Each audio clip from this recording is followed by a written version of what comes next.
What's up, Keyshawn Jones? Just getting a few other things squared away. Really quick.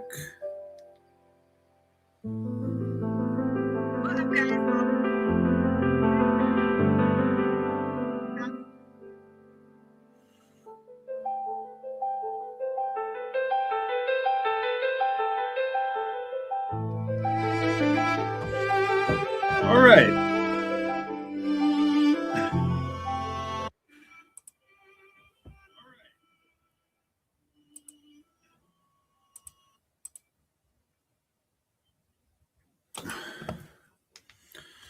We're going to be talking about insurance today. Excuse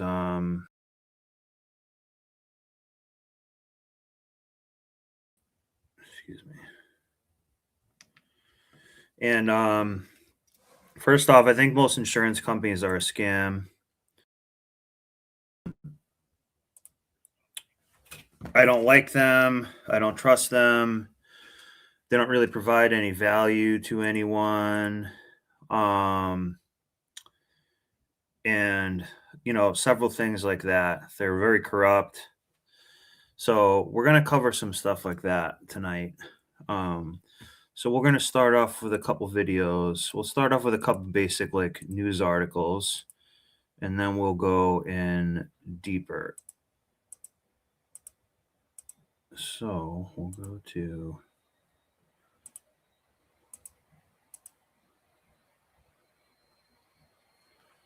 this right here. I had to run to the store to go do something, and it feels like we're on the brink of an apocalypse out there. Yeah, make sure this is going. So I just got in the door, so I was kind of late, a little bit late for doing shit.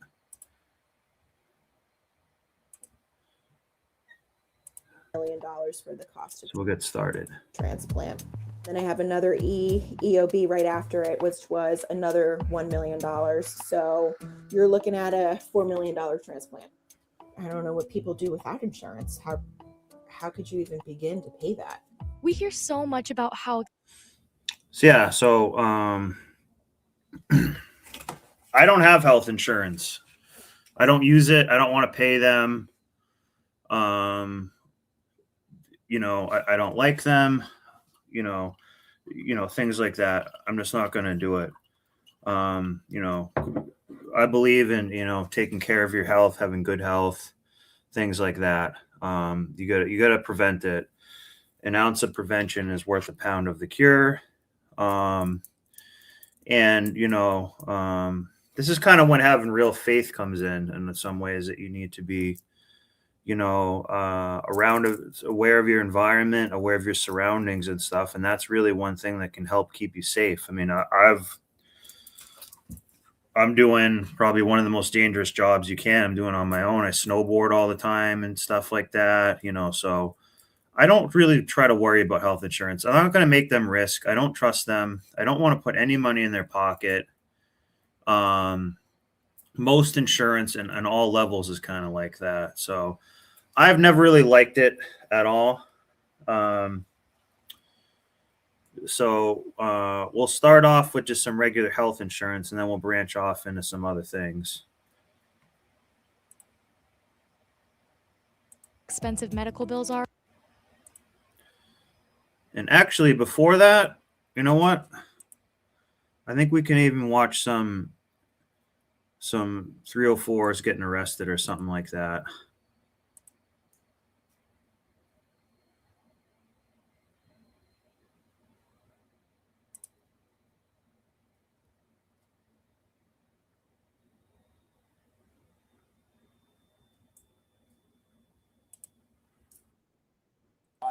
Was dropped off with.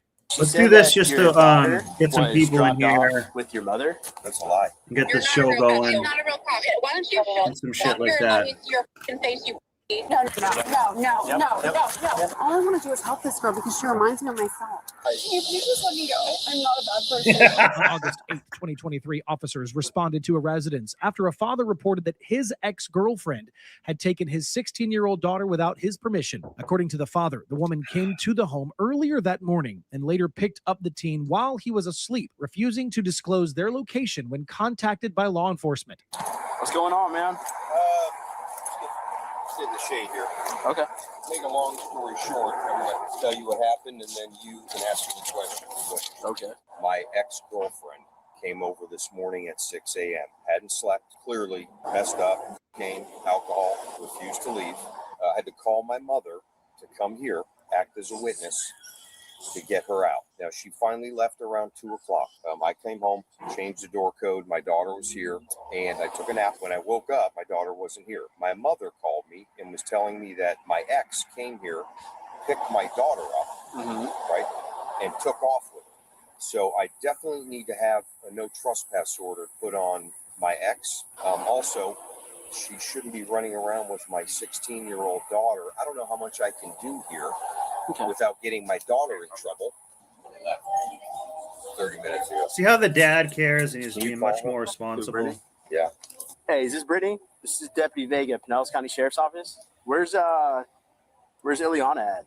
So here's the situation. If I don't find Ileana if you don't tell me where you're at, where I can go get her, I'm going to drop charges on your ass within probably 15 minutes. Nice. And you're going to be going to jail. So I want to know where she's at right now. I don't want any other answers. She said that your daughter was dropped off with your mother. That's a lie. I know, that probably is. Do you think that they would be back to her home, back to Brittany's home? No, because Brittany has been doing, her mother has a no trespass on my house already. Where would she be going is what I'm trying to get at. I have no idea. Where does she live? The hammocks. Is it an apartment? No, it's the house. And it's her home? No, it's her parents' home. I mean, do you want to try there? Or? Yeah, minor without her father's knowledge of it. Because he let her out of the house, and can you let him know that he knew that you were? I'm sorry, sir. I'm sorry. Is that he's not even a cop? This is not a real. No, he's not a real cop. You're not a real cop. He's not a real cop. And I knew that you were with me. Wow. Oh wait, hold on. I don't know why she doesn't think I'm a real cop. You know what? Why don't you show the up here and let me see your? Wow. No problem. I'm on the way. This cop is gonna cook her. That's beautiful. Oh, come over here, Brittany. All right, go ahead, put your hands behind your back. Oh no, You're cooked. no. Are you serious? Yeah. It's Brittany, bitch. Really? What did I do? What did I do? Really? Talk about that in a second. Okay. We're also in this thing. Okay. Well, I need to call my lawyer, actually. Okay. Am I allowed to talk about Stop that? moving. Okay. That's fine. You got nothing on you to be concerned about? No, Obviously. Okay. it's just my phone. You got anything in your bra or anything like that? Nothing, sir. Babe, what's going on? Babe, are you serious? No, this is not right. Excuse me, sir. Ma'am, stop. Can I just speak to you, please? Yeah, we'll talk in a second. Hold on. All I want to do is help this girl because she reminds me of myself. She reminds me of myself. Like, Slide in. what? Sit down, Brittany. Babe, I'm sorry. Brittany, give me your keys. Okay. Excuse me, sir. Leave your legs that way. What do you want me to do? Are you trying to What are you do doing? something weird? No. You haven't even read me my rights yet. So, just so we're clear, I'm taking her to jail for what's called the interference of custody, right? In cases where husband and wife, maybe your sister, your mom, it's easy to like kind of go back and forth, you know. So let's say your mom really was involved in your daughter's life. I wouldn't feel maybe comfortable making that arrest. But in this situation, you obviously don't want her here. You're not welcome. You have concerns. She's a drug addict. You make statements that she's possibly providing your daughter, which I'm going to talk to her about. Yeah. Obviously, she can't be with this woman. Second thing is, when you want her back, which you asked for her back, right? That's not an option. I could be your daughter's like softball coach, and if we're at practice and you come, you know what I mean, and you say, "Hey, I'm taking her," I can't be like, "Nah." You know what I mean? She goes. It's your daughter. Does she have the right maybe to leave the house, drive a car because she's 16? You know, I think she can like check books out of the library and do stuff like that. Sure, because she's borderline at that age. But an adult doesn't have the freedom to keep the custody of a child. Yeah. Right? Yeah. Now, we give them an opportunity, right? So if you give someone a ride, and you can't just like have them drive off and abruptly be like, "Nope, bring them back." You got to give them an opportunity to come back. We gave this woman ample opportunity. Yeah. She said she was giving me the runaround. Keyshawn, I'm gonna also so I'm gonna cover insurance for a little bit, but I'm gonna cover that Trump says there's gonna be a some of this space bullshit. I don't trust any space bullshit. I don't trust NASA. I think most of it's bullshit. It wastes money. You know, I think the moon landing footage that we saw is faked. I don't really know if they went or not. I kind of doubt it. Or maybe they did. I don't know. But like what we saw, I definitely think is like fake. So therefore, that makes me really distrust NASA. So we'll definitely like cover that too. You know, put in the chat if what you think.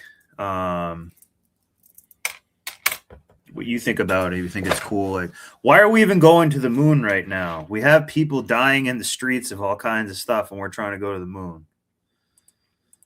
So, okay. So that's why she's going to jail. I'm going to talk to your daughter real quick, okay? Very simple. Just, you're no longer welcome. And then you can just turn around and leave, all right? Listen up. No longer welcome on the property. Hi. Can you please just let me go? Listen up. I'm going to read you Miranda, and then we're going to go from there, okay? Just let me go. Brittany, let me read you Miranda, and we'll talk, okay? You have the right to remain silent. You understand each of these rights as I I explained to you? don't understand. Okay. Which right did you not understand? I didn't understand why I got put in handcuffs. You understand the rights as I explained them to you. And then we'll talk about everything else. I'm just not sure. I'm sorry. Wow, she's definitely done blow or cocaine before. What's going on? I'm going to explain to you. Hold on. Listen, Listen, can I talk to you hold for on. a minute? Can I just talk to you? I took her to get her nails done, and I talked to his mom, and I said, this is where Leah is. I will get her back home safe. And that was that. And I took her back here, and I said if he wanted to come to the nail place at 7:30 to get her, that was fine. And he wasn't there, and I brought her back here at 8, like I said. I will leave him alone and leave the whole family alone. If you just please let me go. I'm not a bad person. Please let me go. I will leave him alone forever, I swear.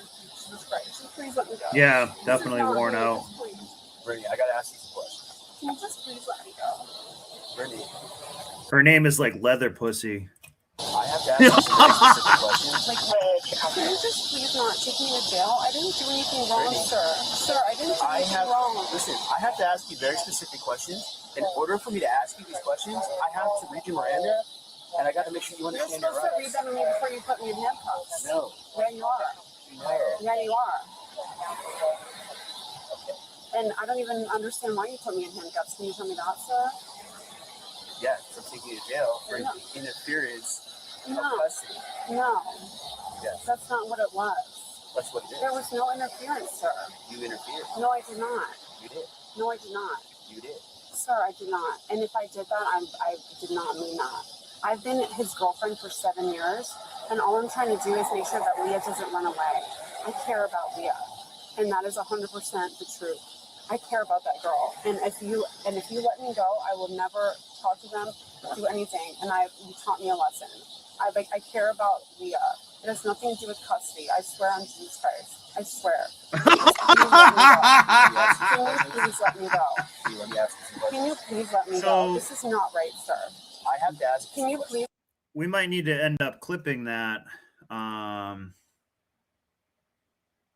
We might need to end up clipping that, which I don't want to end up doing work on the show. So I guess I'll just keep that video there. And it was at 8 minutes. Because I want to get a soundboard going too. And that's a great sound clip. So let me record that.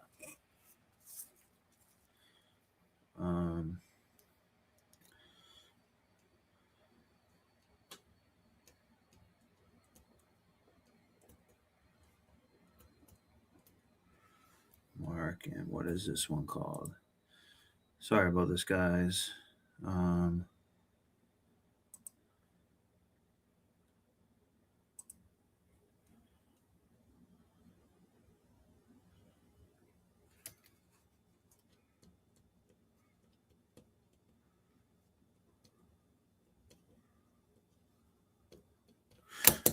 Sorry. Not be a bad person right now and believe me. I am not being a bad person. I've been with him for 7 years. His mom came to the house today and she knew where we were. Can you just understand this? I'm asking you nicely, please. I come from a good family. Can you please? He's gone to jail because he's beat me and I still come back to him. I have to ask you some questions, and you're not letting me do that. I do not deserve to go to jail because I didn't know I was interfering. Wow. With anything. She's supposed to be at his house, and I made sure that she was safe here. Like I told Brittany, his you mom. understand that you just talking right now isn't moving this forward. I'm not trying to go to jail. That's not what. Can you just please, can we just make some kind of a, understanding, some agreement, something like that, where I don't need to go to jail? That's not right. I don't belong in jail, sir. And that's my not boyfriend anymore, I guess. We've been together for 7 years. He shouldn't do that to me. Look at this entitlement. Case, he should have told me that, sir. Brittany, I Sir, can you can't please, really go into that much more you detail can, sir. without going through this process Wow. first. This is like a thing we got to do here. Can you let me do this first, then we can talk about more? You let me. I'm not going to jail. In order for me to speak freely, I have to get through this part first. Can we go through this part? Yes. I don't want you to speak freely. Well, no, she's not. She's just trying to get out of I guess stuff. we're gonna be here all night. No, I mean, at some point, Well, I close the door and you just go to jail. Well, I want to hear what he said. See how they're just adding more and trying to get off of stuff more. I always forget that. I had dealt with a customer today that was she it's like you can't make, if you do the extra mile, they want more, but they want more anyway. So it's very hard to say no to them sometimes, because they can really turn it all around on you, especially if you're doing any type of customer service work. it's very difficult to say no to these like residential housewives sometimes. Because I don't think that's the truth, and I was not interfering. Brittany, I don't think you understand how read the card, and then we can talk. There's an order of events that we have to go through. I'm trying to give you an opportunity to talk, but I can't. We can't do that. Is that in jail? No. Where's that at? Right here, right now. Right So now. you won't take me to jail? He has to read you Well, I don't. the rights. but you Wow, just- what a you just time said- waster. You just said something about taking me to jail. What a If time you refuse waster. to talk, then we'll just go straight to jail. No, I will tell, but I mean, But I he's just got to told- read that thing first. So you're not going to take me to jail? Gotta read you this first. But you already read it to me. Said you didn't understand your rights, so I'm gonna reread Well, this. 'cause it's Put the confusing. StreamYard You're link supposed in to too read if someone the wants to join in. Right? No, that's not true. That's like Watch how maybe a it is. couple of these videos, Okay, so can you Um, break them down for me slowly? So I and don't then we'll get miss into So you the have right to remain insurance. silent. them? Okay, so I shouldn't talk? You have the right to remain silent. What does that mean? That means you have the right to not say anything. Okay, Anything you say can and will be used against you in the court of law. I don't get that either. Everything you say is on record. Okay, well, as it should, Okay. right?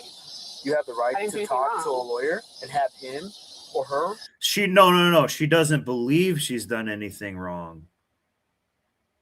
with you. Well, that's And she can't believe that when you're the center of the universe and main character syndrome, you never really do anything wrong or view yourself as doing anything wrong. Oh, not me. I never did anything wrong.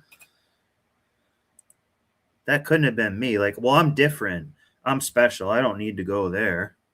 That's for other people who are beneath me. that's not fair if he gets one when he gets That's for like ugly people. That's what she thinks. a question and then I don't. Right?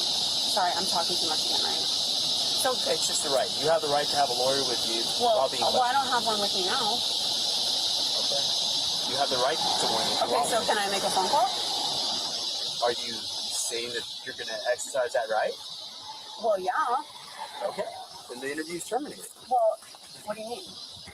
No more interview because there's no lawyer here, so I'm not going to go forth with an interview. I can't Well, question. what does that mean? Well, no, I mean, can you? So this is her. This is her playing a game. Here, see, nice Christian cross, and we'll go back to this. What did she say here? What did she say?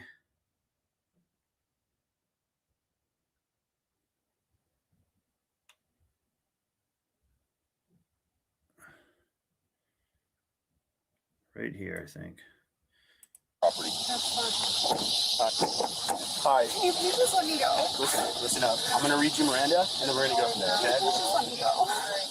Brittany. Let me read you Miranda. Why does she just have to be let go and beg to be let go?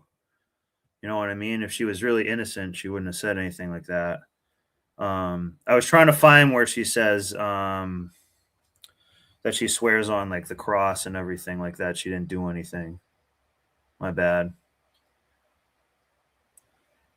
I'm not trying to harm anybody. I want this. I will be silent for the rest of my life. I won't even talk to him. I'll pretend he's dead. Like if that's what you want from me, then just tell me. You said you want a lawyer while being questioned, correct? I will not even talk about a lawyer. I won't even question. I won't even talk. I won't even She doesn't even know what she's talking about. What you want. Okay, well that's what I want, right?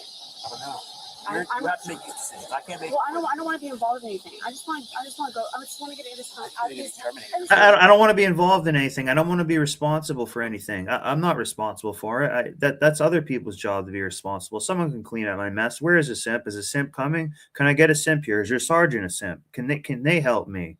That's like what she's doing, floundering. Well, no. I think it's done. Well, what does that mean? Can I just go? Brittany, I need you to slide it. No, sir. Please. Move those hips that way. Sir, can I please just? How do I get out of here, please? Move your legs. Sir, no. I don't want this door to hit. Sir, please, can you go on with the rights? Listen, Brittany, Sir, move your body. sir, please. Can I call my parents and have them come here? Brittany, no. She's like 42 years old, guys, with kids of her own. Can you call Officer Miller? Brittany, I need you to slide in Can there. you call Officer Miller, please? He's gonna pull you in. Slide back to your owner. I'm gonna yank you back over here. Why? Brittany, move your legs in. Move your legs. Move your legs. We're gonna let you in that van. Why? It's more comfortable that way. Wait, so Come on, Brittany. why am I don't understand why I'm going to jail though. Step out. Am I going to jail? Yeah.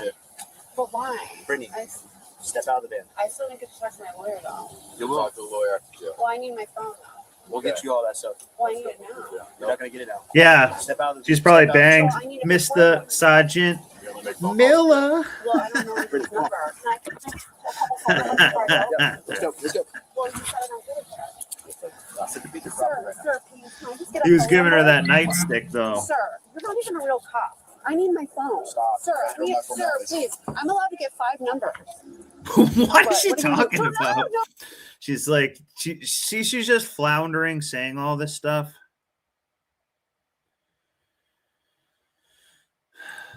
Oh, What are you please. doing? What is that? We're putting the handcuffs Oh, away. oh my gosh, I hurt me. No, we're putting the handcuffs to the front. I told you that. Sorry. The woman was arrested and charged with interference with custody of a minor. Officers are required. So we have some more people in here now. We can go on the insurance. We can do that, which we'll go to right now.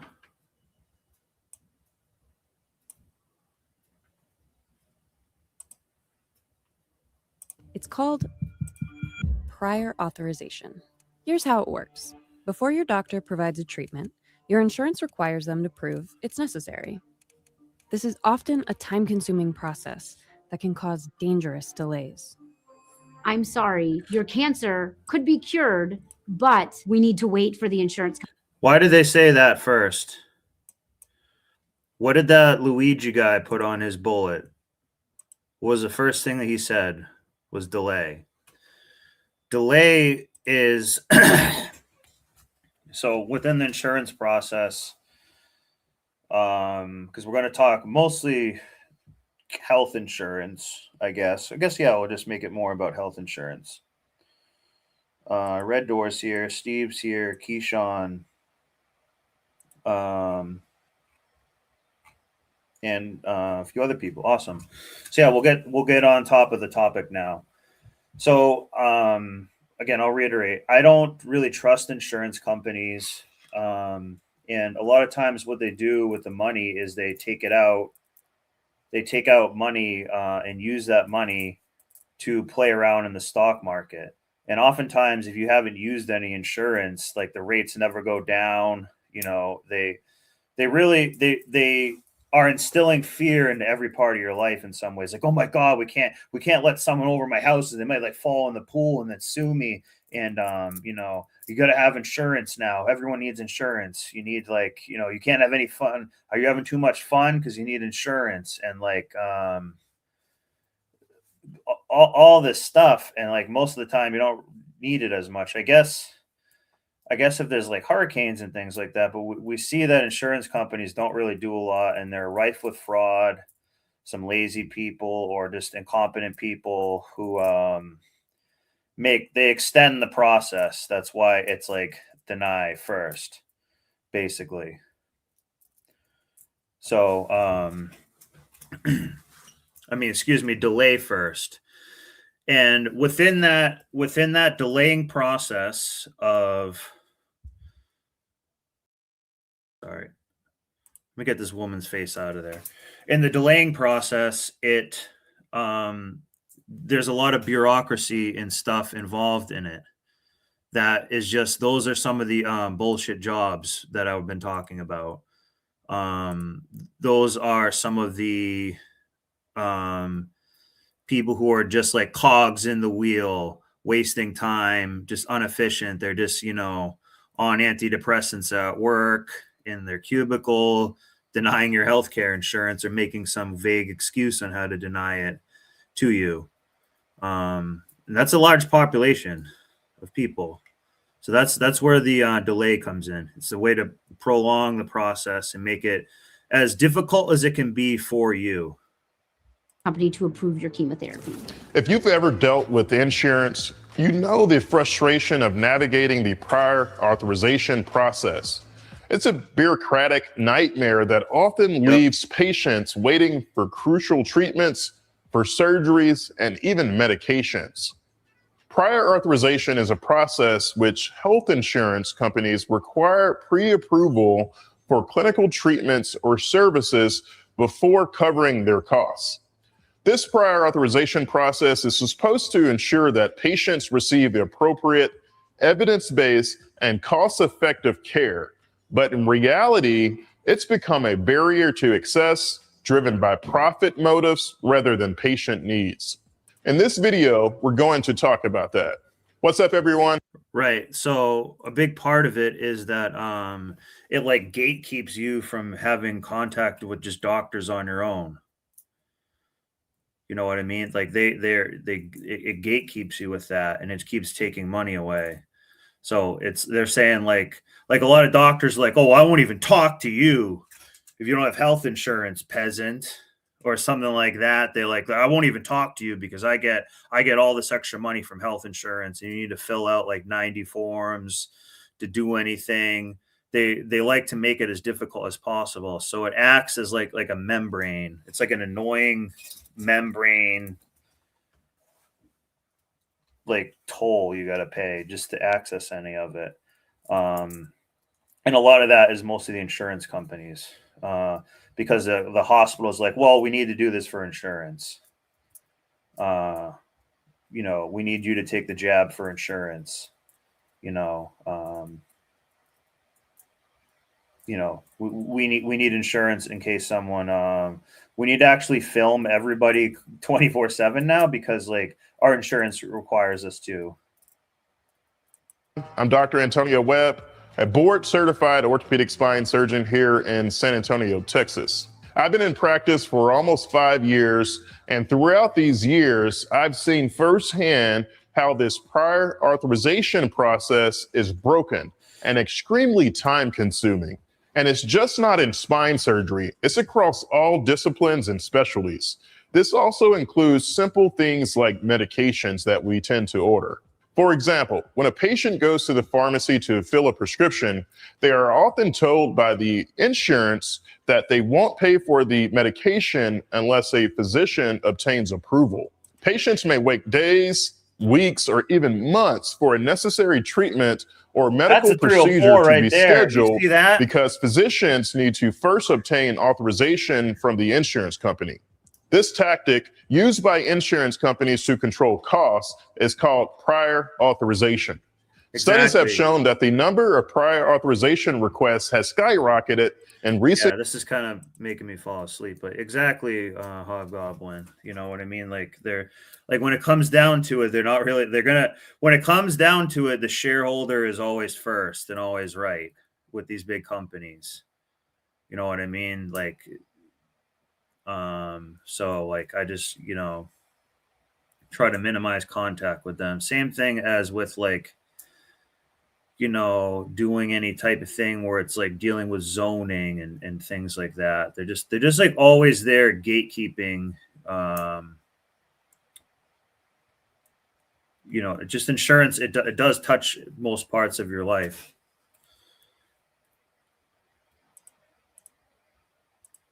Years, leading to delays in patient care and increased administrative burden for healthcare providers such as myself. Behind the scenes, insurance. They make it worse for him too. That's what I'm trying to say here. Like this guy probably does just want to, go serve you. But they're making it like, oh, well, they need to have the right health insurance, and that takes like wicked long. And now like, and you got to refer them to some other specialists and stuff just to get referrals. That's another thing. Sometimes they just do referrals. If you go to urgent care, they're like, well, I can just give you a referral. To who? The one guy you like refer pretty much everyone to, like the only guy in town? Companies, they have this complex algorithms and opaque criteria to determine whether a treatment or medication will be approved. And all too often, these decisions are really influenced by financial considerations rather than medical necessity. Sometimes these procedures, these treatments and medications are recommended. Really, the thing responsible for that denial is a bot or AI system. United Healthcare, they're one of the largest healthcare insurance companies in the U.S. I wonder if this is before that guy got deleted. So we're going to, perfect. This will bring up Brian Thompson, the healthcare CEO. Nice. Yes. And they were, oh, hell yeah. I know what I need to do right now. I've been saving to do this. I've been saving to do this. On a show before.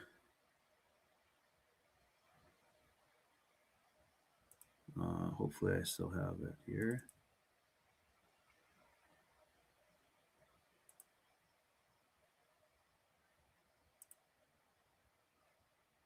Oh man, I deleted. I had something that would have been really cool. So let me just keep this playing. My mistake. A bit scatterbrained. were recently sued for allegedly using an AI algorithm to override doctors' judgments and wrongfully deny critical health coverage to elderly patients. What's even more disturbing is that it was said that this AI model that they're using has a greater than 90% error rate. And the sad part is, well, that just helps the company. So it's not 90, like people who work in health insurance, their job is just to basically take your money and then keep telling you no as much as they can, where they can. So that's where I do admire them. They are better at telling people no. Just no, give me your money and no, I'm not going to help you. They're like good at that. I need to get better at that. I need to, or not get better at that, but have a little bit more of that mindset to make more money. United Healthcare continues to use this flawed AI model because so few patients typically appeal any of their healthcare insurance denials. When a physician is actually assigned to your case for approval, that doctor who is responsible for giving the approval may not even be in your specialty. As a spine surgeon, I've spoken to pediatricians, internal medicine doctors, GI doctors, just random doctors about my surgery approvals. It's crazy because when I spoke to the pediatrician about a particular case, she had really no idea about the type of surgery that I was asking to be performed. And my surgery was denied. And really, I had to tell the patient there was not much that I could do at that point. Another particular patient that I can remember in the recent months that I had to deal with insurance and authorization was a patient that I planned a staged or two-part operation. This means I stage the operation. I do one part of the surgery on one day, and I do the second part of the surgery on a separate day to prevent a really long operation because this patient had a prior surgery. They had a fusion that didn't fuse. Essentially failed back syndrome, failed back surgery, and I had to correct the problem. So I was able to do the front part of the surgery. I went to this gentleman's belly, his abdomen to do an A-lift or fuse from the front. I had to pull out some hardware that wasn't fused and I pulled it out from the front and he did well. Ultimately, I ended up getting COVID. I had to stay at home for about a week and this patient, I didn't want him sitting around in the hospital, so I sent him home. And after coming back to work, I asked the insurance company to change the date so that I can complete his operation, the second part, which is the posterior aspect of the surgery. And come to find out, they denied that part of the surgery. See? Delay, deny, defend. That's, yeah, this is a big topic but I just wanted you to hear it from his perspective and see all like the roadblocks that he has as well. So it's like a membrane. I was really confused about this because the insurance company gave me approval for both surgeries before I even started. And when I had to change the date, they denied his surgery saying that he needed to go to physical therapy. Usually they love that. They love that. Yeah, just go to physical therapy. After we saw how much it cost. When this happens, I get on the phone, do an appeal, talk to the surgeon that works for the insurance company, and unfortunately, still didn't work. I talked to the surgeon. He said that the insurance company wanted this patient to go to physical therapy, even though I completed one part of his operation already, which just blew my mind. So having patients get denied surgeries for things that we're trying to do as surgeons, And most of the times it's either an AI bot or a physician that's not even within your specialty. And Hear that? That is how they have those like what I call them Mucinex characters, those government people who are just like they're just like kind of brain dead. They barely follow orders, and they're just like, oh, well, they follow orders really good, but they just are telling you no. Like what he's talking about is the equivalent of someone at the DMV being like, oh, well, you need this one other thing. Here you go. Bye. Next. If you miss like one piece of paperwork, they're doing something like that. Yeah. So this is, this is how it's like, parasitic. the big problem is that this is not just specific to my specialty. More than 1 in 5 cancer patients report not getting care recommended by their doctor because of these delays or denials. And that's a big problem. New York Times Opinion interviewed more than 50 doctors and patients.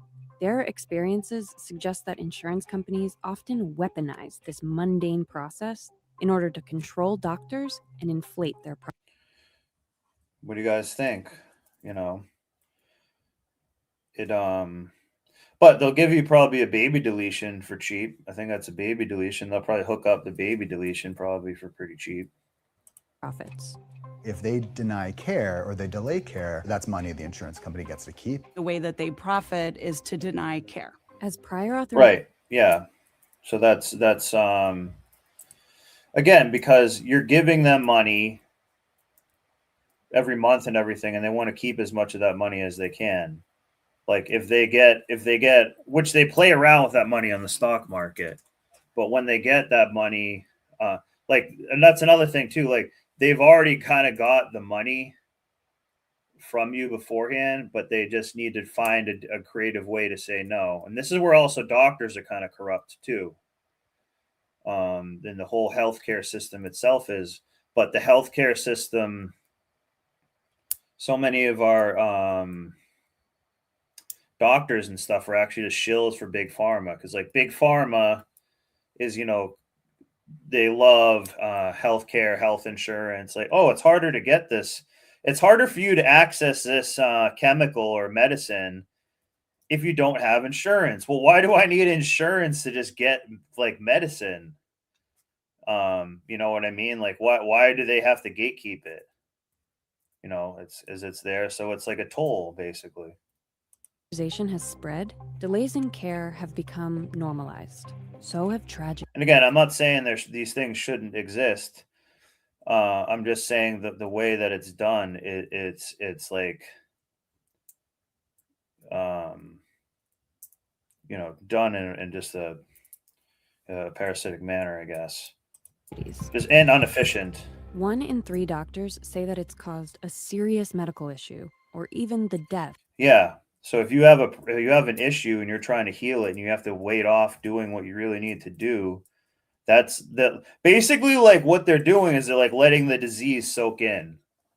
When something happens to you and like you need the help and stuff, they're like, okay, like we'll get it to you, but it's going to be like 4 weeks from now or something like that, or things like that. They're just like letting it soak in, like letting you kind of like live with it a little bit. And then it's easy. The longer that you just wait and put it off and don't complain to them or something, like then you, it like will affect you more. Of one of their patients. If you're lucky enough and that's another thing too about what I say about service people and stuff, like no, they're not really like gonna do no one in this chain of events within the hospital and a lot of things is really doing things with the sense of urgency. To live in one of just 2 states, Washington or New Jersey, you are protected from these delays. If you live elsewhere, you might not be. More states and the federal government need to follow Washington and New Jersey's lead, because both patients and clinicians are being actively harmed by insurance companies using prior authorization to put up barriers for this much needed care. We all know that this whole prior authorization process is costly, inefficient, and responsible for patient care delays. It's time to hold insurance companies accountable for their role in perpetrating this broken system. Patients deserve better. They deserve timely access to the care that they need without the unnecessary obstacles standing in their way. So Yeah, it's like a membrane. if you're a patient or even a provider, this is what you can do to address and mitigate these challenges. The first thing you should do is understand and learn about the prior authorization process. You want to familiarize yourself with the insurance company, their prior authorization requirements, procedures, and timelines. This includes understanding which services or medications require prior authorization, how to submit requests, and the expected turnaround for approval. Secondly, documentation, very important. You have to document medical necessity. And what does this mean? Well, providers, we play a huge and crucial role in documenting the medical necessity of the requested service or treatment. And this is another thing. Insurance has made people like speak in like a legal language and legal terms and everything, instead of just like kind of more, doing business. Your physician should ensure that all relevant clinical information, including the patient's history, symptoms, diagnostic tests, and treatment plans, are accurately documented and submitted with the prior authorization request. If you have clear and very thorough documentation, this can really strengthen your case for approval. You should also communicate. You want to communicate with your insurance company. Providers, we can proactively communicate with the insurance companies to really expedite this prior authorization process and address any questions or concerns. This may involve contact. All right, this guy is making me fall asleep with this. But that's how insurance companies word. So that's actually perfect. That is also a thing they do. They make crazy long contracts that can always find a way to screw you over and stuff like that. Like these are not like your friend. And people do need to understand understand this a lot more. Protecting the insurance, but it affects so many areas of your life. Like I haven't really had much experience with like home insurance for other things like that, but health insurance is just basically like, and I want you to think of it like this too, like the stress of always having to pay that bill has its own parasitic drain too, because of like you need to make sure you have a really good job that has health insurance. It's like a very fear-based thing. Like they're trying to even gatekeep that. Like, what are you going to do without insurance? I don't know. It's like at a certain point, you have to just like pick one side and really stick with it. Insurance companies' utilization management departments discussing the clinical rationale for. In other words, like an ounce of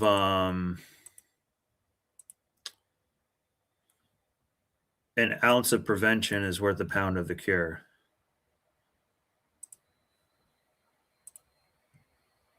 And I will pound her.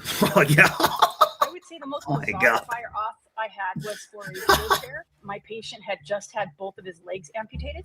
This is Dr. Janea Calderia. I'm a family practice physician in San Diego. And she's talking to producer Alec Opperman about how her patient's insurance denied her request for a wheelchair for a double amputee. The reason was because I didn't specify how his walking would be affected by his disability. So I had to call and fight this and tell these people, my patient doesn't have legs. Dr. Calderia is referring to something called prior authorization, an approval doctors like her need to get before insurers are willing to pay up for certain procedures like medications or a medical device. Or things that might you need really bad. They're just going to gatekeep that too and make that a big pain in the ass and an untimely process. It's like a wheelchair. Stories like this got us wondering, why are these obviously necessary procedures, medications, devices, etc. being denied? So we went searching. So you pay a toll. For a reason. Is it run-of-the-mill evil? Is it fraud? And if so, yes. who exactly is responsible? But what we actually found was a grift that, while totally legal, surprised us at every turn. I'm Andrew Rivera from More Perfect Union, and today we're uncovering the scam behind prior authorizations. Yeah, I don't like.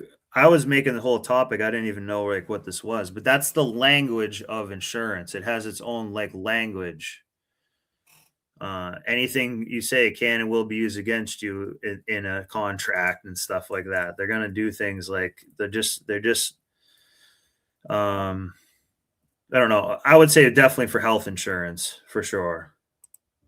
For A health lot of our insurance, digging was definitely. inspired by the story of a woman named Kathleen Valentini. She became our client in 2019 when her husband, Val, called me and said, I want to tell you a story. That's Steve Cohen, the lawyer for the Valentini family. Kathleen was a retired teacher living in North Carolina when her hip started to hurt. After it didn't go away, her doctor ordered an MRI, but the prior authorization was denied. The insurance company said the MRI was not medically necessary. The appeal of the denial of the MRI took 5 weeks, and Kathleen finally got the MRI. And when she 5 weeks later, so just let that little tumor grow nicely. What the fuck is this? See, that's what I'm saying. They let the disease soak in. They let it soak and get into your bones and your mind and stuff. 5 weeks is a long time. And then you're worrying about it the whole time instead of being like, hey, like we need to do this scan. I'm not being a hypochondriac. Let's do it. Let's get it done so I can take action. She did. It showed that she had a fast-growing sarcoma, a cancer, in her hip. Kathleen saw an oncologist, but the 5-week delay meant that the cancer had spread. Instead of just needing chemo, she needed to have her entire leg Oh my amputated, God. all because of her delay in getting a prior authorization. As we looked into it, stories like Kathleen's seemed all too common. The American Medical Association found that 80% of doctors So reported yeah, this is fraud. This is evil. This is, a form of it. that patients have a Yeah, the abandoned treat. Yeah, so they just made it a big bureaucracy, pain in the ass, delay, delay bureaucracy, and then deny. abandoned their treatment because of the prior authorization process. 19 So that already serves like half the customers are already out. By the way, we are the customers of it. That's what you guys just accept getting fucked over by these companies constantly. Just stop paying them. percent say they've led to life-threatening events or required an intervention to prevent permanent impairment or damage. And that's exactly what happened to Kathleen. And her husband could not believe that an insurance company had the power to overrule the doctor's recommendation. Most shocking, however, my is God. why the insurer said that the MRI was not Wow. medically necessary.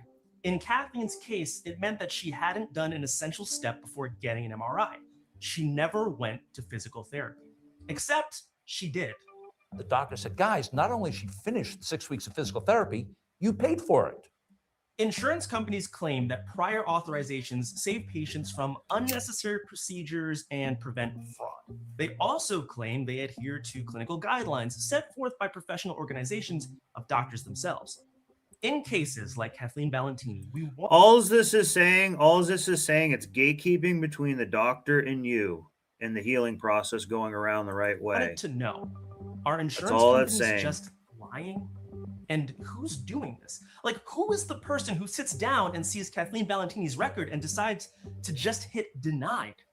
So we talked to someone who might know. I had teams ranging from 4 or 5 people all the way up to 20 plus reporting to me at different times. I was on the business operations end of our organization. This is Max, not his real name or voice, who worked at a company whose whole business was prior authorizations. Oftentimes, insurance companies... That's your entire job. It's basically telling people to like die. Or can you imagine working at one of these places like that? I mean, maybe some of them do some good. I'm hoping that some of them do some good, but the system that the way that operates is just like it also doesn't really need to be there as much too. Um, it's insane. Or it could be kicked down a few notch. It's like it's basically like it's like a cartel. Can't handle the sheer amount of requests, so they outsourced the decisions to a company like Max's. It wasn't actually Kathleen's insurer, Emblem Health, that denied her MRI. It was a company that Emblem Health had outsourced their prior authorizations to. And then what you do is you go to the portal and you log in at the portal and then you just delete, like you just get deleted by a disease or something. Max was quick to defend most of the nurses and doctors reviewing prior authorization requests. What he described instead was systems designed at all times to look like they were simply adhering to best practices. But that stripped employees of the ability to practice good judgment. Instead, companies like his used hostile design to push the kind of large-scale outcomes they wanted. There's not a whole lot of room for subjectivity in some of these tools. And so like, I can't check that box or I can't fill in an answer here. That might be enough to fail that clinical algorithm. So I want to ask, for Kathleen Valentini, do you have any guesses as to like why that might happen? I mean, only speculating here, but they might not have entered all the information inappropriately, or it might not have been explicitly called out in the place that they would have expected to find it in the clinical documentation, in the clinical notes. To summarize, if Kathleen's doctor didn't write that Kathleen had already done physical therapy in wherever some anonymous doctor was expecting to see the words, "patient did 6 weeks of physical therapy," the insurance doctor, rushed for time, might have overlooked it. Had Kathleen's doctor placed that crucial component somewhere else and maybe circled it with some big arrows or not had to do a prior authorization at all, Kathleen might not have lost her leg. When you say like they're basically doing things that are just short of fraud, like what do you mean by that? It's almost like, well, not only that, like that person is like a customer. You know what I mean? Like you need to also take care of what's important for like the customer at the place too. Like they're not even putting in effort to really do much. Like it's not like there's a ton of like labor involved here. You know what I mean? We should have an efficient system that's probably only takes like, it should just be done a lot more efficiently than it is. All that is done like it's kind of like a planned obsolescence. You will just be dealing with a bot and stuff, and maybe the bot is actually kind of like better.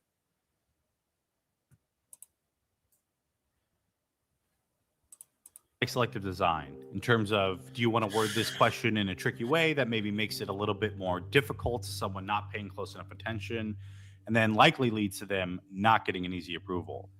But while Max consistently stressed how their But see how you're already paying for something and you're like begging for it to go through? decisions were supposedly rooted in best practices, story after story from doctors highlighted a system that was comically inept when it wasn't just outright horrifying. Dr. Calderia once ordered a mammogram for a patient with a carcinoma. The insurance initially rejected the prior authorization after a worker didn't understand basic medical terminology. The person who is reviewing this case didn't know that carcinoma is also cancer. In another case, Dr. Calderia looked into a doctor who kept rejecting her submissions. She had found he switched to insurance after receiving a multitude of complaints against him to the medical board. Others just seem not worth the effort. One doctor complained on social media about needing a prior authorization for a cheap blood pressure medication that only costs a few dollars a month. I just got a prior authorization from United Healthcare for Lisinopril. I hope the whole board at United Healthcare gets diarrhea tonight. Well, one of them did get deleted. That's what I was trying to make. So I had a picture of the guy they're talking about who did that I was going to use as the headshot on my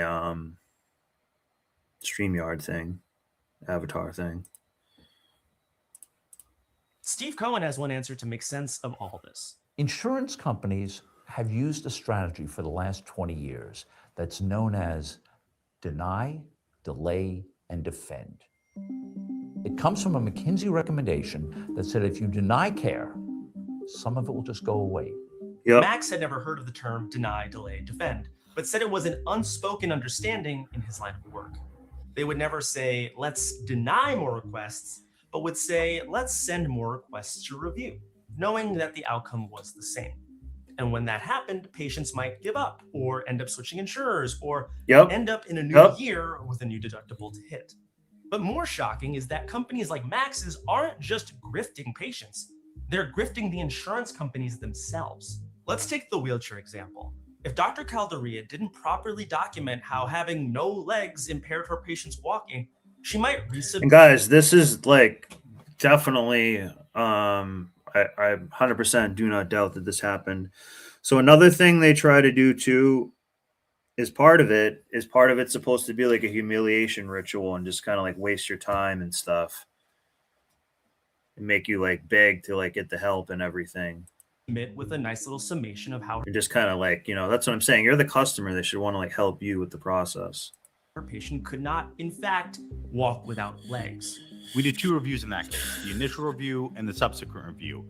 And it doesn't matter that both were for the same patient because in our data, we'll have 2 requests. And when we're reporting value to our clients, most of the decks that I had seen were showing things like denial rates and then how those trended over time. Those denial rates were simply calculated with the number of denials divided by the total number of decisions. In other words, those 2 separate requests for a wheelchair end up looking in a spreadsheet like a 50% denial rate.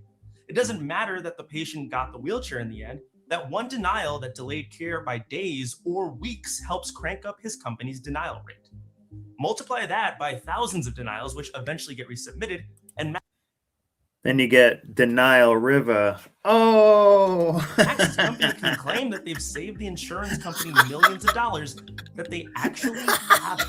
Meanwhile, patients like Kathleen are dying or becoming disabled. At Max's company, there was a balancing act between selling their cost savings to insurers and angering groups of providers who might leave the healthcare plan. At some points, they were told that they were denying too much by their clients. We would make decisions on how much volume we send to be reviewed by our nurses and our doctors for given health plans based off of whether or not we've got upcoming contractors. And guys, these companies probably make a ton of money too. I'm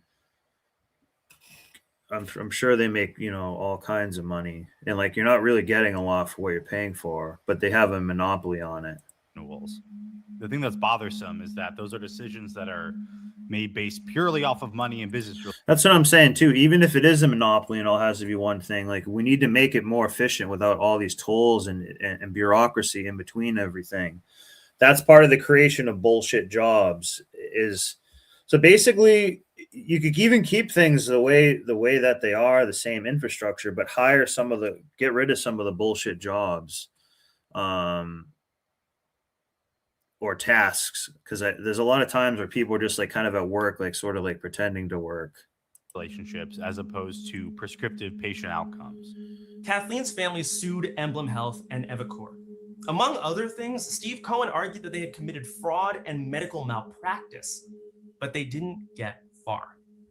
During the very first conference with the judge said, "What happened to Kathleen Valentini is tragic. But there's no law in New York, none in the federal system, that holds an insurance company accountable."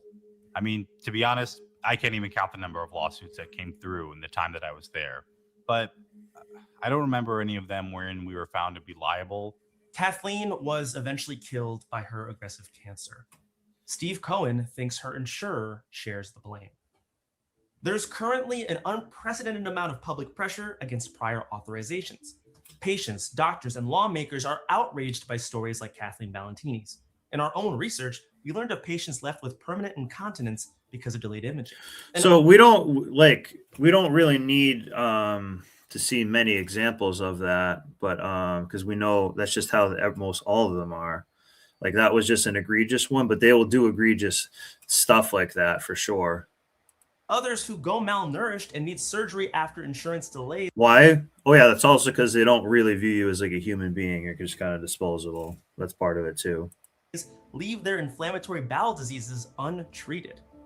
One woman spoke to us and said her experience with prior authorization. One woman did? I don't see Private one. I don't see a woman here. insurance ruined her life as she battled a rare disease that left her bedridden. Over 30 states Actually, I have shouldn't introduced say that if they legislation got a trying to disease or fix prior something. authorization. Drawing from the American Medical Association's guidance, many of the bills required 24-hour response times for urgent care and 48 hours for non-urgent. The AMA also recommends making prior authorization information public, Yep. something that Vermont Exactly. already does. There's also legislation that's been stalled in Congress. Exactly. This is what I'm trying to say though, is like this is an ongoing parasitic drain that's like it's not really serving us that great, I guess. You know, we should be able to have, you know, if we spend all like all this money on the military, like how about we have like some like healthcare that's better, and it's just efficient healthcare too. It's not like, you know, you got to wait so long to come in and like, you know, I think the pace can be they can really up the pace and the efficiency of how things are done in a lot of you know, businesses and things like that, but they just simply allow it to be kind of like slow. Maybe that's where AI will come in.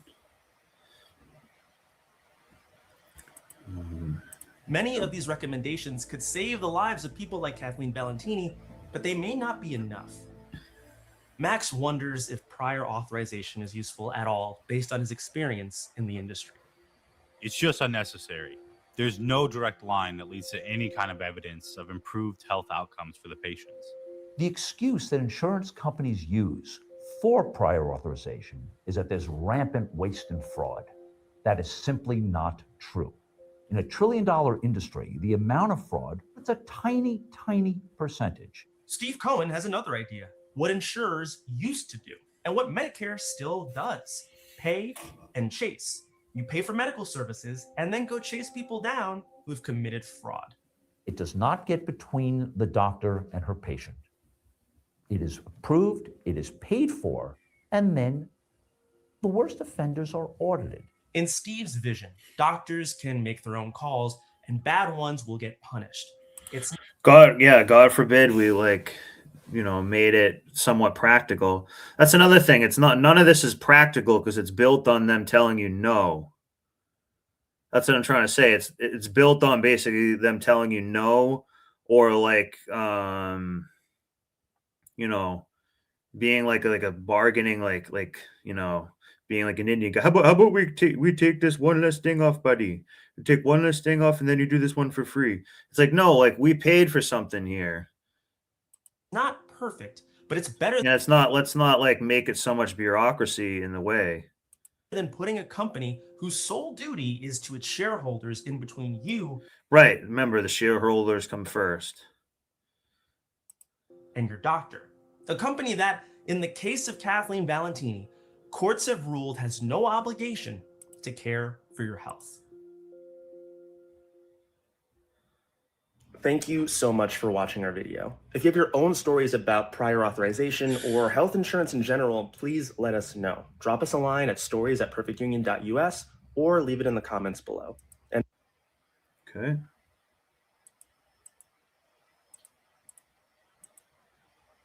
Now we're going to go to. We're going to. Right here is Mr. Warren Buffett. I don't know who this guy is right here, but he seems like he's like a James Bond villain type guy.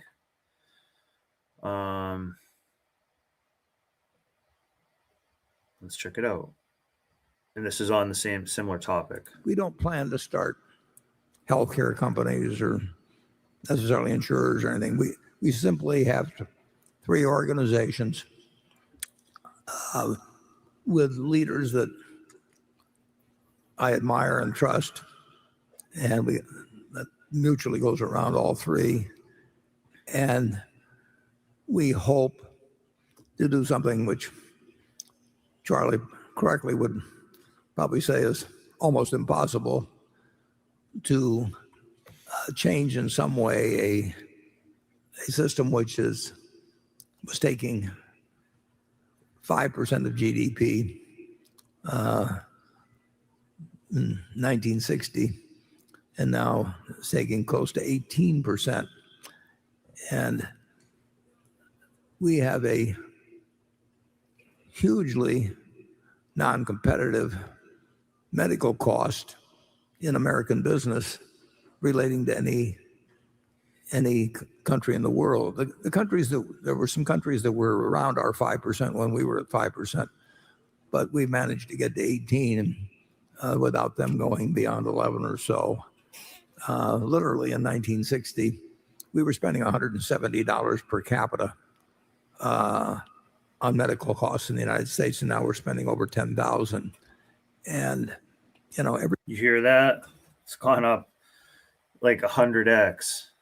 Every dollar only has 100 cents, so there is a cost problem.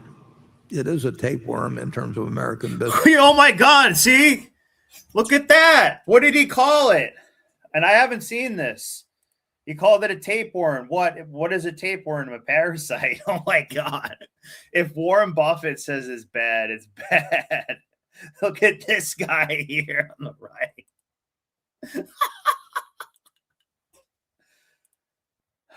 Man. Business and in its competitiveness. Let me go back to that.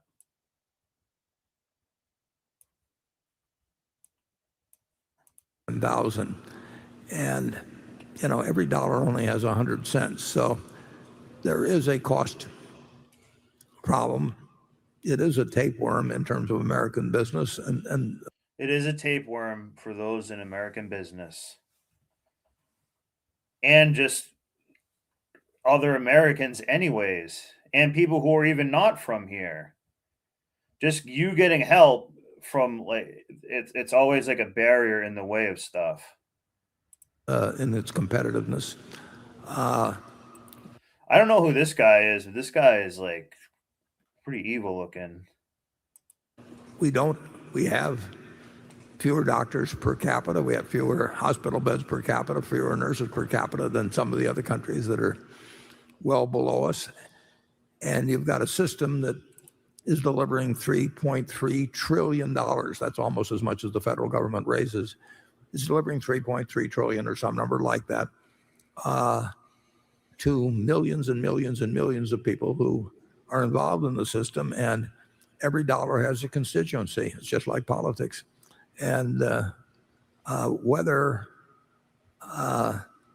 we can find the chief executive, which we're working in now, and which I would expect we would be able to announce before too long.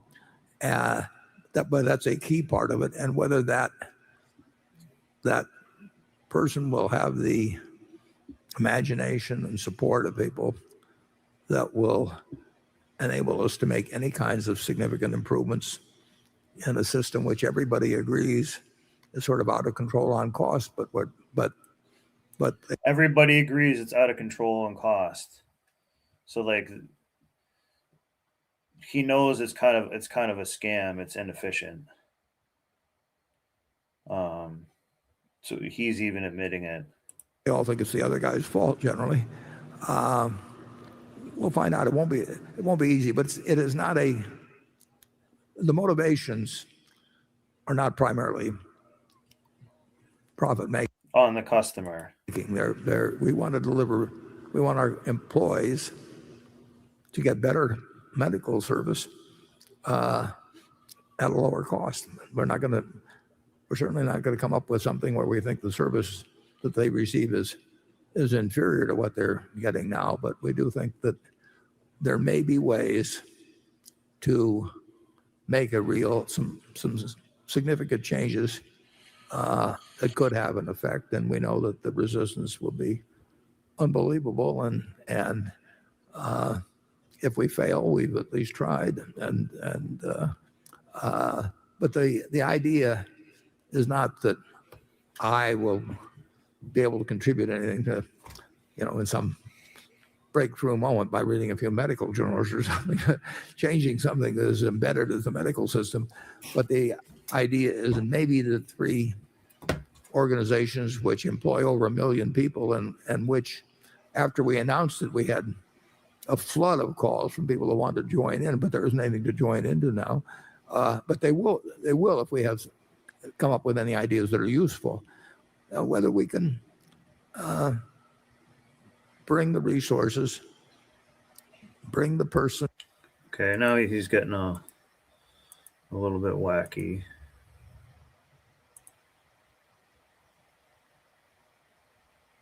Take a break from Warren Buffett. And check this out, and Town, I'm gonna Manhattan. go read your chats. Early in the morning, Brian Thompson, the CEO of United Healthcare, Yeah, so I was gonna make my screenshot that. inscribed into the bullets: deny, depose, and defend. A reference to the tactics used by healthcare companies to increase profits. To the media's surprise, Americans show little empathy towards the victim, and instead a countrywide discussion begins on the state of U.S. healthcare. Today, Americans spend more on healthcare than every country on earth, and by a wide margin. Worse yet, Americans spend more even though they see a doctor 50% less than other wealthy nations. And the cherry on top, the average US life expectancy is 3 years lower than comparable countries. What went wrong? This is US healthcare, an American sickness. The US spends nearly $5 trillion on healthcare every year. This represents almost 18% of GDP. However, for all of this money, the US gets very little and ranks last among 10 high-income countries for health outcomes and access. Even when looking at it from a purely financial point of view, improving the US healthcare system could save Americans nearly $2.5 trillion. That's enough to exceed the mandate of Doge in 1 year.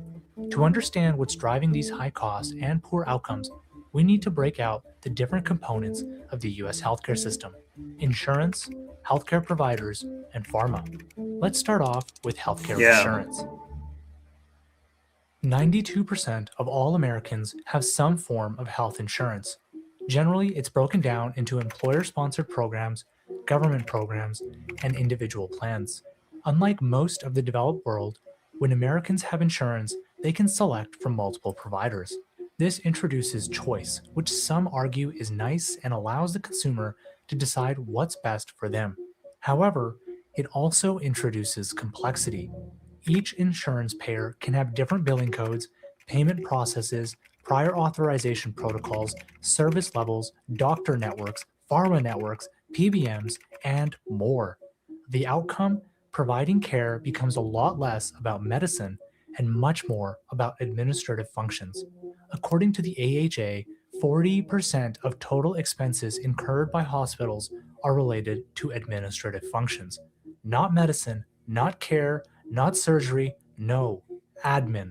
In fact, when you compare the US with other developed nations, what's admin? These bullshit jobs. That's what I'm talking about. They're the middle people. They're just like in the way of the process. 30% of the difference in cost is directly due to administrative overhead introduced by the insurance regime.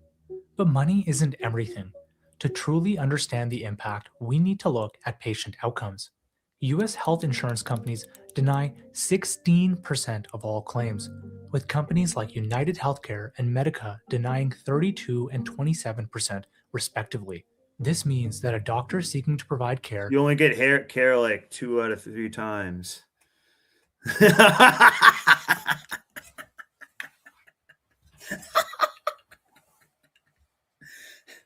This video is better. I like this one the best. This is really done really nicely. Is being rejected by an insurance company nearly 1 out of every 5 times. Ultimately, this leads to patients having to make tough decisions of paying out of pocket or not pursuing care at all. For those paying out of pocket, it could mean taking on large sums of debt, often with costs so high that 67% of all US bankruptcies are healthcare related. Or they can join the nearly 40% of Americans who have or know a family member who has delayed medical care due to cost, often paying the ultimate price. Health insurance companies argue that they Yeah.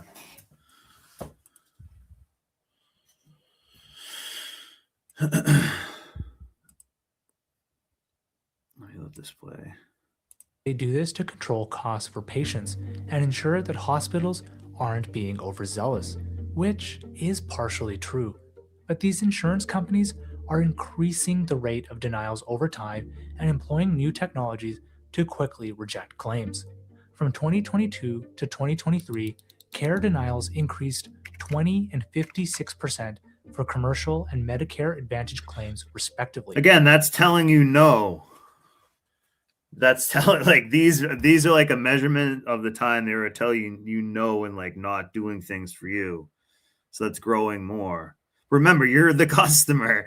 You're the customer. But you're the customer. See how inverted all this is? But you're the customer.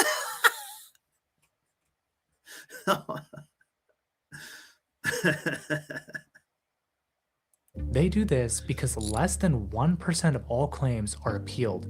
This isn't because patients don't believe they need care, but appealing They make it so difficult. is costly, complicated, and very time-consuming. Remember, deny, depose, and defend.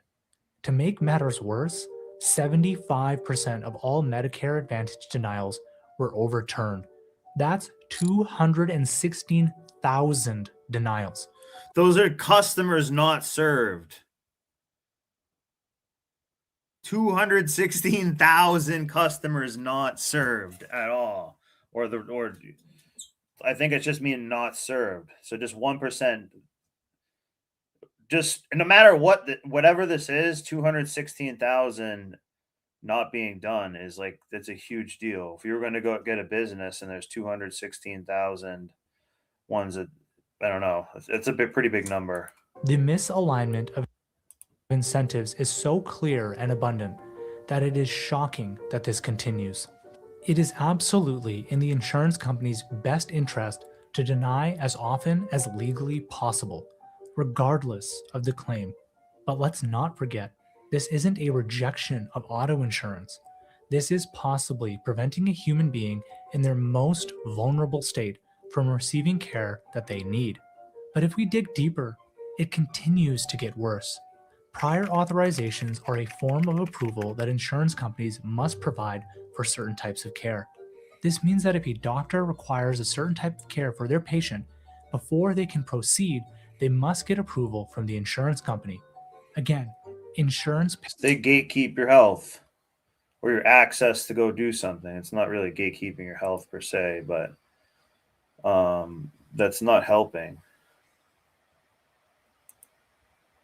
Payers claim that this is to ensure that care being provided is actually needed, but often it leads to extremely negative consequences. For instance, 30% of radiation oncologists have had a patient admitted into the emergency room or have permanent disability due to prior authorizations. This means that a patient was prevented from getting care in a timely manner because of the administrative burden of prior authorizations, and the outcome was life-changing. To receive authorization, these oncologists need to draft an explanation for the insurance companies that is reviewed by a doctor, referred to as a peer. However, 35% It's just a web of bullshit that you get caught up in. of these peers aren't oncologists. But this isn't solely an issue for oncology. Across all specialties, doctors claim that peers are only qualified 15% of the time. So yeah, so then whoever, like, that's who is serving you. So like, not only do you pay all this, but you just get like 15% of them are even like legit, and they're not going to be like be a good authority or someone you feel like you have a lot of confidence in. You know what I mean? They more just there to kind of be like a fill-in, I guess. So like the that's what I'm saying. You're not paying for top quality and getting an exact specialist in your field instead of just some like broad range kind of doctor, you know? One of the reasons the insurance companies are able to behave this way is because of market concentration.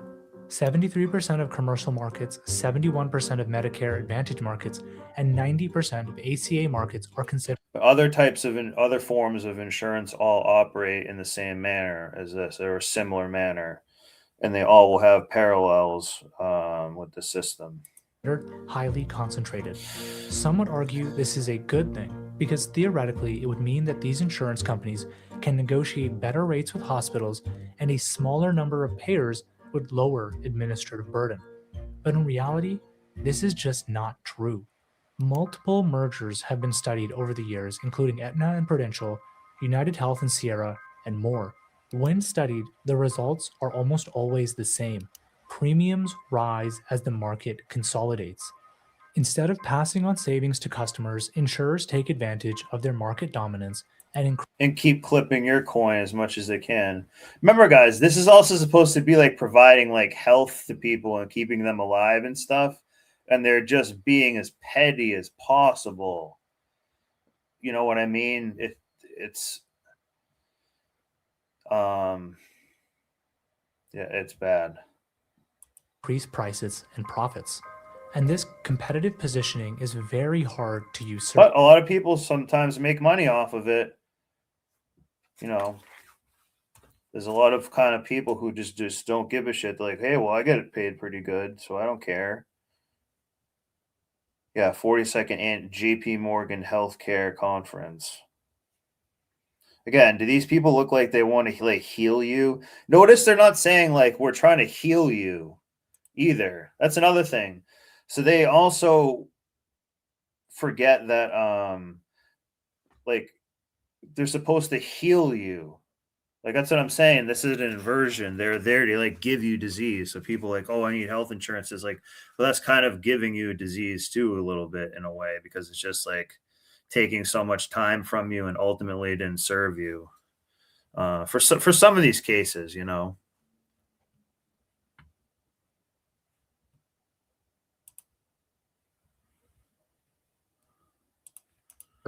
The barrier to entry of launching a new payer is very high due to regulatory requirements, anti-competitive practices, and scale. These insurance companies have gone a step further. Yeah, they're all just a monopoly. So let's take a look at this on our own. The vertical integration landscape. So I think it's mostly showing like parent companies. So United Healthcare Group or Health Group, United Healthcare. It's like a snake. So that's like one kind of brand, another brand, another brand. So there's like 5 brands that control like most everything. So they filter it. And have begun to vertically integrate. Which is not a lot of market competition. In 2010, the Affordable Care Act effectively capped insurance profit margins by requiring that insurers spend 80 to 85% of what they collect on medical services. While this sounds nice in theory, in practice it led to insurance companies seeking profits elsewhere. For example, United Health directly employs 10,000 physicians and has commercial ties to an additional 80,000. Combined, that is 10% of all American doctors.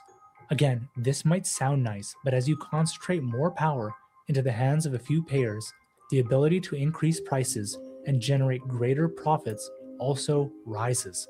This, again, is at odds with the goal of achieving better health outcomes. The problem with the current US healthcare insurance regime is that success for insurance companies is not success for the patients. The unnecessary complexity of the regime mixed with the consolidated power of the major players has failed to lower costs or improve patient outcomes. Put simply, it is fundamentally broken. We've talked a lot about US health insurance companies, but they aren't the only reason the healthcare system is broken. Healthcare providers are also a part of the problem. Let's start off with doctors. This might be hard for some to believe, but US doctors are a major contributor to the overpriced healthcare system. Take a look at this chart. It shows the Yeah, they go hand in hand. Remember, guys, these people in these industries are sociopathic too, because they have no empathy. They don't care that it's like, we're not talking about like car insurance here. Like this is, you know what I'm saying? Like it's really egregious. Compensation for U.S. doctors compared to doctors of other countries. There are many reasons. And what I'm saying is, like, a doctor would be like, "Hey, like, you know what? I really want that Porsche. I don't really give a shit." Like sometimes I think that they just maybe don't even think about that at all. Why doctors in the U.S. are paid more, but one of the primary drivers is the low supply of doctors. The U.S. has 2.6 practicing physicians per 1,000 people, compared to the OECD average of 3.7. But why are there so few doctors in the US? Simple. The American Medical Association artificially constrained supply. 20 years ago, the AMA lobbied to reduce the number of medical schools, cap federal funding for residencies, and cut. And there's a dental one too, ADA, or something like that. But there's like a dental one too. They're like, well, you better make sure you have Crest because we're their favorite one with all the fluoride. Have that one. Take the Crest one. Or it's just like they work for them. Like that's another thing. I don't mind if they wanted to control the market on it. That's I'm almost okay with that. But like, let's not make it such a difficult process that's like slow, clumsy, and like it's just not a good. People aren't like getting served well in it. You know what I mean? And I don't think it should be really that difficult. Like, how can it be this difficult if we've been taking care of human beings for the entire time? You know what I mean? Why is it more difficult than ever right now? A quarter of all residency positions because, I quote, they were worried of an impending surplus of physicians. This disgusting move of regulatory capture, influenced by greed, meant that the number of medical school graduates in 1980 was the same as 2005, even though the US population increased by 30%. What? Because college, probably. Now, it isn't all the doctor's fault. Hospital groups and investors are also a big problem. Similar to insurance, consolidation in hospitals and physician practices is very common. One of the key drivers for consolidation is the high. Like, these guys don't give a shit about nothing. Like, we're here to tell you no. And she's like, oh, I'm so glad he can just tell you guys no. Administrative burden for physicians to remain independent. Managing all the complexities of the U.S. healthcare system can not only be time. This is important too. Again, does that look like a symbol of like health to you? That company is like crazy. That company's like crazy, dude. Similar to insurance, consolidation in hospitals and physician practices is very common. One of the key drivers for consolidation is the high administrative burden for physicians to remain. Yeah, look at all these. Look at who you're hiring in the offices. This is what I'm talking about. This is a part of what I'm talking about right here. These people are part of the gatekeepers. This is the Mucinex people. That's what I was talking about. This is exactly it. They just kind of don't care. They're just there to get in the way of stuff. They're rude. They're like, these people, why do these people right here need to be between you and your doctor and stuff? You know what I mean? Really. Even for the doctor's sake, he's probably like, well, I really don't need you here to do this. Like, I can have my own in-house secretary do it, and then we can, we don't need you also to be here and make the process more difficult. Let's like take care of the customer and then get them out of the door. Independent. Managing all the complexities of the U.S. healthcare system can not only be time-consuming, but costly. By joining larger groups, physicians are often able to avoid dealing with administrative headache that comes with a smaller practice. Over the past 20 years, there have been 1,000 mergers among the country's 5,000 hospitals, and this extends beyond hospitals. Today, 3 out of every 4 doctors now works for a corporate group or hospital. Much of this has been executed by private equity firms. The one benefit of private equity is that it generally lowers costs within practices, which should, in theory, lead to lower prices for patients. However, given patients are captive customers, private equity groups are fully incentivized to increase prices. It's the perfect investment. Based on a recent study, when PE firms control more than 30% of a market, prices rise meaningfully. Specifically, the study saw price rises of 18%, 16%, and 13% for gastro, OBGYNs, and dermatological practices, respectively. One of the most egregious examples of price rises was U.S. Anesthesia Partners. After achieving significant market concentration in Denver, USAP was noted as charging reimbursement rates 30 to 40% higher than competing groups. By acquiring a large share of anesthesiologists in the Denver area, payers and patients had little to no choice but to pay whatever USAP asked. All of this. So that would be like we'll give you the surgery, you can have it, but we can't give you the anesthesia, but we can give you the surgery. They're gonna like withhold that from you. It's like, dude, if we're doing the surgery, we're doing this part too. Like, you know, I heard of this really cool story of a guy. Let me look this up. Get off this difficult topic right here. There's a guy named Matt Hoffman who basically like broke a ton of bones, and then he had to get surgery, so he went to Canada to do it. In Canada, they said to him, like, basically, oh, we can do this.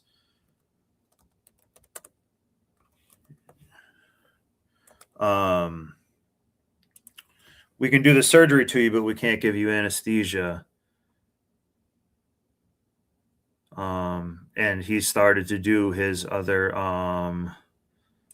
this guy right here.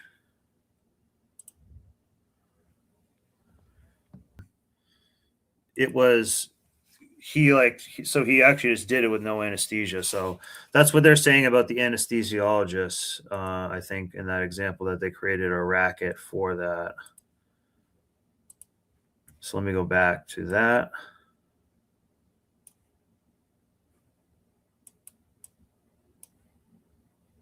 Dermatological practices, respectively. One of the most egregious examples of price rises was U.S. Anesthesia Partners. After achieving significant market concentration in Denver, USAP was noted as charging reimbursement rates 30 to 40% higher than competing groups. By acquiring a large share of anesthesiologists in the Denver area, payers and patients had little to no choice but to pay whatever USAP asked.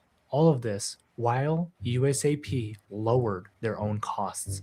The saddest part, quality of care doesn't increase and might actually decrease. Yep. A University of Chicago study found that PE ownership of nursing homes led to a 10% rise in short-term mortality rates. Another Harvard study found that quality of care declined once a hospital was acquired by PE firms. They noted a 25% increase in hospital complications and a 38% increase in bloodstream infections. Although this may seem surprising to some, it's doing sloppy. This is another thing. That's what I'm saying. The work is sloppy. They cut corners wherever they can. They're just overly cheap. It's like, just do the job properly. You know, it's just people's health. So like, can we do it right? You know what I mean? They allow the standard to be much lower. It makes perfect sense. To maximize profits, the best course of action is to increase the revenue per patient per And again, they're trying to make money off of you, not like give you like health and everything. That's what I'm saying. doctor. This operating leverage will definitely increase margins, but may compromise the quality of care. And since most PE deals are financed with large sums of debt, investors are under pressure to generate additional free cash flow to pay down the debt. This might mean cutting corners to stay afloat. But it isn't just private hospitals or PE-backed groups that are part of the problem. Even nonprofit hospitals are exemplifying extreme greed. For example, the former CEO of How many times do I say these nonprofits do this type of stuff? They are always like some B-dub who will be in there who's like getting paid like 70K just to like mess with you. And this is where like social workers sometimes are jammed up in this works too, in some ways. So yeah, it's just difficult. UPMC, a nonprofit hospital, made nearly $13 million in fiscal year 2022. Yes, the head of a nonprofit hospital made nearly $13 million. When asked about his compensation, This is what I'm telling you guys. It's like an inversion problem. Even nonprofit hospitals are exemplifying. Like they're like, we're killing it. Extreme greed. For example, the former CEO of UPMC, a nonprofit hospital, made nearly $13 million in fiscal year 2022. Yes, the head of a non-profit hospital made nearly $13 million. When asked about his compensation, this is what he had to say. Well, that's your judgment of it. I think my board determines what the appropriate compensation is for me and for all the other executives. Okay, thanks, J.K. Rowley Jesus. The conclusion for healthcare providers, again, is simple. Alex the pursuit Crowley, of yeah, that's controlling what he looked supply like. has led to the ability to drive up price without concerns for quality of care. This applies to doctors who have artificially lowered their numbers. And I think anesthesia is pretty like cheap. I don't think those medicate, like, you know what I mean? I think they're mostly like local anesthetic, and things that put you out for a surgery safely. And clinic groups who continue to consolidate doctors and power. The last element we will explore is pharma. The United States represents approximately 44% of the world's pharmaceutical market. That's over $600 billion. On a per capita basis, the US spends more on drugs than anyone else, spending nearly 50% more than the next highest country, Germany. But why? Is the US just buying different, better medicines? No. In fact, they're buying the exact same medicines, but just paying a lot more. When Bloomberg analyzed 8 of the best-selling drugs in the US, even after applying discounts, all but one were more expensive in the US than any other major country, and generally by a wide margin.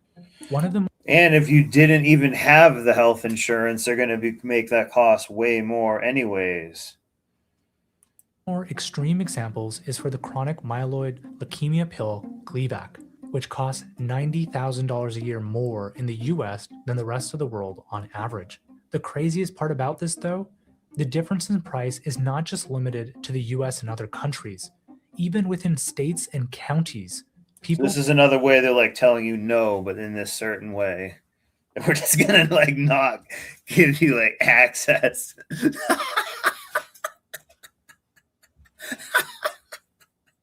Pay different prices. Take commonly used generic versions of a prostate cancer treatment, Zytiga. They have more than 2,200 prices in Medicare plans. For example, in northern Michigan, you'll pay $815. But hop around to Lake Michigan, and it jumps to nearly $3,400. One of the guys, come on. This is price gouge. This is price gouging on people's like health. You know, it's gatekeeping health.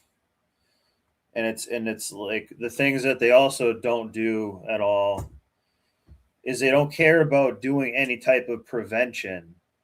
They just see you as like a policy, basically. They don't actually really care about like your health at all, which is clear. But I'm trying to say, like, if you did want me as a longer term customer, like if you made my health better, that would actually like help you more. And they reasons given by pharmaceutical companies as to the high price of drugs is R&D costs.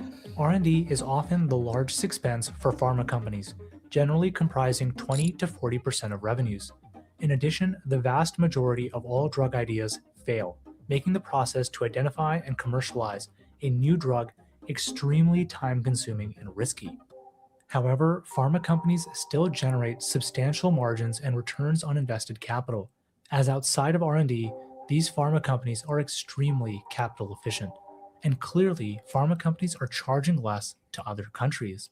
The main reason medicine in the US is so expensive is because, unlike the rest of the developed world, the US government does not negotiate directly. Guys, I don't even think it's like they're doing this shit every day, like measuring it, looking at it. I don't know. I don't really know too much exactly about how this works. So I guess maybe they do. There's the labs and everything. But I feel like a lot of times they're just simply just waiting for stuff to be approved. And the health insurance industry like wants to make things make it harder for you to use new things because they want to be responsible for less. So they're like going to they're going to basically take a new medication and gatekeep it because they're like, well, it's, it's kind of new, so we don't want to really invest in it yet. It's like, no, like I want to take this medication. It should, you know what I mean? Like you should be there serving me. With pharma companies. In fact, they aren't even allowed to, as per the Medicare non-interference clause. By spreading the negotiating power across payers, the US is unable to realize the scale benefits that it has. This negotiating power was further eroded when the Medicaid drug rebate program was put in place. In essence, the program set a maximum price for drugs within Medicaid, but in doing so, pharma companies made up for the lost revenue with other payers. The problem with pharma is not only about prices, but it's also about ethics. In 2014, the Open Payments Database was launched to disclose financial... Again, this is all just them viewing you as like not helping your health or something like that. If this was any other type of commodity, if they're the government, if they're the biggest pizza maker in town, you know what I mean? Like they should be like executing it much better. It should be easier, quick, less bullshit, things like that. Relationships between healthcare providers and pharma companies. Now you might ask, outside of employment, why would pharma companies pay doctors? Very simple. Pharma companies want people to use their medicines, and the only thing in their way is a doctor prescribing it. To this end, they offer illegal kickbacks and other incentives to ensure that doctors recommend their drug and not someone else's. Sadly, this behavior is on the rise. Since 2014, payments have grown from $6.5 billion to $12.8 billion. Not all of this is illegal, but in our view, almost all of it is a gray area. How can you be sure that a doctor will be objective if they have pharma companies supporting their research, giving them speaking fees, hiring them as consultants, and most atrocious of all, paying them kickbacks? There are dozens of examples of bad behavior. Novartis in 2010, Pfizer in 2014, and then more recently, Purdue Pharma with the opioid crisis. This is not a financial crime. Rather, it is a crime against humanity. The pharma system is very, very broken.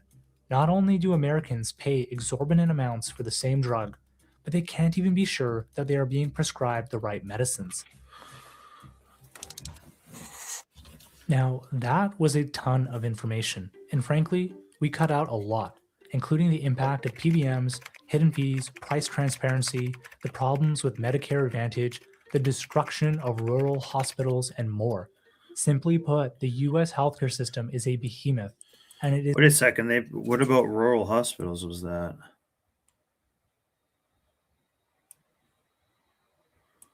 Now, that was a ton of information, and frankly, we cut out a lot, including the impact of PBMs, hidden fees, price transparency, the problems with Medicare Advantage, the destruction of rural hospitals, and more.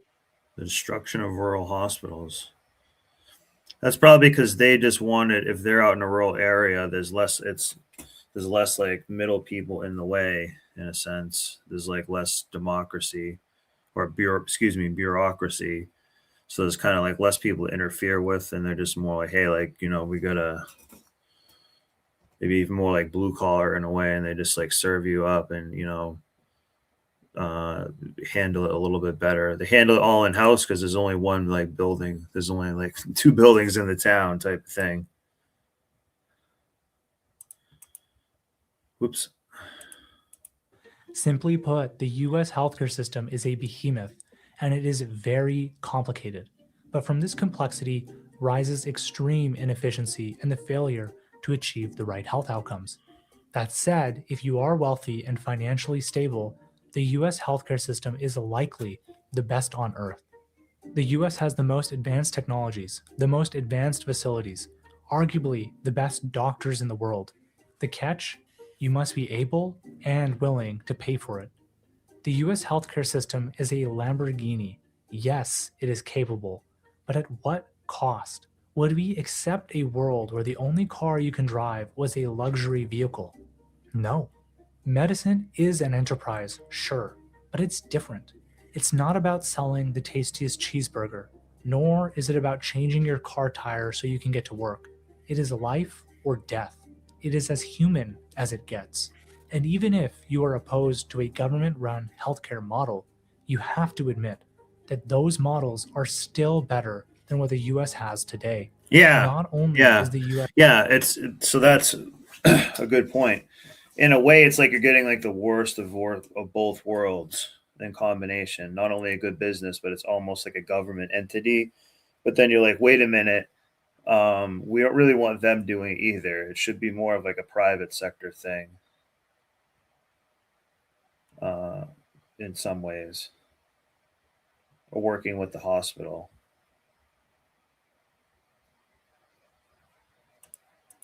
the most expensive in the world, but it also has Because there's just a lot of inefficiencies and redundancies within these systems. Mostly is the major thing. some of the worst outcomes in the developed world. If you have watched our channel for a while, you might have ascertained that we're not exactly socialist. In fact, you might argue we are quite pro-business. But don't let that fool you. Above everything else, we care about ethics and outcomes. And to us, it doesn't matter whether the US system is public or private. The fact of the matter is, it is a disaster. Yeah, these people are like, the people at the top are making a lot of money.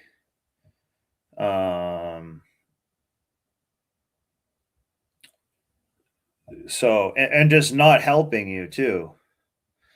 Like, that's what I'm saying. This $2 million is $2 million of him, like, just not helping people. And they're showing you that too. It is a system that would Again, they're not like trying to like heal you in any way. Well, at the end of the day, reject care to a sick child because of prior authorization. It is a system that would increase emergency medicine fees and surprise recovering patients with an insurmountable bill. It is a system where costs continue to rise, outcomes continue to decline, and nothing seems to improve. let's see. Let's go back and look at this protester here. What is this saying?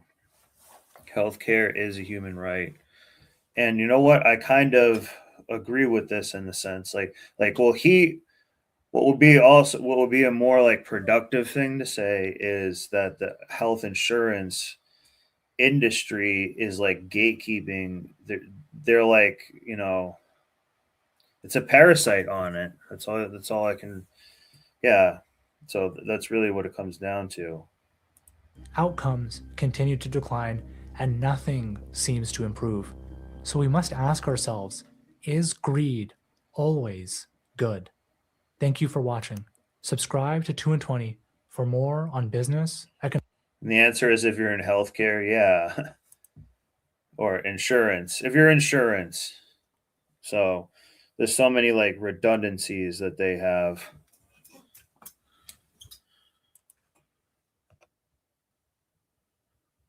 So I think that's pretty good. Insurance is actually a dark topic. So, oops. Sorry about that.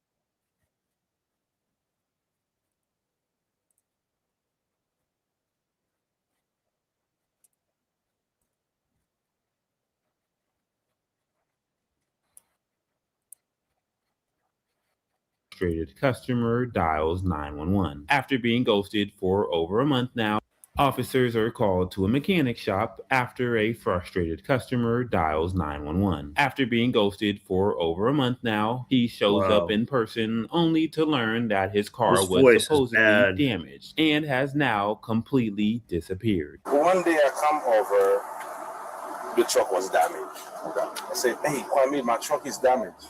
He didn't know the truck was damaged. Okay. Now, today he called me, he tell me the truck was stolen. Okay. This is somebody I know for a while. Even when I see the truck was damaged, I know he can buy the bumper and repair it, so I didn't bother to do anything, to say anything, because I believe in relationship. You dropped off the vehicle when? About a month ago. Who's the guy that was working on your vehicle? Let me go over some of these comments here. Medical field is screwed. You have nurses that are overweight trying to tell you how to improve your health. Yeah, there's a lot of inverted stuff that happens with this whole system. It's very inverted. There'll be a lot of hypocrisies in it, and just it's really strange because we've been taking care of people for a long time, but it's like I don't know. I feel like we could be better at it. And I want everyone to get paid well too. I want people to prosper. You know how to spell it? KWA. And what did he say when he called you? He tell me your truck is stolen. He called you today, so you said one guy at the shop, or was it Kwame that called? Kwame that called. Okay, Kwame that called you. Something bad happened. Your car got stolen. That's what Kwame told you. Yeah. Okay. Gotcha. And he told you that at 1 p.m. today. Yeah, 1:34. So he said your car got stolen. Did he say by who? He said. Did he say by who? Huh? Did he say by who? Like who stole it? Idea who took it? No. Okay. When he got the car, he was expecting to buy the part that cost $549. Okay. So now probably he didn't have the money available because he was like making a deal to me, but I wasn't making a deal to him because I built this fence for him. Okay. So now he tell me, hey, I got you because I didn't ever tell you anything about the fence, whatever. Every weekend I call him, either the call goes straight on voicemail or he tell me, man, I'll see you tomorrow. But, he's a busy man. I understand that because, I used to hang out with you when I had 2-3 cars here, back in. Sorry, that sucks. We'll go to this instead. Really quick, I'm just going to detain you and put you in handcuffs, okay? Are you serious? I'm dead serious. Yes, ma'am. Why? Turn around, please. On August 12th, 2025, an officer responded to a call about a battery. Hello, all right, who's involved? Who called? You called? I called up this gentleman. Right Oh, she's a dumpster. Oh! Are you hurt? No, not really. Did you witness this? No? Anybody around? Just you and him? All right. So what's going on? I live upstairs and I'm trying to work. I had a phone call coming and this noise just keeps going and going and going. Oh my God, did she run down to bitch at them? So it just was on the balcony and I was like, excuse me, like can you make that noise stop? Because he was So this is the entitlement, guys. This is so they're doing, this is not bird handing, this is like bird squawking, or I don't know what you'd call this, but this is her literally like throwing something at you, saying like, hey, you need to do everything around what I need. Like, okay, we'll just drive home and do it later or something. In the vehicle, it wasn't moving or anything. Like, can you just make the noise stop? Like, I have to get on this phone call. People live up here. And he just dismissed me. So I came down and I was like, can you please make this noise stop? And he's like, get the out of here. Nice. And I'm like, oh, I'll get the out of here. So I come around. And now she's outside filming it, trying to make it all. See how she's trying to make the environment adapt around her? So maybe when she was younger and hotter, it did like be revolved around her, but this is a typical Karen. Down to the vehicle, to the side. I didn't get in the vehicle, but it was slightly open, so I just stepped up and I shut it off one notch. And he pulled me. She went and shut the truck off. Oh my God! What if it went into like neutral or I don't know, something like that? You know, she didn't even know what could happen. My arm down, and he like held on to me really tight and like pulled me, and so I pushed him to get off of me, and then he punched me in the. Guys, she just tried to hijack the truck. Basically, this chick basically was like hijacking a truck. Like,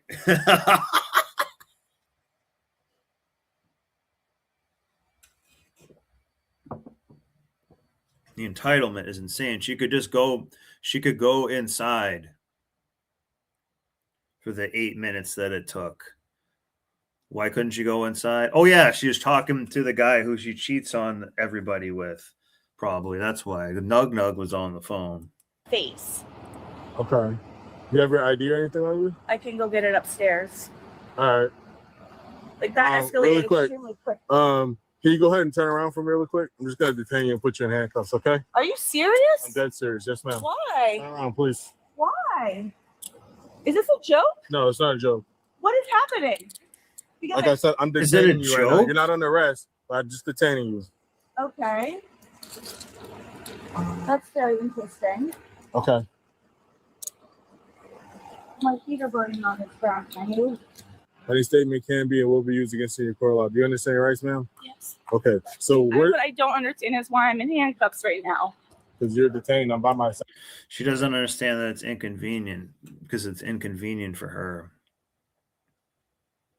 So, and you came from your house down here. Yeah. And she's been doing this her whole life probably, and is able to lie her way out of it. And Because of stuff a like noise that. from the garbage truck, and you pushed this gentleman. Okay, hold on. That's what you just told me. And she thinks that this guy is basically garbage as well, or whoever was driving this truck. Even if it's whoever was driving the truck, she doesn't respect them and felt the right to just go up and yell at them about it. And she was standing earlier, like right where this thing could like dump and fall into. She was like basically standing under it. So this is like a sabotager right here. A sabotage whore. A sabotage whore.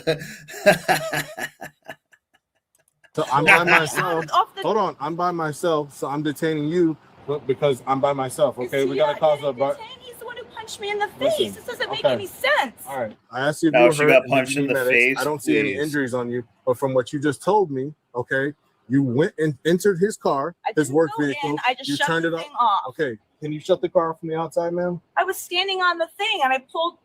Now I can't do anything, but I just shut it off. I didn't get in the vehicle. I just stepped on the thing and he grabbed me and pulled me down. No, He pushed oftentimes, off of me. I'll be right back. no, she's just trying to talk her way out of that. Oftentimes, sometimes those are actually hard to like reach. While the officer went to talk to the driver, the other continued the conversation with the woman. This guy pulled me down off of the truck. Because you got in his truck. You're I not. didn't get in it. All I did was shut the one thing off. You're just not going to accept the consequences of your actions, huh? Is he gonna have any consequences? He is. He's protecting his truck. It's his property. Okay, well, he's finding that out.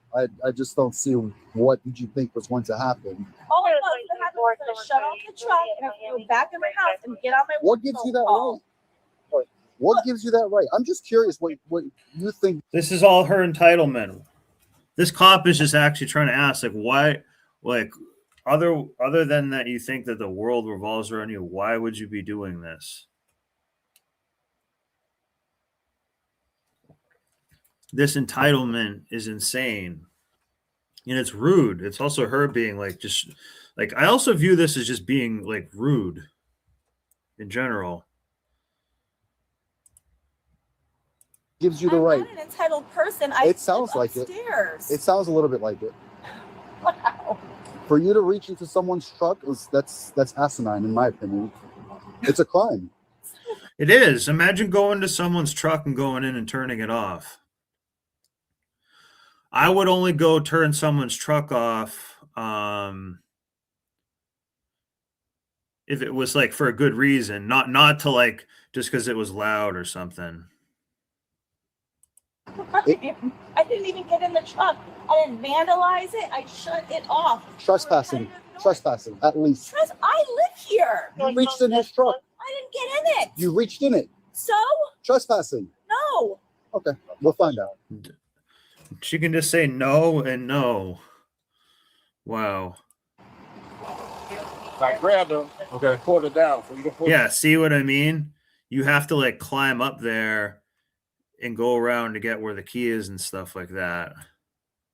This is not just like, she just makes it seem like, I just walked up to the window and I found it and turned it off. Like she probably had tried to go in there and freaking drive off with the thing or something like that. Okay. And so you can see how she said that he punched her in the face too. I hope the cops, I think the cops are going to believe this guy. Okay. Really, lady.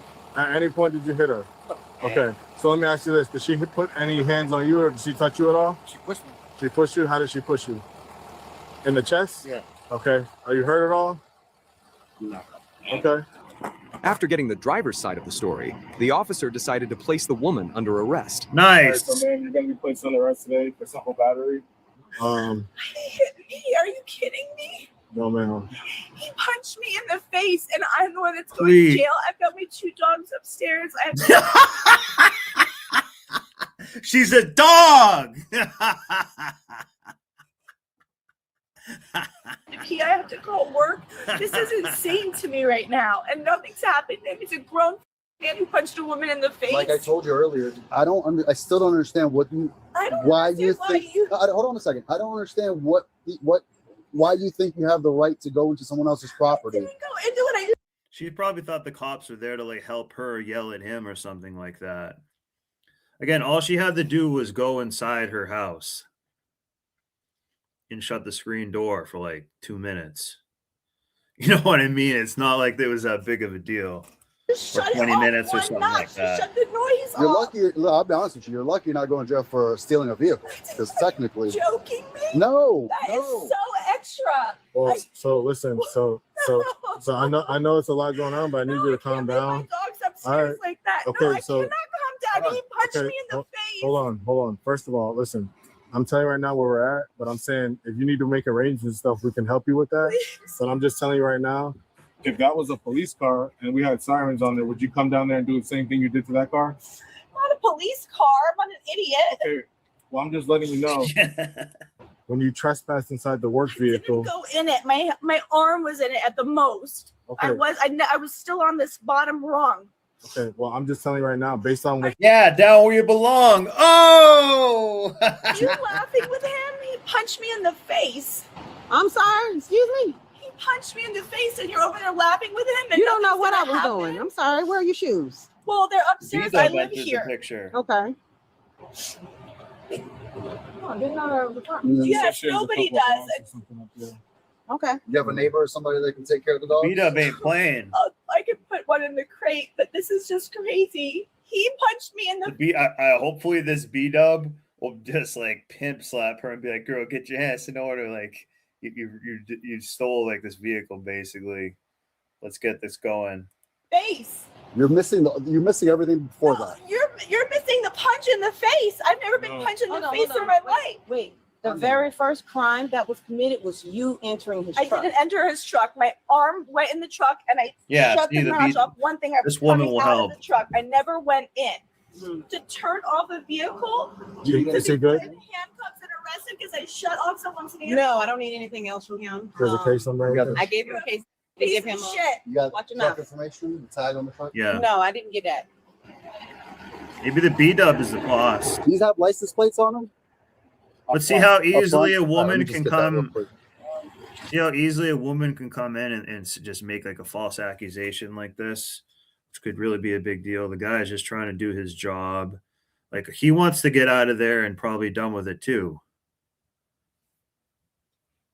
You know, it's not like he just wants to sit there all day, like blocking stuff with the dumpster up in the air or something like that. Yeah, what's up? I gotta go finish times down. Okay. But when I do that, I'm gonna make a lot of noise. That's what I can figure. That's too bad. You can do your job. Thanks. You're fine. Let me get a victim's right pamphlet so I can go ahead and get them home. And I think these cops have been pretty fair this whole time and actually doing a pretty good job. Wait, he's the victim? Yeah. Are you guys serious? This is like a night. This is a nightmare for her because he's the victim. Here right now. That's how she has been able to play all the time. She got played with her own hand. He punched me in the face. I don't understand what you guys don't understand about that. Yeah. I called the cops on. He was playing 304D chess. Oh.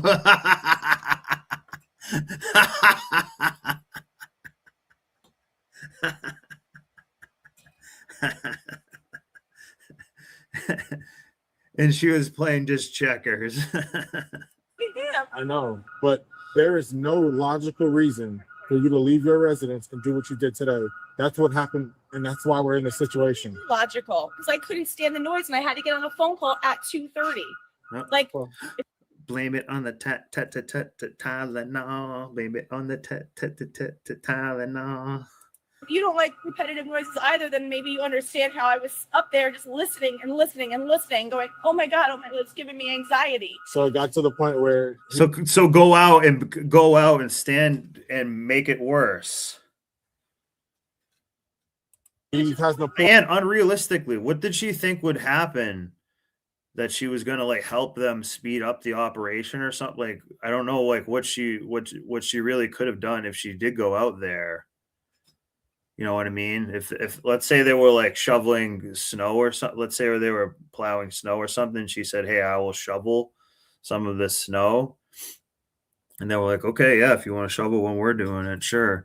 Like, but she's not even gonna. There's nothing that she can really do that will help their process, is what I'm saying.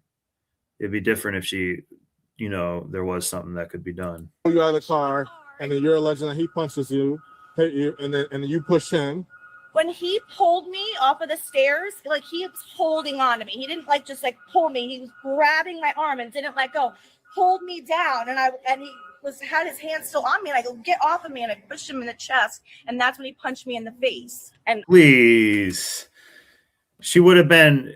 If she got punched in the face, she would have taken a selfie of it definitely first. And then she definitely would have said this, but she would have taken like a selfie of it and everything like that.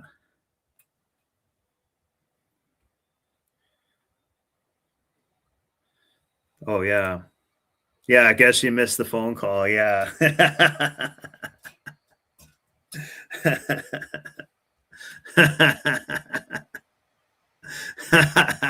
Yeah, exactly. And guys, this was all of her own doing. Like nothing had to happen here. This also takes up a lot of resources and stuff too, and it could easily have affected that guy a lot, or it still can. But I think that they are seeing that she's kind of a Karen and she's just doing this, to be a problem and make it all about her. I wasn't even in the vehicle. I turned the key. That was it. It's like the smallest Kind of like a Freemason looking elevator or something right there. thing that How can you do. turn the key without getting the vehicle for a mask? Because there's 2 stairs on there, and I just reached my hand in. I didn't have to That get means up you went in the there. vehicle. My hand did, yeah, absolutely. But I didn't get in the vehicle to vandalize it. I wasn't in there looking like I was going to drive it. And that's what trespassing is. It's not that you went in there to take something or commit another crime, but you weren't supposed to be in there. You had no permission to be in that vehicle. That's trespassing in a vehicle. You see what I'm saying? I see what you're saying, but I just don't see it that way. And I think it's really, and you can shake your head and that's Florida fine. state statute says it. I mean, there's no, you don't have to see it that way, but that's how it is. And you don't seem to understand it, but we're telling you how it is, and that's what it is. I just think it's really dramatic. Take it up with the governor. It's not to take. So this guy is saying, "Go fuck yourself," basically. And he's kind of laughing a little bit. Don't seem to understand it, but we're telling you how it is, and that's what it is. I just think it's really dramatic. Take it up with the governor. Then I don't know what to tell you. It's Florida state statute. You're not going to change it. Your opinion's not going to change it. Yeah. Absolutely. Because remember, guys, it wasn't like she just had like an electric start vehicle and went in and hit the stop button or something like that. No, she had to like go in the cab. She probably had the door open. Like she probably did have to like sit down on the truck to like turn it off, and to get up in there to like maybe look at it better to see where the key is. The key could be in kind of a weird spot, but it's usually to the right of the steering column, but maybe it's kind of like, I don't know, in a different spot that she doesn't think of. So she probably did have to get in there and sit in there and look around and everything. And for all that guy knows, she could have been trying to like take the truck too. Like he does have a right to not have her just up there doing shit, especially if he's like doing work behind it, unloading, like he's unloading something too.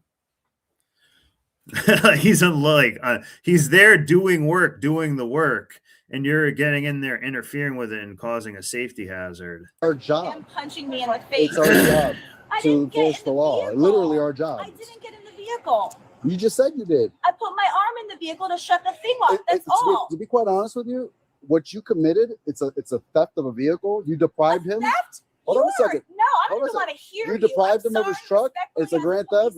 It might being a real jerk. No. Look at, she's trying to use her fingers to like finger wag at you still and still do the bird sign even with the handcuffs off. Wow. This could be a statue.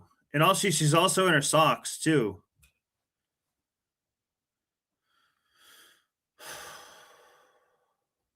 Wow. Oh, I'm not. I'm just holding you accountable to your actions. No, you're Again, is that so? Imagine you're at this apartment complex here, and like that is your girlfriend. Is that really what you want to deal with if you lived at this apartment or just lived at the apartment complex, and she's this one's around? Because now she sucks too. She's making all about her because now she has. Look at all the cops she has around here. If I lived in my apartment building, if I was on my phone call, now she made like 8. The very problem she was trying to like that she claimed about, she created 10 times more that herself. And took up resources and stuff. I'm holding you accountable to your actions. You're saying I thefted a car. Yes. Do you hear yourself? Technically, yeah. Do you hear yourself? I know. Wow. I know. I've been doing it. Trying to shame a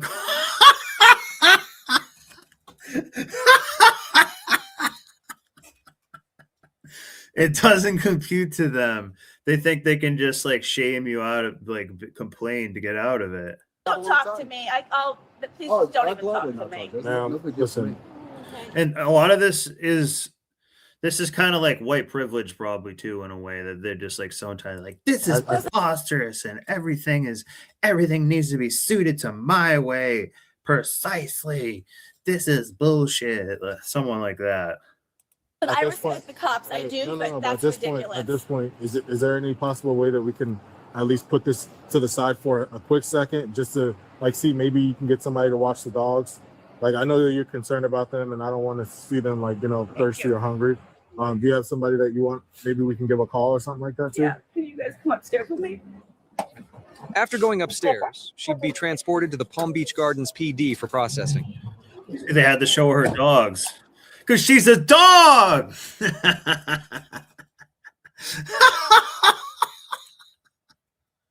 On April 4th, 2024, watch another one officers of these. responded to a call regarding a woman refusing to pay for her police pizza. video is kind of the best sometimes. Fucking awesome.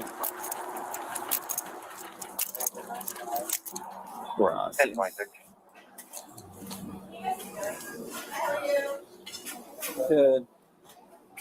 Did we get this figured out? No, I need my boyfriend to pay my bill, and what happened was my other phone, Wait, phone what did doesn't she have just Wi-Fi. say? Let's take this outside. She needs her boyfriend to pay her bill.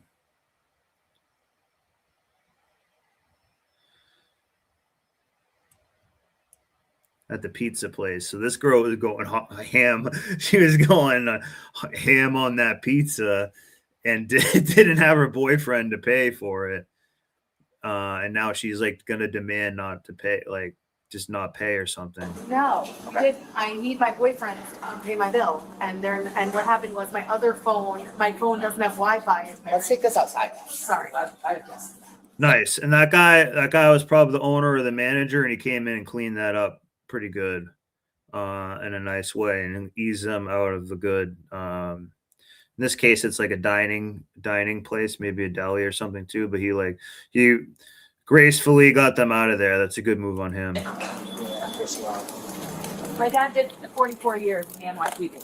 Okay. Like we give a damn about what your dad did for 44 years. Call him. That doesn't 44 years. matter. It does matter. I had money in my account, and now I don't. He's in charge here. Okay, I had money in my account, and now I don't. Okay. This happens Oh my God, maybe this is her Nissan Altima. Maybe this is a Nissan right here. to me all the time. My car broke down. You're like, you can see it. Well, you need to pay your bill. I know I'm gonna She's make on his money if I 3-4-1 have my pizza. phone to make money. Well, you need to pay your bill now. Okay, you have to take me to jail. Okay. So you're not going to pay your It bill? looks I'm like gonna pay pregnant, my bill. maybe. If I have my phone, I Are you can't going to pay your find it. bill right now? I'm gonna try. Where's your phone? In the bar. Probably in my bag, or sometimes it vanishes because God just does that shit to me. I'm confused. How could she be responsible for anything then? Listen to that. I don't think this girl's wasted either. Let's see. Sometimes it vanishes because God just does that shit to me. I'm confused. How are you going to pay your bill with your phone? I'm gonna ask people on Facebook to pay my bill. Morgan Wallen. He does do that. I sit here and do that. Well, Correa, we can. So Morgan Wallen's going to Wait pay out her here. bill? Do you have a driver's license? Yes, I do. Where's that? In there. All right. So I had money in my account. are we going to pay the bill today? I want to. Not with asking Morgan Wallen. to pay the bill here. Okay. My dad. He's going to ask Horgan Wallen. Your dad means nothing to me. To be completely honest, That's probably her page is like Horgan Wallen slop, pig slop. he means nothing. I know NYPD cops hate you guys too. That's fine. It doesn't matter that he's NYPD or not. Your dad is not. My mom can pay my bill. I went to her house to try to get it. Okay, is your mom willing to come here and pay your bill right now? Yes, if you call her. Okay. See how she's hot potatoing everything so someone else has to do it?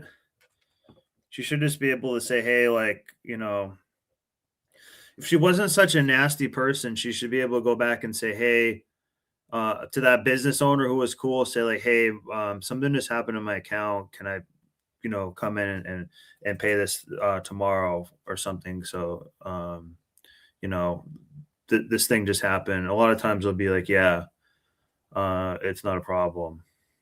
You call her. She's not going to believe But me. if it's someone like this who's treating you this way and is making a scene out of it in front of the whole restaurant and doing it in a disrespectful way, absolutely not. That's what I'm saying. If you had some good decorum and spoke to the owner or the, you know, that's a good small business thing. Hey, she thinks I'm a A psycho. good thing about a smaller business, they might just be cool with it. She's stealing my kids from me. We can trauma bond all day long, but we're not going to do that. Okay. Wow. Look at all the nonsense she's spitting. Is this your vehicle? Yes. And looking like right at him. All right. Are you a registered owner of the vehicle? Yes, I am. You don't have anything inside this vehicle to pay your bill. No, I have $7 to pay my bill. Probably 15. All right. Wow. You know why it's $7?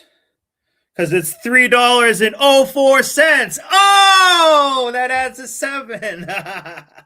John's. My ex-boyfriend to come and pay it for me. He will do that, but I need a phone to do that. Florida. Okay. What's your bill? Go ahead. I'm sorry? I can print it. Cool. So this guy's like lit on something. Look at this.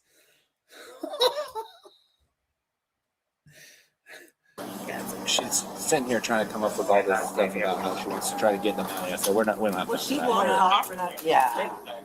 She didn't have a car that she.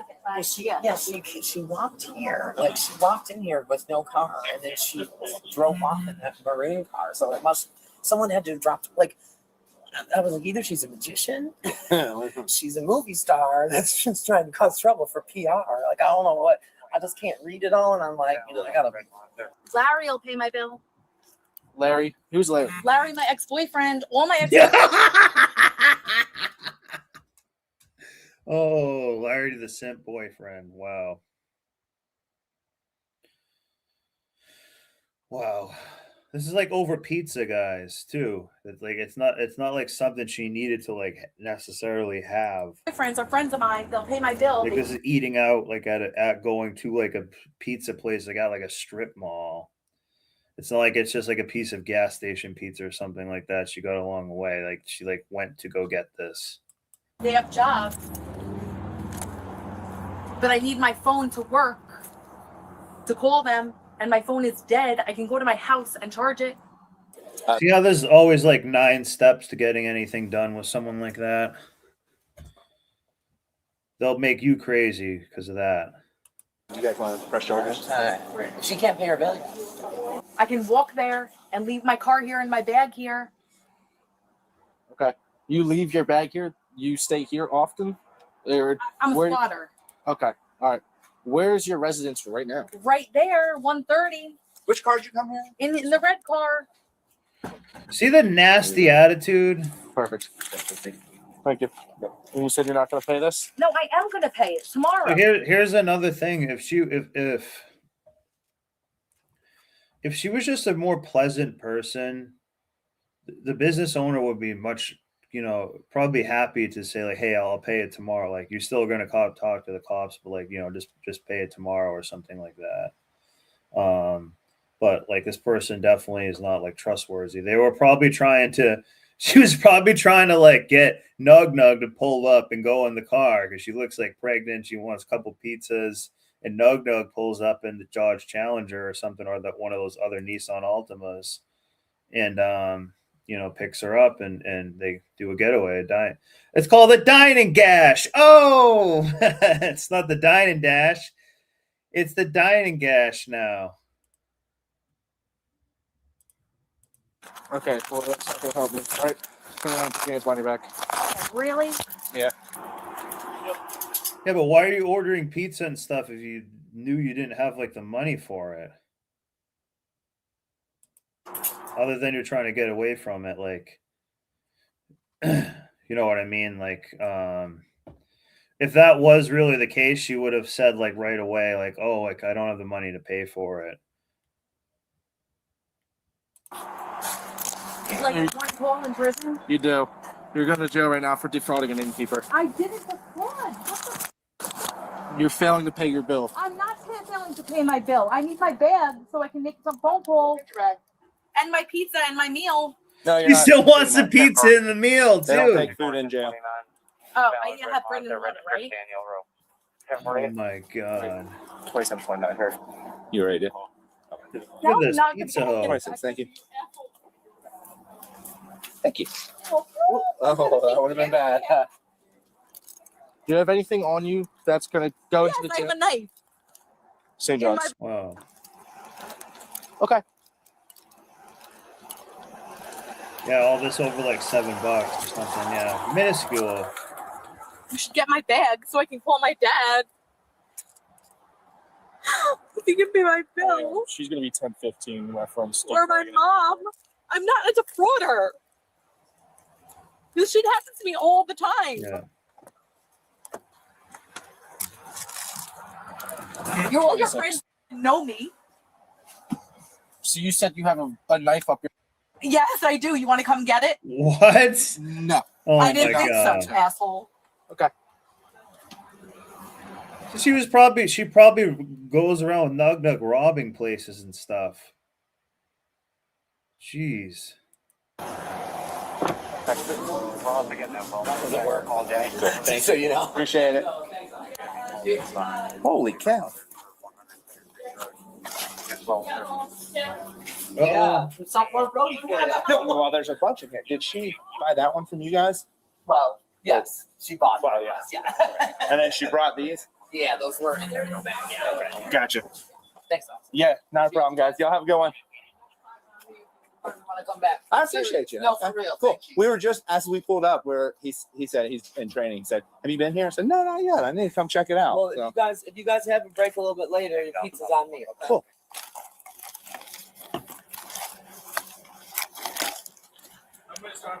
Papa 263 St. John's. Okay. Is there a female deputy that can be 51 to us by chance? She's saying she has a signal 0 in a inappropriate place.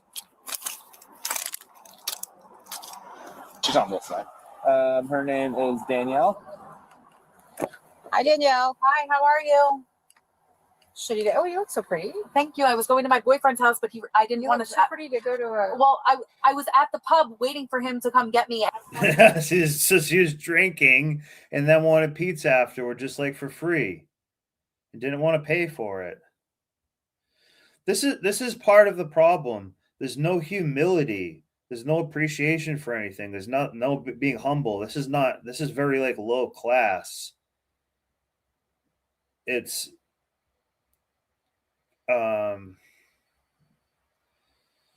but this is how simps allow her to act and stuff. Real quick. Come on out, Claire. You said you got some up there? No, I don't. I was kidding. Okay. Not something to joke I about. gotta kind of chat. Really? I'm not gonna do a whole. I was Hey, kidding. before she does that, let me ask you. I just talked to your mom on the phone, and she said that you didn't pay your bill at some bar last night. No, because this happens to me all the time. Well, if you didn't have, No. Just look at that, guys. Wow. money to pay I your bill did last have night, money. I have why would you $7.5 million. All right. All right. He asked. He's being an asshole. No, he's asking you a question. This is My dad did 44 years in the NYPD. I did 20 years in the NYPD. So I'm retired. No, you're not. do you have anything up your hoo-ha? No. God, I don't want to look. I know. I don't. I'm gonna check it. I can't even. I Just at least do a pat down. like, Step out. I Of the can't thing because my legs are stuck because they're chubby. You're athletic. You're not chubby. This is it, guys. This is modern Western culture right here. These two women are arguing about whether she's too big to like roll herself out of a car, has a knife in her snatch, is saying she has $1 billion or all this money or something like that, and just acting a fool. And then you have a female cop telling her what to do and everything. And don't call us chubby, woman. All right, just put your stomach up there. Your dress is so cute. Yeah, thank you. All right. I need my bag. Go ahead. We're gonna get it. But go ahead. Thank you. All right. Hang tight for me, okay? Thank you. This is when a female cop is great in a situation like this, and also as a de-escalator. So like they are good at basically that one thing is one of the things I think they're the best at. NYPD, huh? Yeah. Do you mind terribly just hanging out until the mom gets here? Because she's got her kids. Yeah, did you hear that? She had her kid. On January 2nd, 2024, She had a kid with her as well.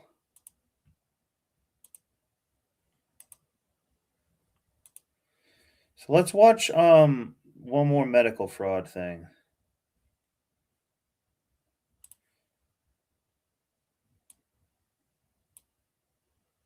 They billed our insurance company over $3 million for the cost of transplant. Then I have another EOB right after it, which was another $1 million. So you're looking at a $4 million transplant.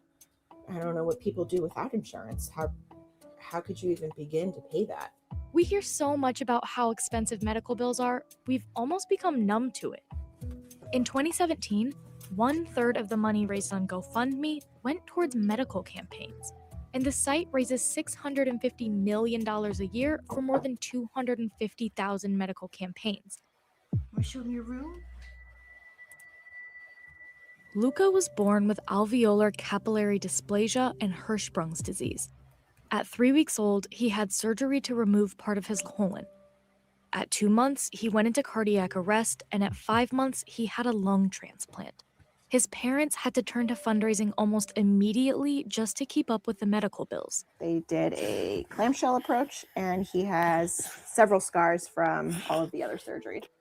So when did the US healthcare system go from a philanthropic program to a multi-billion-dollar industry? And where do the funds go once the bills are paid? Today, the US healthcare system is in a sort of tug of war between physicians, hospitals, pharmaceutical companies, shareholders, and insurance companies. The list goes on, but for this video, we'll just focus on these entities. Caught in the center of it all are the... Yeah. Remember, the shareholders always right, is like, you know, because they're really like their boss in all of this. So a lot of these are all, you know, interconnected, big time. Hospitals being one of them, guys. You know, they all need to be cyclical as like a wheel, basically, and all be able to crisscross with each other as well. They all got to, you know, scissor each other. Patients. We're often not able to provide the type of care. In the scissorhood, iron dulls iron. And those costs are now forcing a growing number of uninsured or underinsured Americans into traveling abroad for medical treatments. Everyone started thinking of healthcare as a business where the metrics were profit, return on investment, efficiency, and those aren't the metrics of health, but that's how we judge hospitals today. You would think that they would be looking out for your chronically ill children and the, you know, all of the medications and things like parking at the hospital. No. Right. No, it's not covered. But before we get to all of this, let's rewind to understand how we got here.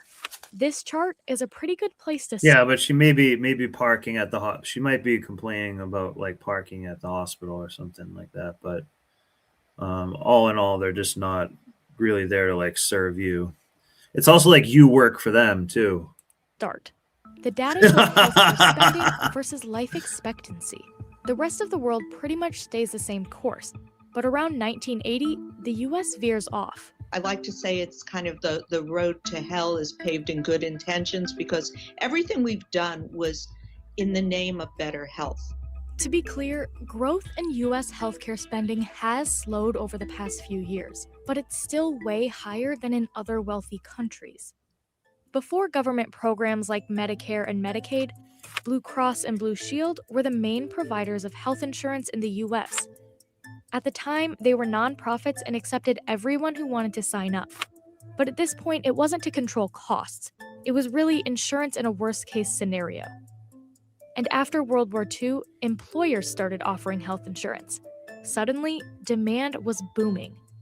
From 1940 to 1955, Americans with health insurance went from... Also, like in other words, too, I think maybe more before that, it was up to you to like maintain your health more, and this was like a thing,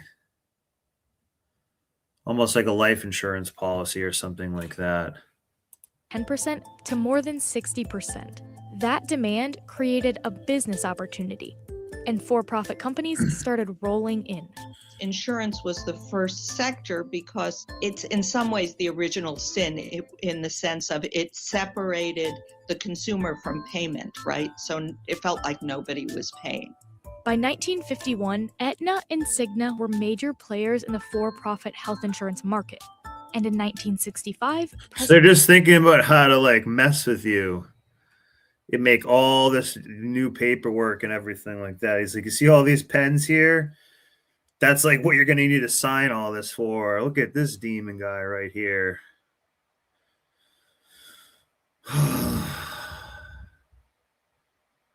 President Johnson established Medicare and Medicaid. This medical insurance for those over 65 will become effective July 1st. Even so, the for-profit insurance market continued to gain steam through the 70s and the 80s, capturing more and more of the health insurance market. Meanwhile, the first for-profit hospitals started popping up around the country. When Medicare and Medicaid started, there were none. But by 1983, 1 in 7 U.S. hospitals belonged to an investor-owned multi-hospital system. By the 90s, Blue So they're making like a net in the market that people get trapped in, basically. Cross and Blue Shield had merged, but they were They're losing funneling it. Yeah, it's funneled. money fast. And in 1994, they let their local companies turn to Wall Street to stay afloat. Hospitals, I think, were the first to realize, whoa, we can charge whatever we want for these things because it feels like no one's paying. But then, there are all these doctors in the hospitals. They see all these business consultants coming in. They see the hospital CEO making, $2 million a year, and they're feeling like, wow, we're suckers. We're working our tails off here, and we want in too. Essentially, hospitals went from being run as a philanthropy to being run as a corporation. But these corporations aren't selling just another widget. They're putting a price on human health. The healthcare industry is now the country's biggest employer, and those employees need to get paid. Wow. I didn't realize it was one of our biggest employers. Guys, for the amount of it's a fragmented system.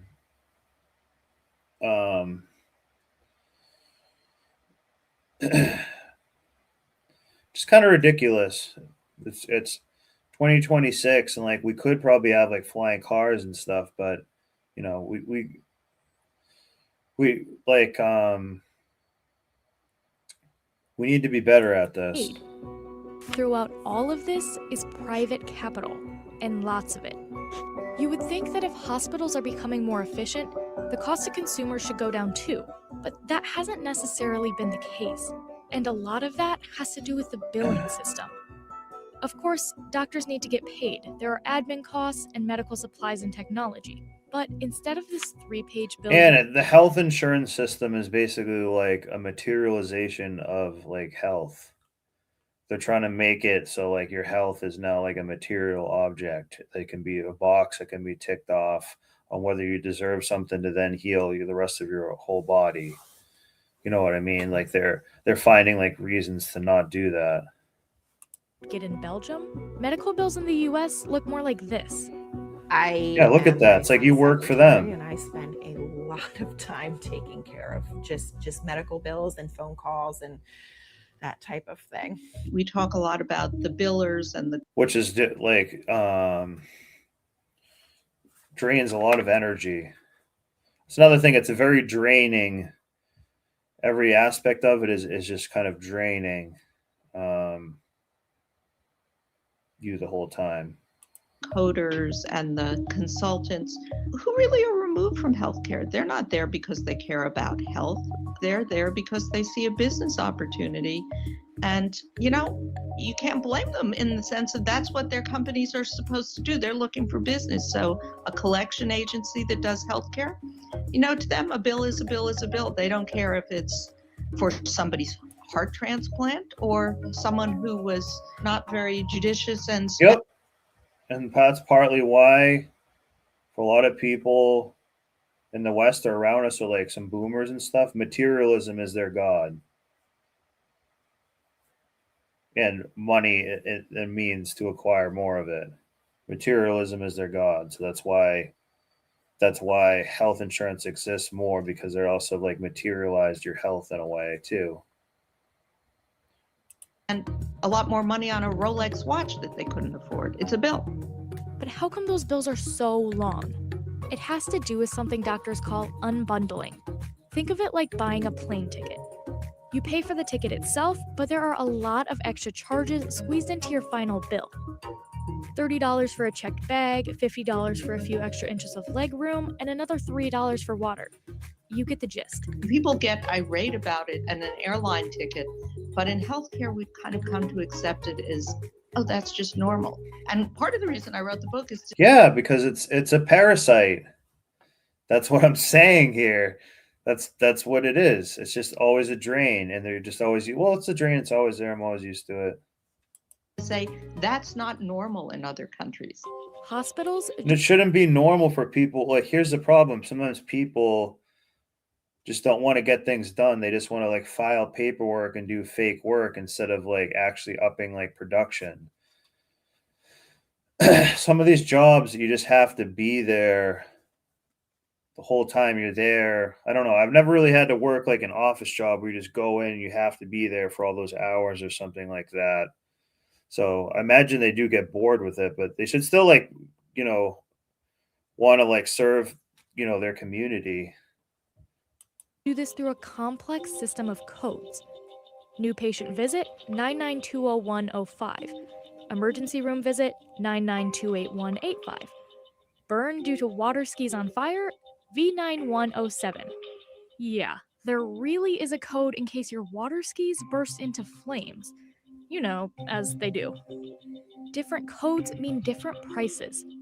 Just take the codes for a laceration. You'll be charged a different amount depending on the size of the cut, where it's at on your body, and how complex the suture is. Materializing your body.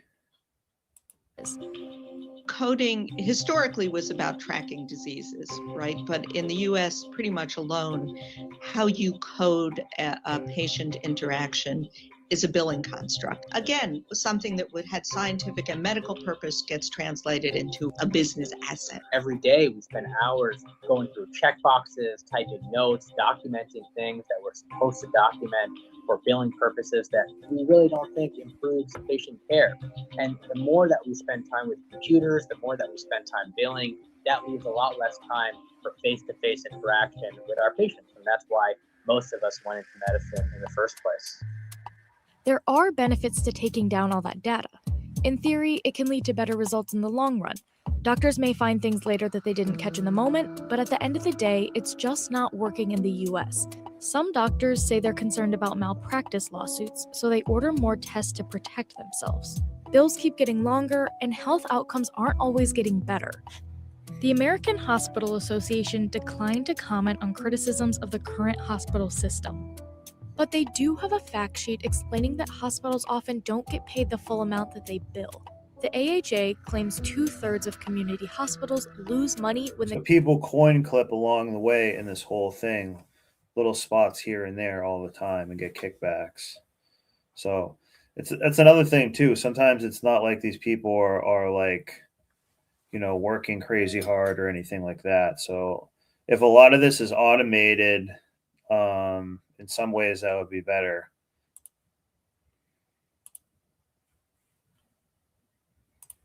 Government pays Medicare and Medicaid. And women are in a lot of these jobs. Bills.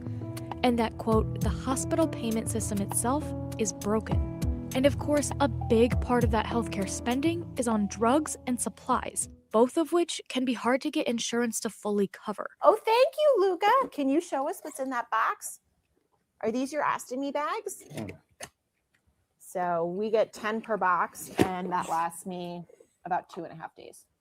What they're currently charging me is $1,178 this month for those boxes.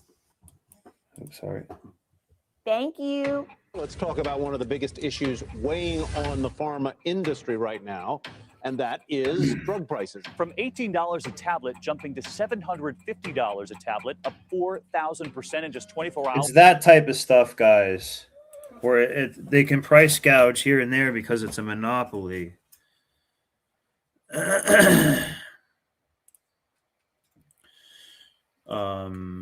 Equilibriums here. I worked an office job once. I was the only male and started as just a filing clerk. By the time it ended, I was doing mini tasks for every single woman until they all teamed up on PMS to fire me. Damn. But yeah, they'll be in a lot of these places, hospitals and stuff. No, in fact, we're increasing access to patients, Meg. We've all heard about Martin Shkreli raising the price of Daraprim, but what about colchicine or epinephrine? The prices of those drugs have both skyrocketed because one company has control over it. The response is usually the same. The companies need to raise prices to fund the research I think EpiPens are like this way too. and development for the next drug. For the most part, high-priced drugs have patent protection from the government. They pretty much have a monopoly in a market. So very often you have someone who needs a specific cancer drug. There's one company that makes it. They're the only company that makes it. No one else can make it. And since it might be absolutely necessary for your life, they're in a position where they can charge anything they want. How is that possible? Well, there's not really anyone stopping it. Once people realized you can get away with this stuff, it became a race to the top. It's also important. Yep, just price gouging and stuff like crazy. But I mean, people seem to, they just keep accepting it and not really looking at it at all, saying, geez, like maybe they're just price gouging like way too much here. And, you know, I think especially people that maybe work in these industries and stuff too, it's got to be like, well, there's got to become a point where you decide to do like what's best for the person and stop caring about making some money for, you know what I mean? When you're going to start caring about the person more, they need to shift more to that rather than just like semi-working for an insurance company. So insurance has a lot to do with stuff like that. To remember that many of these costs are adding up during a very stressful time. Sometimes the people paying the bills aren't even conscious. The analogy I often make is firefighters when it comes to burning house. So when your house is on fire, your family's inside, you don't want to be sitting there negotiating with the firefighters. Oh, you know, I'm willing to pay you $300,000. Yeah, exactly. That's not how you want to do this. And often healthcare does have that character. Medical emergencies are chaotic. By And design. health insurance is confusing. There are HMOs, PPOs, deductibles, copays, 304s, HOEs. and premiums to try and make sense of. You'd think that if people are insured, they shouldn't have to pay that much out of pocket. But that's not always the case. Not every doctor accepts every insurance plan, and some hospitals have staff employed by multiple third-party companies. So one trip to the ER could get you 5 different bills, and your insurance might only cover one. I actually stopped taking ambulances. Really. We had one really, really close call where Luke was pretty unstable. We knew things were going south, and we drove him to the hospital instead. I sat in the back and slowly increased the oxygen the entire ride, and my husband was driving 120 miles down 95 because it was faster and cheaper for us to do it that way. When you're being slammed with those type of bills, like you just can't incur any extra costs. And I'm a nurse, so I figured I was in the back seat, and if I had to do chest compressions, I was going to do chest. So she's a nurse too. Well, that's part of what I'm trying to say. Like, she is a nurse, so she should know like how much this costs and be like, oh, well, you were fine when it happens to other people, but now it's happened to you, and it's, you see it more. So I feel bad for people who are in this situation like that, because you like pay for it and then they just take more from you. Today, nearly 30 million Americans are uninsured. That's down from roughly 55 million in 2010 before the Affordable Care Act. But it's still a higher percentage than countries like France, Japan, and Israel. The insurance companies are supposed to be negotiating their prices lower because in a lot of cases, they're ultimately the ones footing the bill. But as we've seen over the last few decades, that cost can still get passed on to consumers. Health costs can contribute to all sorts of inequalities in society. So people who are poor or middle class even, they're just one serious illness away from bankruptcy.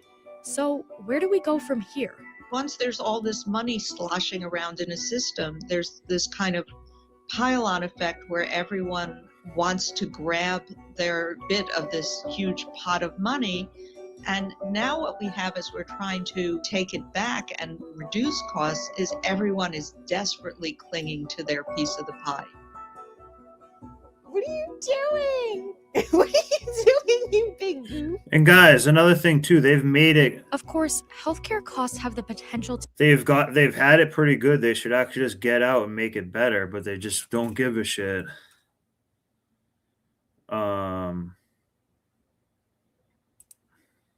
Basically at all.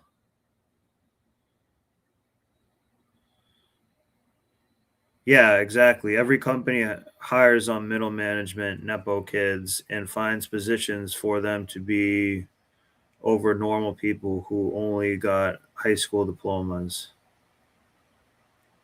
Yeah.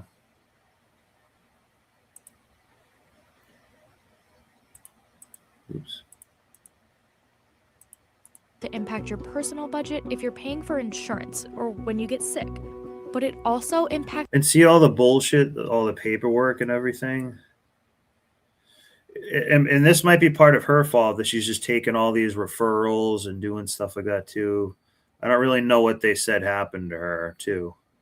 You know, it could have been her just being too drunk or something too.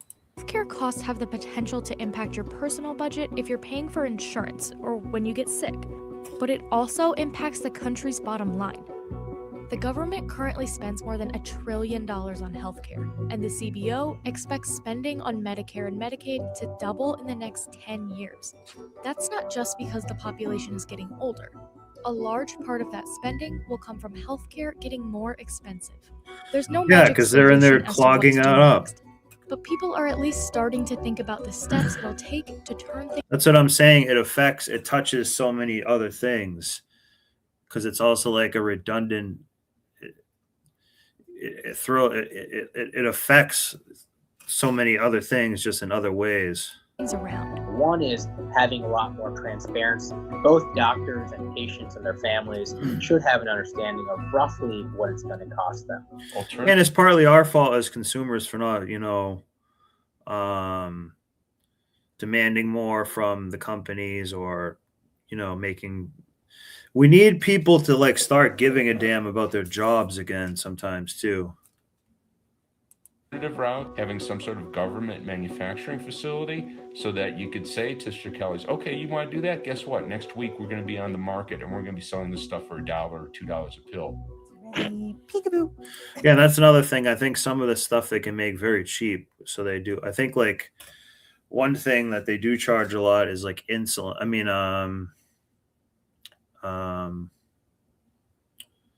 the shot that you take for the EpiPens. I think those are like $400 and they only last like 2 years. Ready, peekaboo. And we know that it will basically save someone's life, but they probably give like Narcan out for pretty cheap though. There is a very, very strong possibility that Luca will need a second lung transplant before he's 10 years old. He's already had one.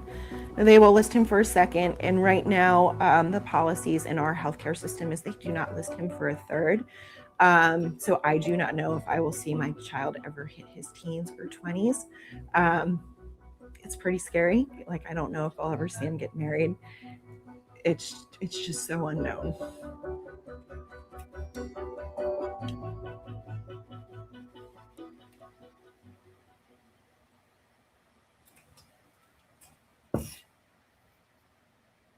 Hang on a second. Protein-packed food now seems to be everywhere you turn. From the biggest TV shows, dude, a protein shake, I said, let's buffen you up. To fitness influencers. 30 grams of protein. This is the fastest way to get over 100 grams of protein. So yeah, I want to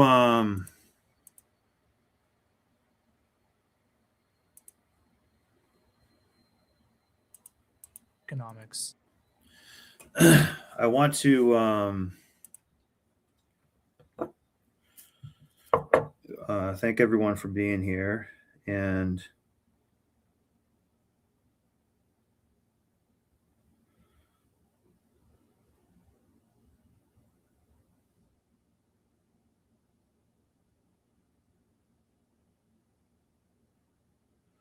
oh sweet.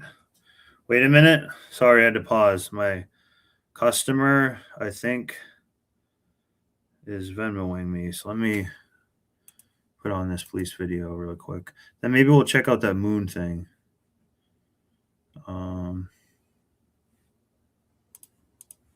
Officers were dispatched to a dentist office in regards to a disruptive patient. Hi, thank you so much for Hi. coming. Yeah, of course. She's over here. Okay.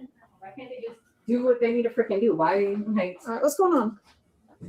oh, so they called the cops. They have the cops here now.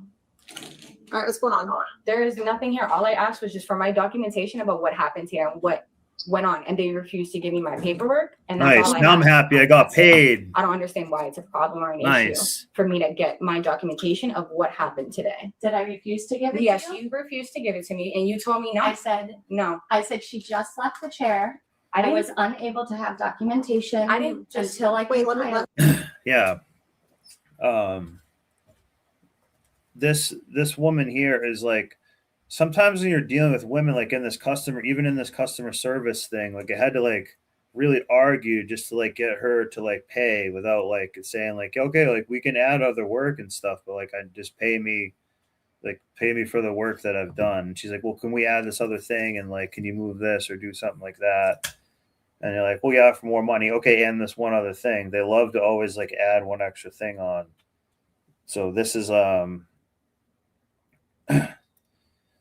a problem with it's just like an entitlement problem, especially maybe if they were hot once in their life and they're used to be able to do that, but sometimes it's just that they don't really value your time at all, so you have to like remember that, and they can be a perpetual line stepper with certain things. So if you have like doing a service business, or like something in like a residential setting, sometimes the suburban housewives like wield the power in the households.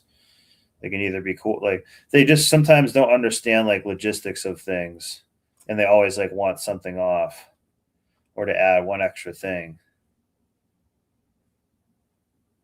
It's almost like that's more important to them than the whole job was, or like 90% of the work.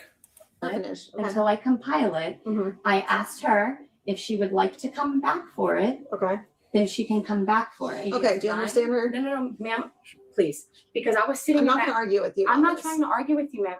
Just Bird hands, doing the bird hands. She said that you can have the documentation, just not right now. Just how you allow. Look at that. That's the form of a modern three. Look at this. Watch this.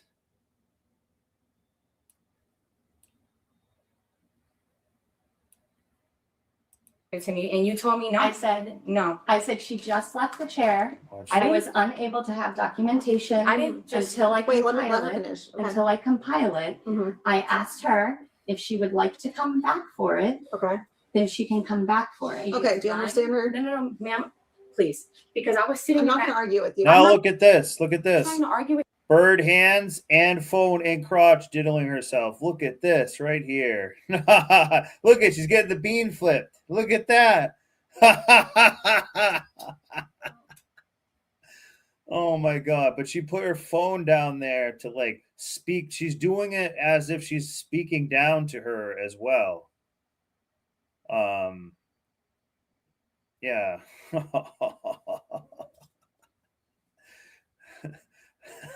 You, ma'am. Just how She you said allowed, you think. Look at her, how she's holding herself. just how you allowed her to talk. I'm asking for the same respect. All right, let's go outside and talk. I'm asking for the same respect. Why is that an issue? That I'm asking for the same respect that you just gave to this woman, but you're not giving it to me. Okay, what's going on? The problem is, I was sitting down, okay, waiting to get the documentation before I got the documentation, which was asking for the things that were done here today. They told me, oh, you don't have to pay. You can just leave. It doesn't matter. They told me I didn't have to pay. I could just leave. When I told them I had the money to pay for today and what happened today. And so what's the issue? The issue is all I want is documents that happened today, so that way I can take it and I can get the work done that I needed done. You heard what she said, right? You can get it later. But why is it an issue for me to get it? Okay. Wait, all right, can you hang up the phone? He's not part of this right now. Okay, so I can come back later and pick them up? I told her I would mail them to her address because They don't have an address on. and I asked her to write it down. All right, and hang she up the would. phone. This person's not a part of it. Okay. All right, so you're gonna have to leave the property now. And if you come back here and cause more issues, we're gonna have a bigger issue, okay? They do not have the documents ready for you right now, and that's the end of it. Yeah, that's it. Cool. Okay, that should be that simple. What was it? That's such a problem. So another thing, I'm glad this is at a dental place.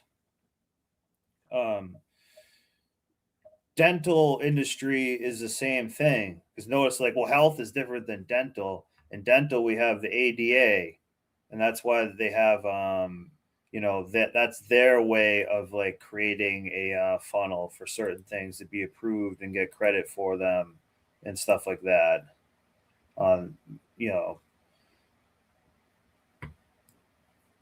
They, let's see, it's like, it's just one of those other like rackets. It's like an entity that just kind of, they probably get paid a lot too, and it's probably like some type of union as well. Because they don't have an address or a place to send it to. She does need to write. Can you give her one? Why? They already told me I have to leave. I have to leave the premises right now. If you want them sent to you, then give them the address. It's very simple. What address did they put before? How? And They just told me to leave the premises and I had to come back and pick it up later, right? Why do I have to have it mailed? Why can't I create? Well, it's gonna take me a minute to do it, and the way she was acting, I couldn't have. She doesn't want to help. See, that's another thing. They're not in any sense of urgency. It's probably easy just to print up a receipt, but they're going to be like, no, we usually have to like mail them, and it takes a couple of days, and like we're still adding up bullshit here. So this is going to be someone who's inefficient as well, and this chick will like to throw her under the bus too. If you guys are sitting here with her, I'll do it. But I don't care. It's up to you. That's fine. I'll stay here while you're here. I'm just, when I can come back and pick up my documentation, I will come back and. She's gonna print it up right now. Okay, all right, just come outside. No, I don't know. We're gonna wait outside, and she's gonna print it up while we're here. I thought she just said that they could. Wow. Just wait outside. Outside. Go wait outside and she'll print it for you. Yes, Daddy. Oh my God. That's a modern 304. Oh my God. Did you see that? Look at that.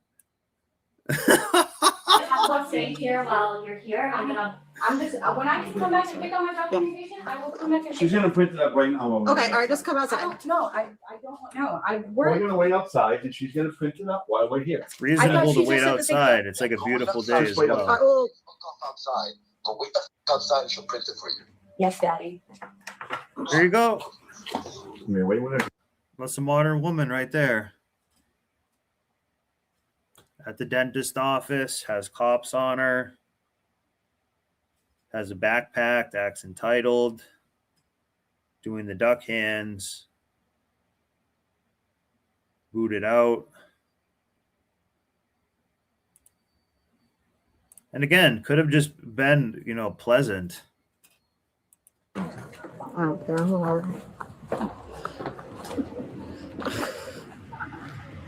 Are you gonna wait for the documents or not? Hello? Oh my God. Okay. We came back. I'm just waiting. Okay. The paper that they said that they were just about to bring out. Yeah, and then you left, so we thought you left. No, I left. All tattooed up. Wow. This chick probably will get her tooth pulled to like get pain pills for Nug Nug. That's probably what she's in here doing or something like that. Like that's probably why she's like here for half of it. Go for a walk so I can calm down. I didn't leave, but you told me to come back in here when everything was done. So that's what I was doing. I just told you to wait outside, then you. That's what I was doing outside. I was waiting. Okay. All right, can you just sit down and we'll get your documents here in a minute. I'll go for another walk again and wait. Okay, no, don't go for a walk. Just stay here. I don't need you walking around everywhere. I need to find where you're at so we can just give you the documents. I'm sure it'll be just another minute. Back when the documents are done, and I can. But see, she's actually reasonable here in some ways, because they should have. Now this is what I'm saying. There's no male burden of performance, or she's not there. There's no like, they laugh at the customer. Like they should have just been able to print out the paperwork and just give it to her, but they're probably like withholding it and make it more of a problem and stuff like that.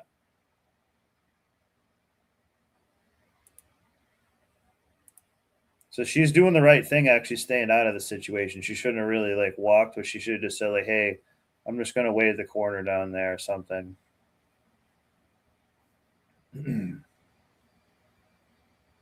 For a walk until then. I don't understand why it's a problem for Then me just to walk just step out. outside and go for a walk. Okay, can you just step outside and just wait there? Because once they get the documents, we can just hand it to you. I can't be here all day while you're going on You a don't walk. have to be here all day. I can come back in a few minutes when the paperwork is done. I don't understand why that's a problem.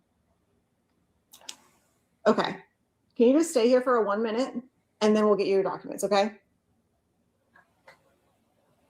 I don't understand why. It's a game. It's just the game she's playing. She could just say, "Hey, I'll wait outside the door under the breezeway here," or something like that.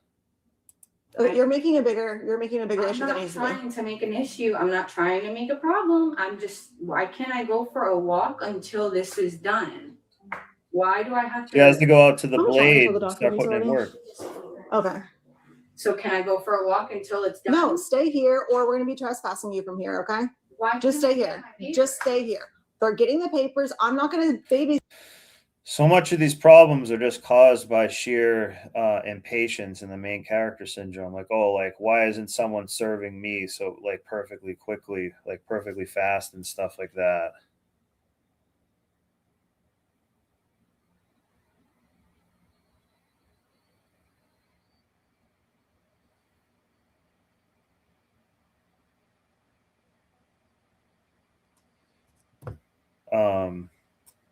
You don't have to babysit. I said I would come back in a little bit when this is done. I can give you a call first, and then when they're done, I can call you and we. No, we're not making it. See how she's trying to like dictate to everybody what to do now?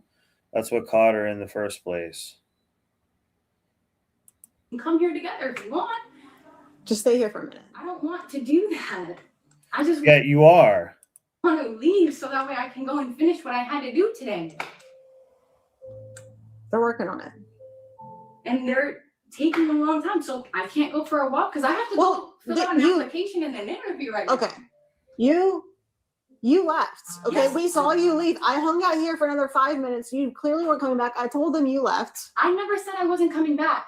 I never said how am I supposed to know? I can't read your mind. You can't read my mind. Okay, you don't know what I'm going to do or what I have to do. I had an appointment to go at another place that's near here that I missed an Yeah, she's out on them streets. We know what kind of appointment she had.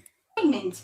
Okay, that's not my fault. And then, okay, that's fine. So I went to go and take care of what I had to take care of. And I came back. So that way I can get the You can let us know what you're doing just so we know, hey, you're coming back. Because I was about to leave. And then they're going to have to call me back out here again, and we're going to have another issue. So then if you want to sit here and wait while I go and do what I have to do, fine. No, we're not doing this. We're not playing. I'm not playing games with I'm you. not trying to play games. I have an appointment somewhere else that I have to be at. Okay, then do you want to come back later today for the documents? I can come back whenever I need to come back for the paperwork and whenever the paperwork is done. That's not a problem. I don't mind coming back when the paperwork is done. You had an issue with it earlier today. No, I did not. You did. That's Look at why I what was this calling guy you, because walked you had an into issue now. with it. I'm not playing games with you. I never had an issue coming back to pick up my paperwork, but they this. told me that I wasn't going to be able to get it for a while. See how she's now this is like disturbing the peace kind of, but she's like, how? I have the door open. See how she's trying to make it a whole Broadway show about her right here? She thinks this is her being on stage and now she's on camera. You know, I do think they should have printed the documents sooner, like as the receipt. Like, hey, they haven't given me my receipt yet. So part of it is the people here, again, but these insurance industries are slow. So they had to confirm stuff with the insurance company or something when they should have just been giving her a receipt right away. Okay, just hang on 1 second. Let me see how much longer it's going to be. I have another appointment that I had to get to. And Okay, you're going to have to wait. What do you mean they? It's not they. It's a. Why can't I just come back after I finish what I had to finish there, and then I can finish my document? Look and at then I can this. pick up the documentation, and I can call you. Just wait a second. Is it ready? 2 more minutes. He's finishing his note real quick. That's why I said it would be better if she came back. Right. Well, Because I now, prefer her now to come back ever. okay, so is she going to be trespassed? Yes. Okay, And then, so you hear this. Okay, if you leave the property and come back, you'll be arrested. If you leave right now, you cannot come back. I Okay. just want my paperwork. Okay, wait 2 minutes, and you'll have your paperwork. Okay. Do you understand? If you return this property, you will be arrested. I don't mind that. I don't care about that. Okay, so that's fine. I just want my documentation so I can take it to my new doctor. So Okay. they can do what they need to do since they don't want me here. Moody. Okay. But it can be frustrating being at like some of these places though too, trying to you know, get what you need. Like I said, you're just gonna have to wait here because if you leave and come back, you're getting arrested. I can't get my Because paperwork. this is insurance related. I'm telling you. No. I have to wait. You have to be here and let me write down my information or whatever. Okay, ma'am, sit down. I'm not a dog. I'm not sitting down like I'm a dog. You're a dog! Stay right there. You're not gonna be anywhere. You're waiting for your documents. Unless you want to leave, you're gonna be trespassed. I want my paperwork. Come sit down. You're not blocking the I'm not a doorway. dog. You I'm not a dog. before. For what? We didn't back up here in case I have to go hands on with you. Come sit down right now. For what? Come sit down. Hands on with me for what? All I asked was for my papers. I don't understand why this is an issue. Maybe they like each other. Look Look at this poor guy having I'm to not navigate refusing through this anything. I didn't bullshit. know. I'm asking for my documents. Get out of the door. You're not gonna be blocking the doorway for all these other I'm customers. not blocking the doorway for anything. The door's open. Anyone can come in here. I'm not blocking anyone. Ma'am, I do not want to go hands on with you. Can you come sit down right now? I'm not a dog. You're a Who called you a dog! dog? You're telling me to sit down like I'm a dog. Sit down, you Okay, fine. dog! Come stand by this wall. Get out of this doorway right now. Why? Yep. Because I'm Yeah, asking for my papers. She has to speak Yes. to her like a dog too and coach her out. Here you go. Here you go. Here you go. Hey, 304, should I put a treat, throw a treat out there and then you'll go get it? Do you need a treat to go do this? What if I let you hit your vape out there? I have a vape. Do you want a vape hit? They'd be like, yeah, we want a vape hit. Then come out here and take the vape hit. They'd be like, okay. Come stand over here. I don't understand why. Okay, all right. For what? Okay, go stand over there right now. I'm not a dog. You're not going to be blocking the doorway. I'm keeping the door open. Anyone can come in here at any time. Okay, my they partner's need going to come in there.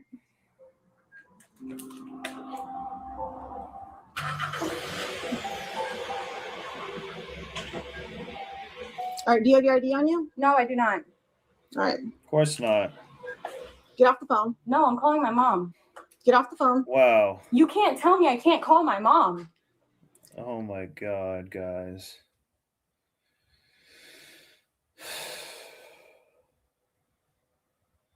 Come sit over here. Hopefully this All guy's right, just like, she's you're done. trespassed. They're getting her documents right now. I'm waiting. She wants to be argumentative with me. I told her to sit down. She wants to call her mom and stay in the doorway. They're refusing. Go wait outside. They refuse to All give right, me my let's go outside. No, I'm not Let's go doing outside. anything. They told me to Go to wait jail. 2 minutes Hey, for my to paperwork. jail, I'm waiting for my baby. paperwork. I'm opening the doors open, wide open. Go outside. Yes, Go I to know. Yeah. An issue. All right, that's why am it. I getting arrested? Oh, Why am I getting here we arrested? go. outside. Okay, oh get out. Yeah. I just wanted my paperwork. You're on the Why floor am I like, going? look at you crawl out like a dog. Get up and go outside. It's your business. Okay, and that's fine. Get Mom. up and get outside now. Look at her. They're treating her like a dog down there. if you do not get up right now, you're going to jail. Just All go. right, you're done. No, I'm going outside. I'm going outside. Yeah, crawling like a dog. I'm outside. I'm not playing any games. I'm outside. I'm outside. Oh, kicked her in the face.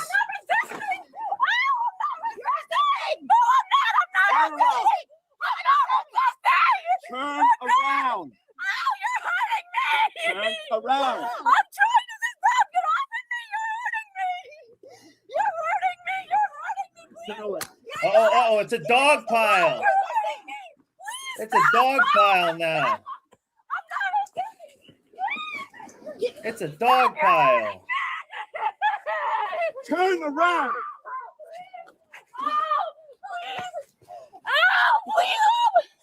This. Yep, I'm coming. Right now. All this was like over nothing or being at like the dentist. Why are you doing this? I just wanted my documentation. Why are you doing that? But she did this to herself, trying to make everything revolve around her and just creating. She's an agent of chaos, and this happened to her on her own. She became an agent of chaos. I got one, Kev. And she just was being resistant with everyone around her. Oh. Hey, stop! Turn around. You're going to get hurt if you don't comply. And that's by your own accord. Hey, raise your hands. You want to get tased? See all the tattoos? Bring your hand in the back now. Hey.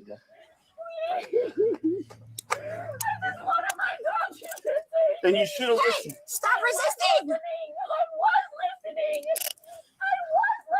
You were not listening.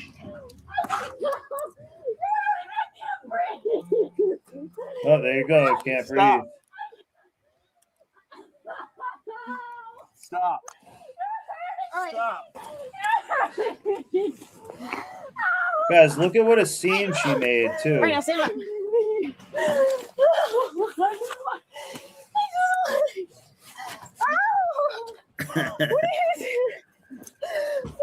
just wanted my paper.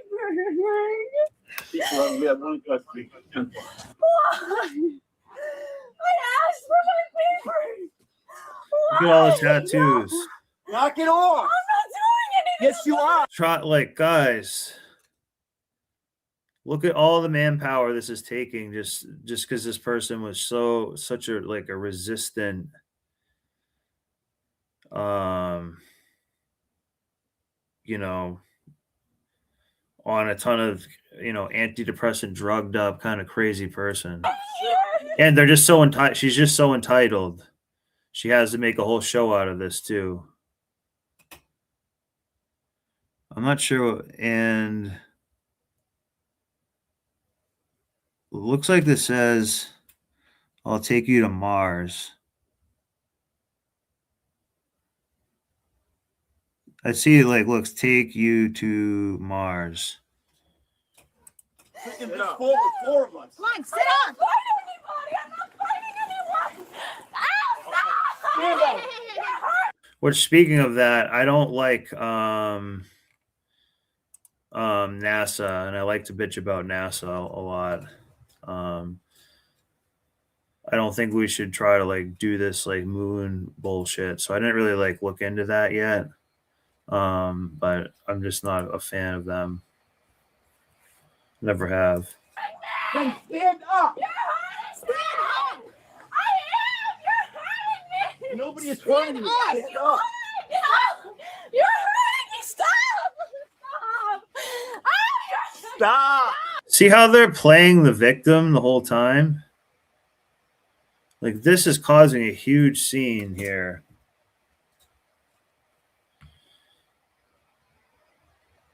And it's just unagreeableness to feel you have to participate in all the laws of society like everybody else does, or something that. You're causing a scene in a public space, and you're kind of just a liability a little bit. And they did try to work with her because she could have said. And the other place should have printed the paperwork sooner, but the female cop should have said, you can just wait outside right there. Stand still. Or she could have said, hey, how long is it going to take you guys to print out the documents? Which I feel shouldn't have really taken that long. It's well, didn't you just give them a receipt? So we just need you to print it. Basically, you just print out what you did, what you just paid for.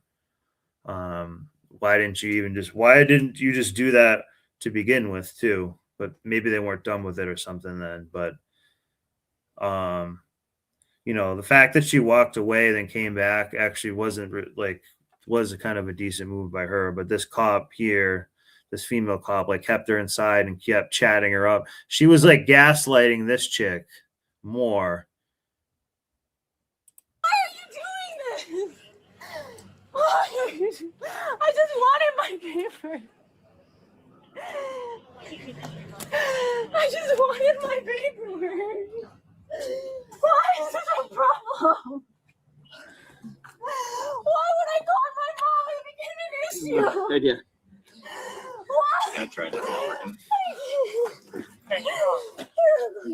Let the thing go. Oh my God. Stop it. Really? She's a dog. See, she had a dog leash. You see that leash? Let's go. Mom, hey. I need my papers. I need my talking on my computer. Knock it off. My homework. That's my homework. Where's your car? Right here. Knock it off. No, that's my homework. My wallet. Everything in there. We're gonna bring all your stuff now. Knock it off. Hey, I need my ID and my wallet. Search him. Make sure you get on. Yeah, to piss right where that No, I plant need my ID. was. I need my wallet. You're gonna get everything. Calm down. No, I need my ID. I need my wallet. It's all over You'll there. get everything. Calm down. This is ridiculous. I just wanted my documentation. Then you would have got it if you listened. I did. Let's go. Stand up and get in the I car. know. I'm not getting arrested for this. Yes, you are. Get in the car. Why am I getting arrested? Because now you're gonna arrested for refusing to move and it's assaulting the police officer. Get in the car. I didn't assault Look a at police this. officer. Get in. So this is 4 people in 2 cars to do this. You're gonna get tased in 1 second. I didn't assault a police officer. I need my Uh-oh. backpack, please. I need my backpack, please. I Get need in my the car. backpack, please. Please. Get it. Jesus. I just wanted my paperwork. So now she's going to be a victim. Why? Why is that such a problem? Can I please get my Oh, Why? I just wanted to go to my mom. Why? No. I'm sorry. I told you I was frightened. I did not. Two men. I told you we were gonna be back. 2 men on a young lady. It's just crazy to me. She's an animal. All right. well, this 304 loves that. These 304s love that. Stuff. Hang on, I gotta call some. Oh yeah, thanks. This is her Healthcare chicks love that type of thing. paperwork. I never want to see the lady And she's a Mucinex character. She's a Mucinex character in this one. again. I don't know what I need to do for that trespassing or whatever, but she already knows she's trespassed. She brought an issue, so okay. Well, thank you. I apologize. No, it's okay. I've never in my She is a ADA one who's doing all the paperwork and stuff, but she's not bad looking. She's actually kind of cute. But I'm saying that's the archetype within this dentist office. You know, these are probably a husband and wife team. This is like the secretary or something. life seeing something that crazy, but I guess that's normal for you guys. Yeah, I only saw something that's crazy one other time, and it was me fighting another girl like that. It's always the girls. I'll tell you what, I will fight 3 guys his size before one girl. She sure. She wouldn't fill out any paperwork for us, and that was the overall issue. Okay. Please, these are hurting me. These are hurting me. These are hurting me, please. Guys, she's just making it worse on herself. They feel like they have the right to just be let out of the cop car. And this is, you know, just someone who can't function around other people because they think they're so much better than everybody. So if you're younger and hotter as a chick, you'd think the whole like world does really revolve around you, and you start like abusing that power and stuff like that. So she thinks that she can just kind of get out of things all the time still. And she's probably unethical. My hearing. Can I get somebody's Yeah, just to get some news. She has her whole bag of the whole OF kit on the to go. She has a Ho Pro camera and everything that she needs. The whole get up here, ton of USB cords and stuff. Just putting in work, hustling and grinding out there. That's why she wanted to go back out. That's why she wanted to go back out in this corner right here. She was putting in work on these streets out here, putting in the road work. Please. That's my ID. That's my wallet. That's my wallet. I knew we were gonna come back here too. Yeah. I didn't know you stayed. I thought you left. I was going to pull out, and then And I the was like- lady came running at my door right as Oh, you did pulled she? out. Yeah, I was like, "Hey, she's back," and I was like, "What are you talking about?" She's like, "She's in there." I'm like, "Are you serious?" And I was just gonna handle it, but then she started to get a little Nah, aggressive. yeah, And I'm like, I knew I would have came right back. "Yeah, no, I know." I just want to get So out again, of here. My computer. but again, like a ponytail patrol also allowed this to happen too and didn't de-escalate it. that woman escalated the situation, not de-escalated it. None of that had to happen, and then it took a ton of like time and resources and energy from everybody.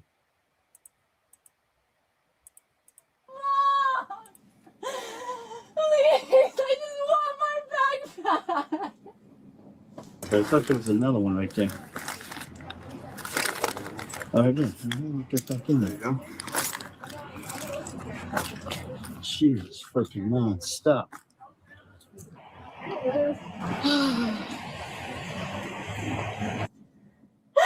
I can't. Can I leave? Hello? Am I being arrested? Yes. For what? For trespassing after I told you how to leave. I'll go. I never said that. I wasn't resisting, please. Please. I didn't violence. What do you mean? I didn't even hit you. I didn't even touch you. Can I at least call and let my family know, please? Your mom already called. I told her she can. Look, she spit right in the police car. Oh my God.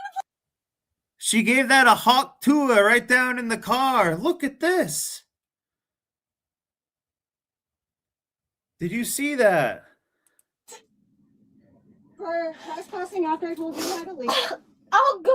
I never said that. I wasn't resisting, please. Resisting arrest with violence, yes. I didn't violence. What do you mean? I didn't even hit you. I didn't even touch you. Can I at least call and let my family know, please? Your mom already called. I told her she can. See that? She just a hot tour right on that floorboard. Wow. Wow. No class or anything, guys. If she was just simply agreeable. This is the thing that, women can just be so difficult sometimes. Like, I'm glad my customer paid me, and like I just got paid for what I did, but she made it so difficult and paid me, geez, like almost like at 11 at night. When she said she's going to pay me earlier.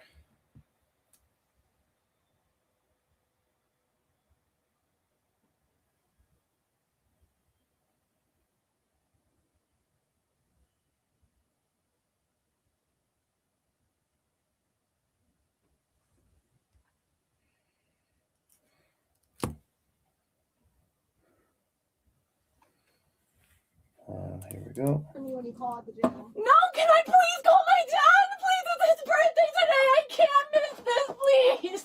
Adult chicken I don't head. want to get arrested. I don't want to go back to jail. I don't want to go back. I don't want to go back to jail. Please don't make me go back to jail. I don't want to go. I don't want to go, please. Jeez, guys, this is like a kid here. Wow. She's been there before and all that. We're just being so resistant. Please, wait, where's my backpack? I need my backpack. I need my mom. Stop. No. Mom, my mom's right there. My mom's right there. My mom's right there. My mom's right there. My mom's right there. Mom, my mom's right there. My mom's right there. Mom, my mom's right there. She's in that Jeep. This is a kid toddler with all tattooed up, 304, working the streets. 3 laptops in her backpack. I don't think she's just building a new app or something. My mom's in the Jeep right there, please. Please, my mom's in the Jeep right there. She'll take me right now, please. Please, my mom's in the Jeep right there. Mom! Look at this. Look at this. Look at this. What do you mean, Oh my God.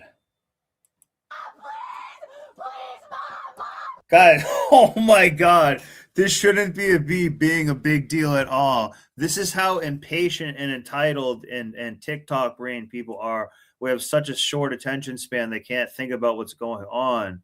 And they just want everything to happen like instantly for them and not understand stuff.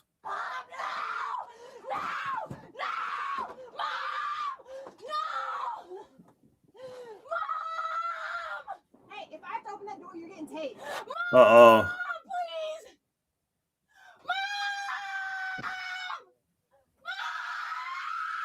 Jesus, I'm sorry, guys, about that.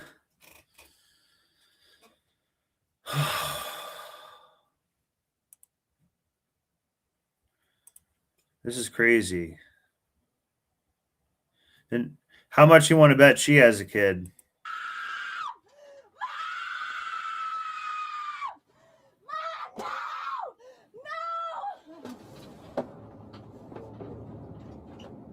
You're all gonna burn.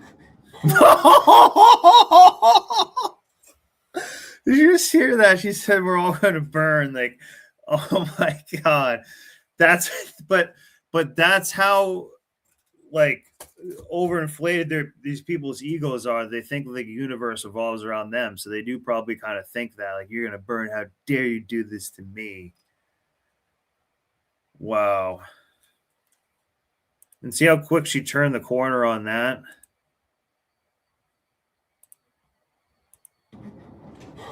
Just wait.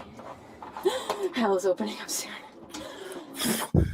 Did you hear what I just heard? Have fun. And good luck. Listen to this. Guys. This is demonic. I didn't know I was going to talk about health insurance, but sometimes these police videos are very insightful. But look, and she probably is on a ton of medications too. Let's like hear what she said. She's like, I'm from hell or something like this. Look at this. Watch this. Mom! Hey, if I have to open that door, you're getting taped. Mom, please!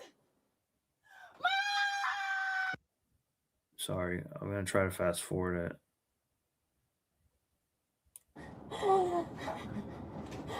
Just wait. Yes.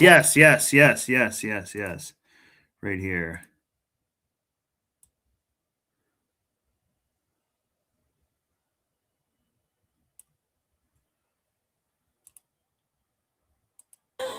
Hell's opening up soon. Have fun. And good luck. Look at that. It's the only clear thing she can say. Look at that, guys. Look at that. Let me play that at a different speed. I don't know why I'm playing this law. This is just, I don't know if you guys heard that.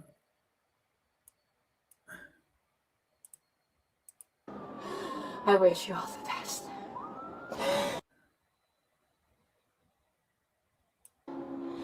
And good luck. No!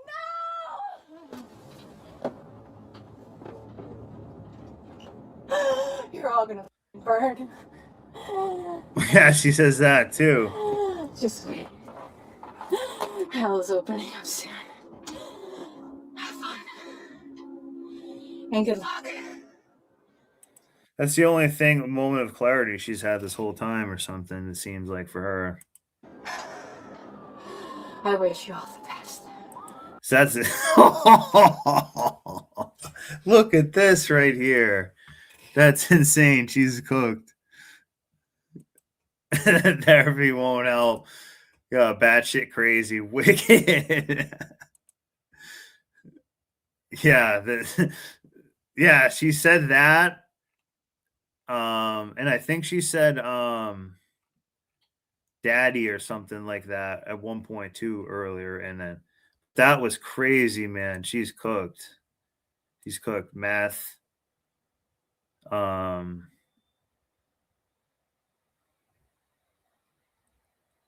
Yeah, it's like, it's crazy. Yeah, her meds have messed her up probably. Yeah, that's another thing where the health insurance does make it a problem for stuff like this too. As well, they can help like create somebody like this instead of giving them other ways. Like, so when it comes to mental health, they won't tell you to do any, physical therapy. Like they were saying earlier on, like, well, if you didn't do physical therapy, we don't want to give you surgery. But they'll never tell you to do physical therapy to maintain like your health for them too. Oops, sorry. Do you want it? Get me out of here! But she's used to this is how she's used to driving and being in a car too, is just like this. So this is like this is the 304 in a natural habitat in the back of a car, screaming like a toddler. Look at how she goes on all fours. She's like a dog, an upside down dog.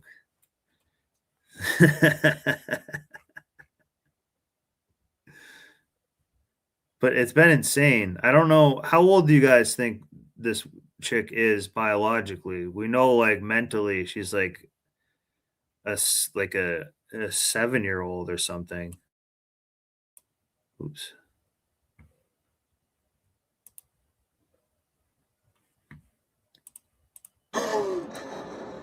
Satina, you Satan, you demon, no!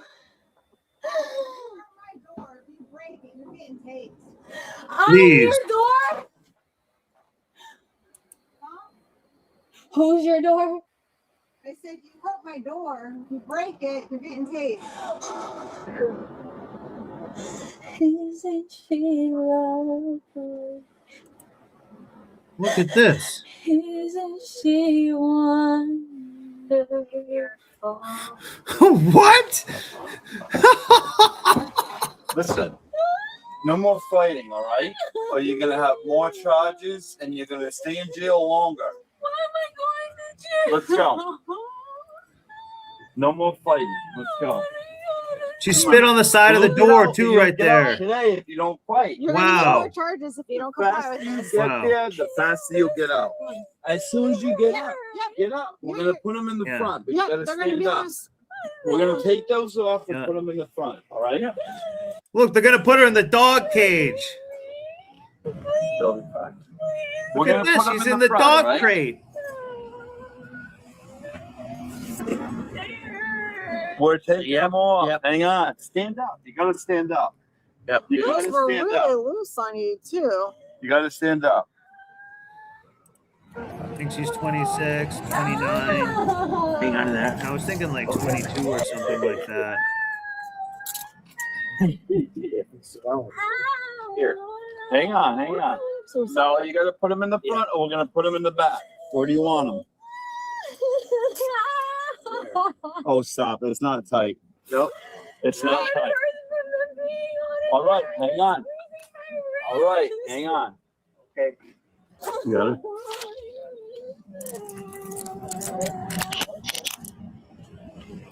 It is not tight. If I can get my finger here, it's cool. Okay. Okay, here, watch your head. Come on. Come on, get up in there, all right? Come on. Okay. Sit right up in the corner. All the way over. All right, let's get in. Okay. Hey, you're gonna be hit by the door. Or you can just do that. Oh my god. All right.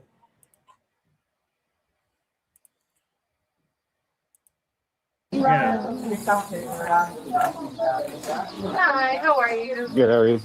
Okay, I think So I I found have something. this lady here. She was Yeah, trying to.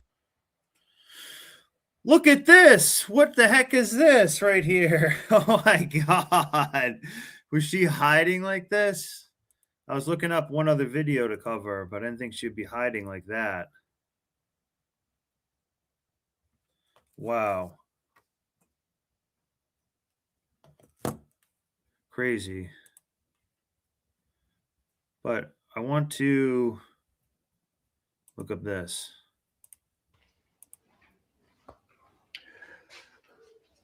About an hour ago, Donald Trump addressed the American people. This follows an address from Prime Minister Albanese of Australia to his people, as well as Prime Minister Starmer to the British people. And in both speeches by Starmer and Albanese, they said to the people, we know that fuel prices, gas prices are going up. And Actually, I don't really want to end on that. So,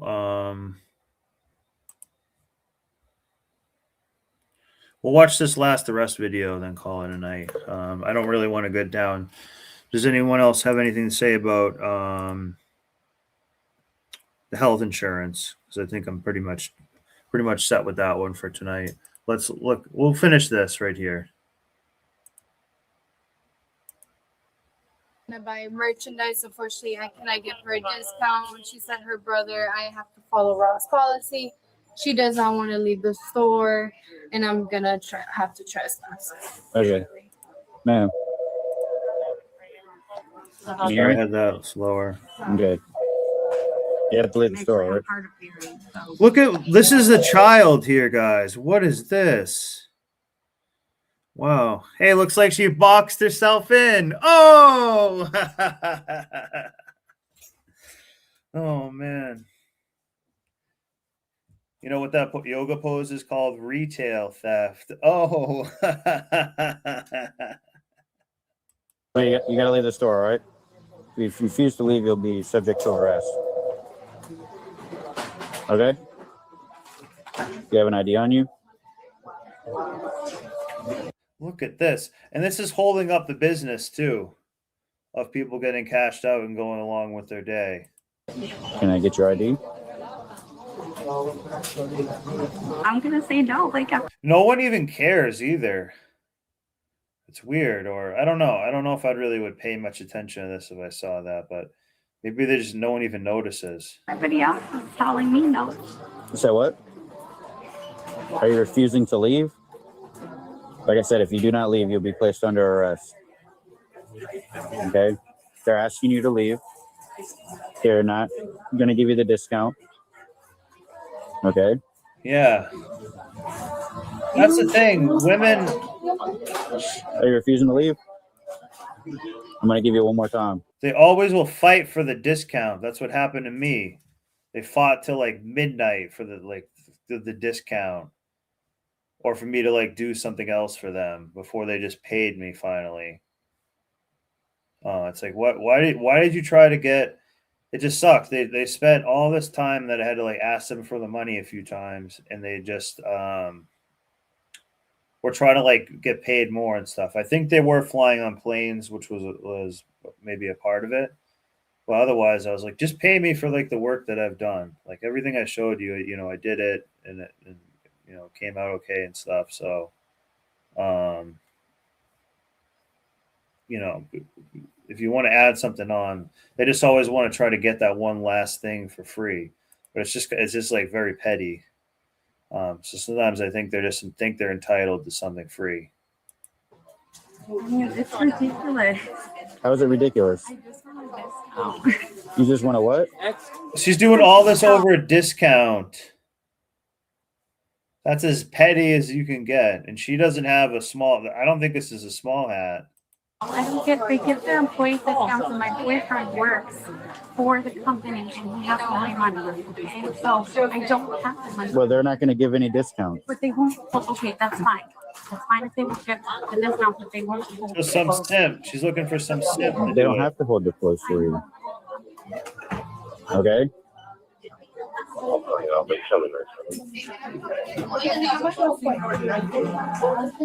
I mean, It's just what? I mean, they're absolutely insane. Okay? So you have to leave the store. Okay? There's nothing I can do about it. You think if this was a guy, this would be acceptable?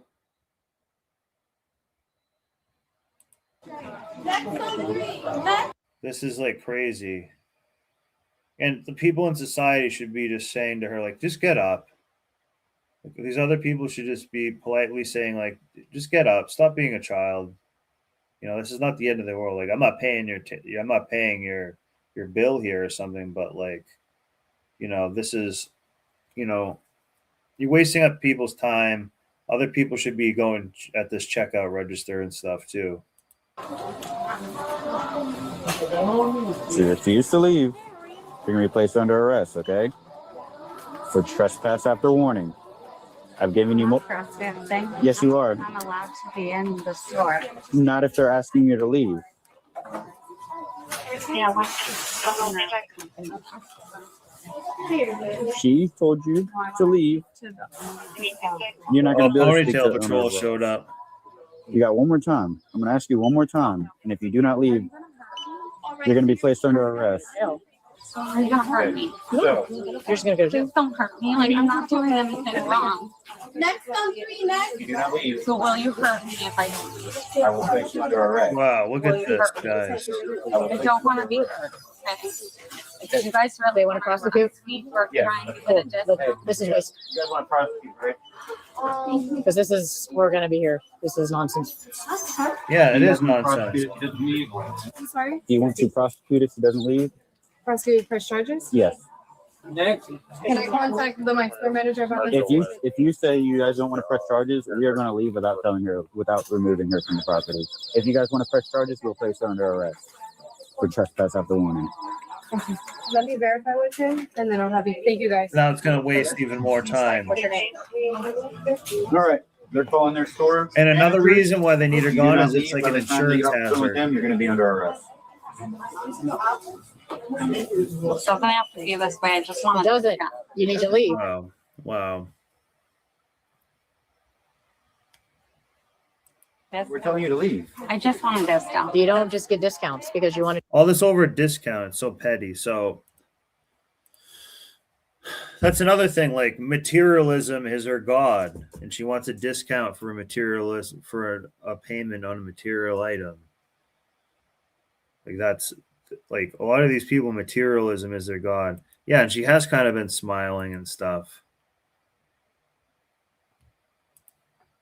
Discount, so you can leave or you can be placed under arrest. She's at the check me out line.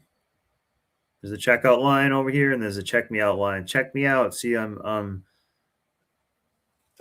like being edgy or a victim, or I don't know even what this is. She's in her little cubby hole. Oh. If they want to prosecute, it's as simple as that, ma'am. You're seriously gonna arrest me for trying to get What discount are you wanting? my boyfriend gets 20% Now it's the boyfriend's fault somehow too. off, and he works here. Okay, your boyfriend is not Well, here. some guy she banged once, some simp, gets 20% off at the store. So she should be able to like use his number to like get the discount or something. And these people probably called her out. They're like, well, you need the zip code for it. And she's like, well, I don't know the zip code for it. That was like 12 dudes ago. He will be here after 7 p.m. So I'll be here till he gets. You're gonna. He's really your boyfriend. You're gonna make him lose his job. Okay. Well, then I'm not gonna. Just give me a discount. No one's going to give you a discount, okay? So you can either leave or you're going to leave in handcuffs Wow. and you're going to go to jail for trespassing. They're going to hold her accountable. I'm gonna go to jail for wanting a discount. For trespassing. That's why you're going to go to jail. Wanting a discount. So, Okay. like all I'm asking for is a discount. That's all I want. Is just Well, want a the discount's discount, not going to happen. or I want them to hold my clothes. That's all I want. Okay. Yeah. She wouldn't provide ID either. I asked her and she. So this is going to be another charge. I will give you my ID. You're gonna charge me for not giving you my ID. Yeah, I think she does. I'm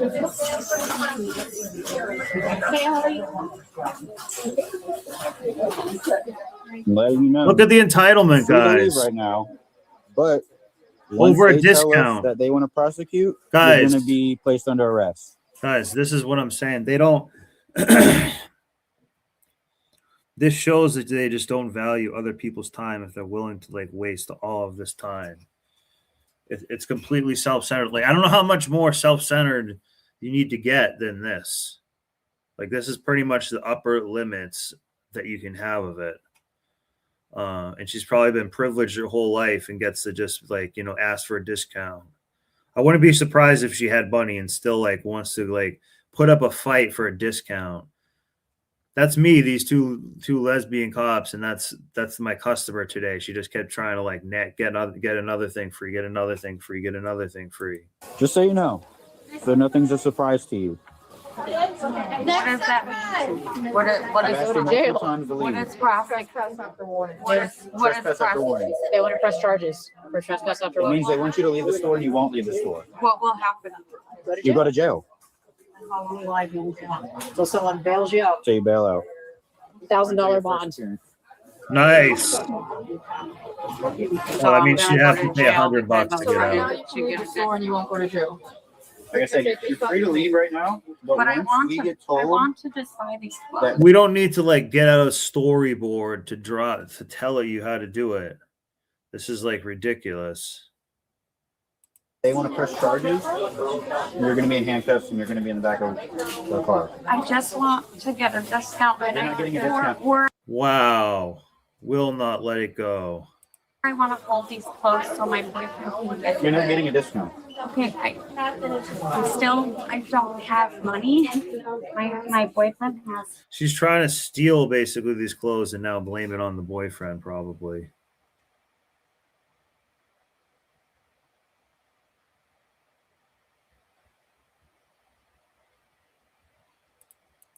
You're not. We just told you you're not getting a discount. You don't have money. You don't have a reason to be inside the store. That's fine, but Then leave. I don't have the money. Okay, so that means you can't buy the clothes, so you need to leave. My boyfriend.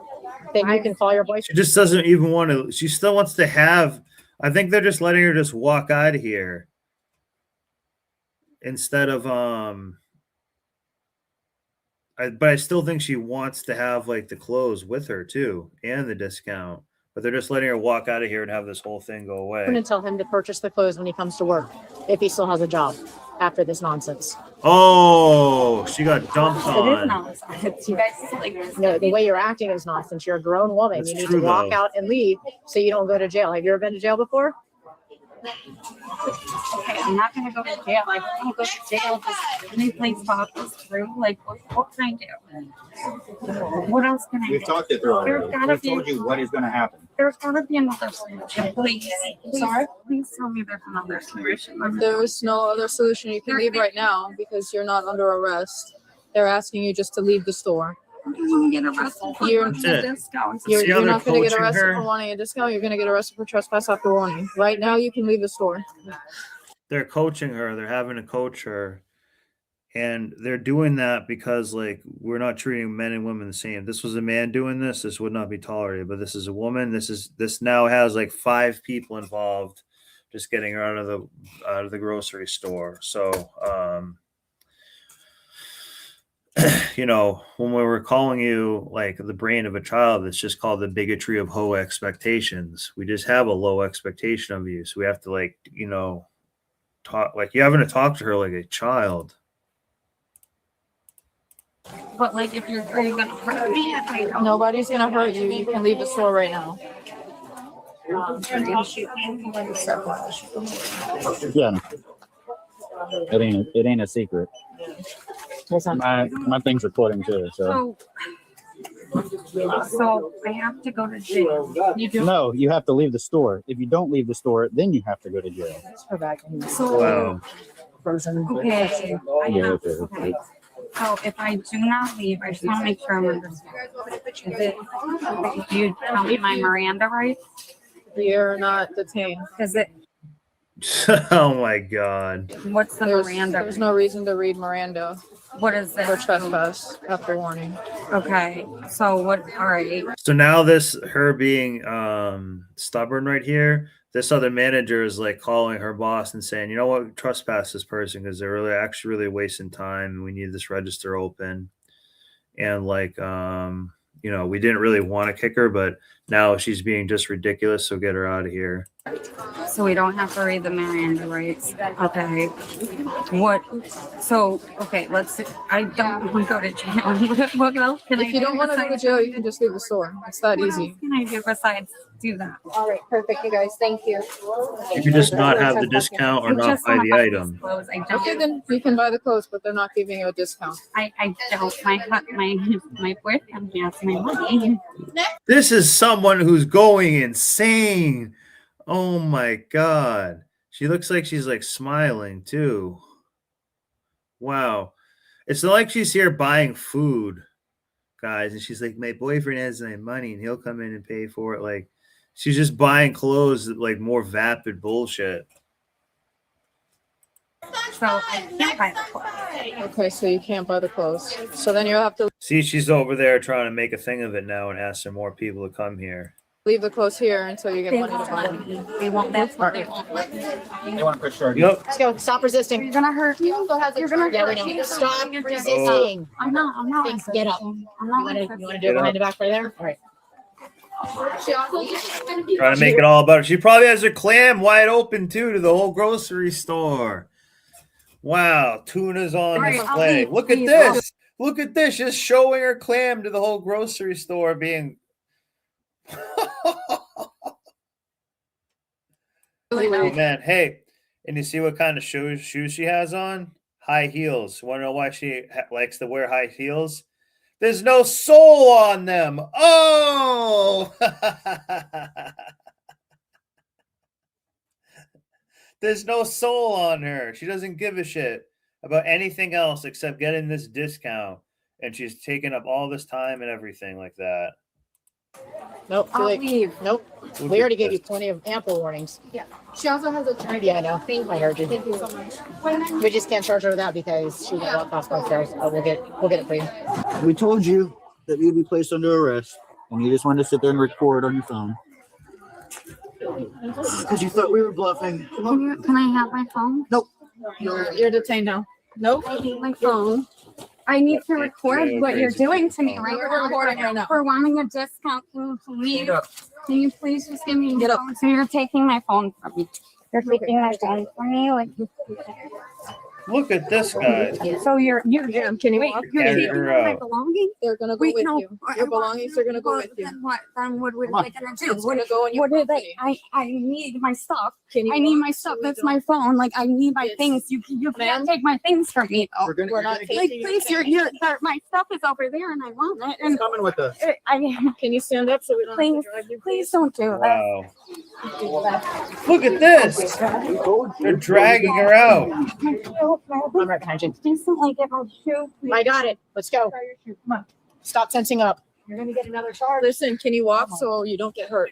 Are you gonna hurt? So you're No one gonna wants to hurt hurt me? you. No. Please, like, don't hurt Why are me. they acting like, oh, are you going to hurt me? Here, the other way. Do you want us to take Oh it? my God. She's trying to show her clam. Look Yeah, at that. we're She gonna wants get her a resistance clam. Show her clam to them too. Look at this. You're gonna hurt Look at yourself. it. Don't hurt No me. one is trying to hurt you. Don't hurt me. City of Orlando. You have anything on you? Yeah. Okay. Let's go. Now she's really going to show her Nope, clam. you're gonna Yeah, free look ride at to this. the Orange County Jail. Grab her leg. She's caught on me. I just want a discount.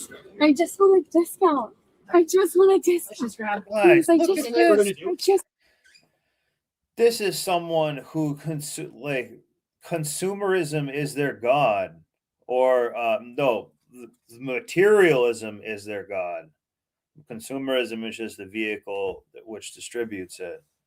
But she is going crazy for this, guys. She's possessed.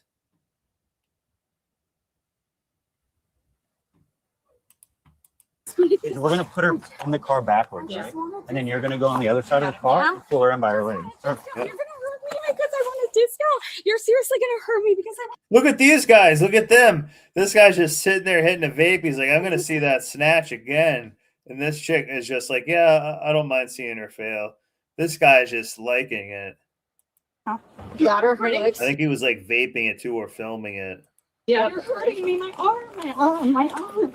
My arm. Stop resisting. Yeah, go on the other side of the car. Got her? Yep. Oh, resist. I'm sorry. Okay. That's usually what she says when she lays down in the back of a car seat.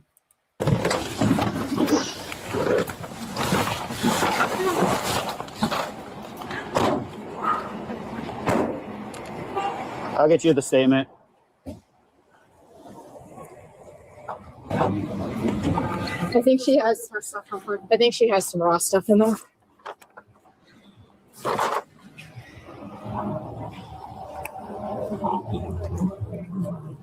Wow. Wow. She's in alcohol and she's. What's that girl? Yeah, that girl, and then But he's over here. So they were putting stuff into the bag and then also took some price tags off with some items. Also, too, the discount like calculates in with girl math and like saves like money that way somehow. And then she can use her like coupon points or something like that. But she was trying to use a guy as a pawn too. It made like him responsible for it, just for her own benefit and just greed.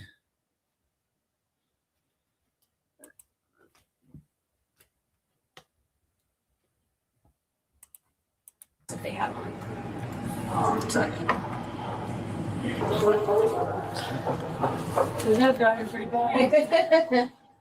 These are always fun. They're always running, so that's why I get here fast. This would be my first. Do they run? If they run, then. Yeah. I like to wait till they come separate because if you get them separate, 13. one runs the other way and one runs the other way. So if you get them together, you have like the same general travel more or less, you know?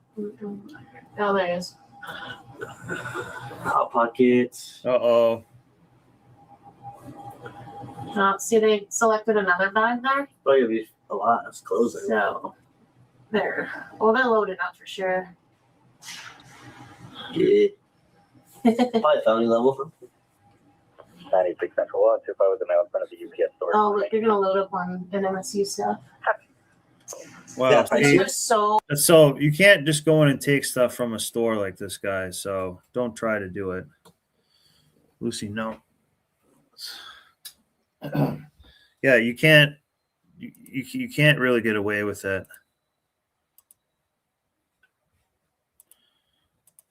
So those are so expensive. They're about $30 shirts. Yeah, That's so okay. they're pretty pricey. Cool. And they loaded up a bunch of NMSU stuff in that cart as well. At least we're like more than 200 right now. Yeah. Maybe, right? Yeah. You guys are gonna want to pursue, right? Yeah.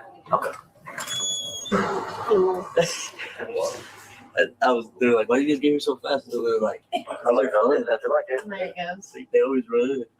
They just split up, so they're loading two carts now. That's that guy. That one, and then He's looking hard that too. lady. She's gonna go to liquor, so they're probably gonna try and steal liquor. They loaded a bunch of it. Oh, what he's gonna do? He's probably gonna put liquor in that bag. There we go. Let me see. Oh, he's gonna open the bag. There we go. Finish it fast. Yeah. Hang on, bro. Look at it. He's been waddling around the store. You go waddle out, dude. It's like 70s. She can run. That's her. Is she concealing stuff too? Yeah. So there's a backpack underneath there.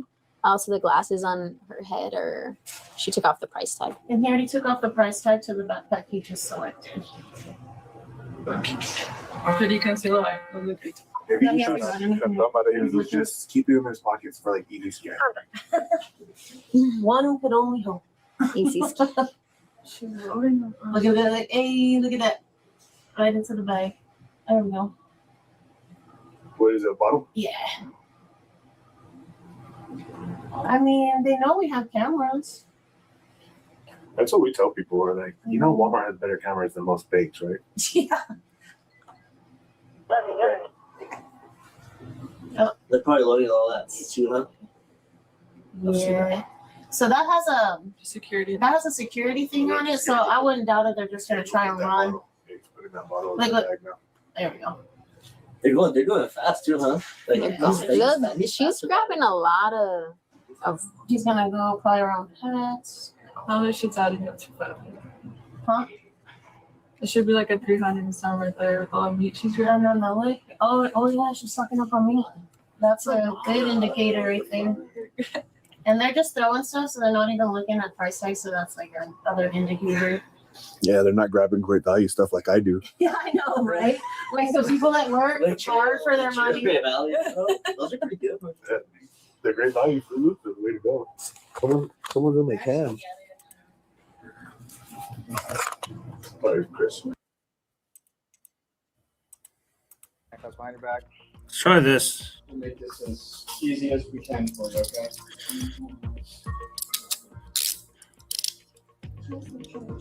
This is newly released body cam footage of a college student accused of killing her newborn child shortly after giving birth and burying. her body in the backyard. After that happened, she allegedly went on to perform in a theater production.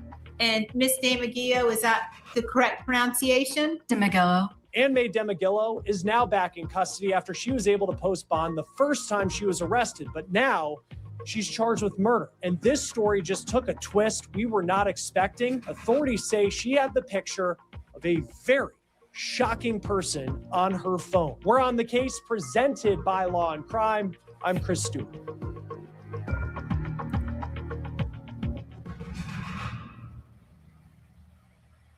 Well, today, Ann May DeMaggio spoke calmly when a judge spoke to her as she appeared in court for the first time as someone who is now facing a murder charge.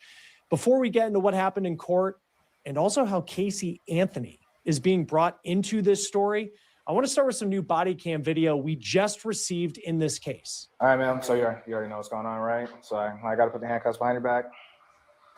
We'll make this as easy as we can for you, okay?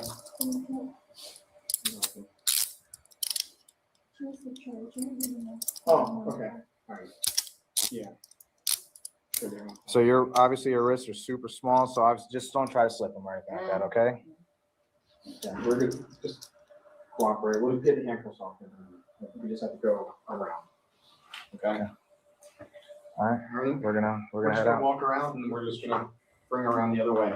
Okay. So this is DeMaggio with who appears to be her mom by her side, turning herself in at the Flagler County Sheriff's Office. You can see that she kind of shrugs, has a little bit of a smile on her face, it seems, as law enforcement put her in handcuffs. Now, police have said that they have found her to be, in their words, oddly calm throughout this case. DeMaggio is now facing a charge of first-degree murder. They believe what she allegedly did was premeditated. On top of that, she is also charged with aggravated child abuse and failure to report the death of a person. And then the hospital is going to have bigger pads for you as well, so we don't have to worry about these little ones, okay? Yeah, we'll switch them out. I'll get you some.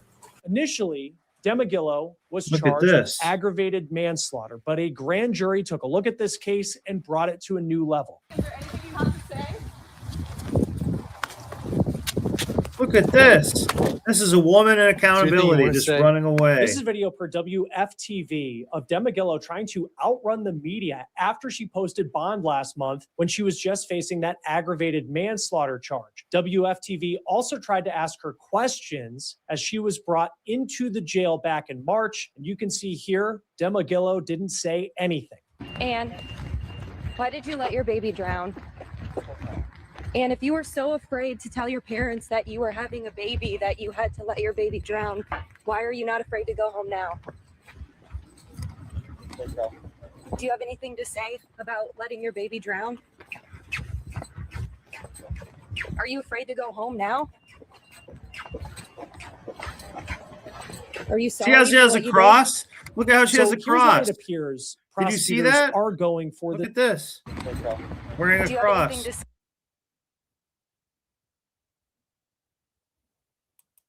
about letting your baby drown? Are you afraid to Someone in pajamas and everything. go home now?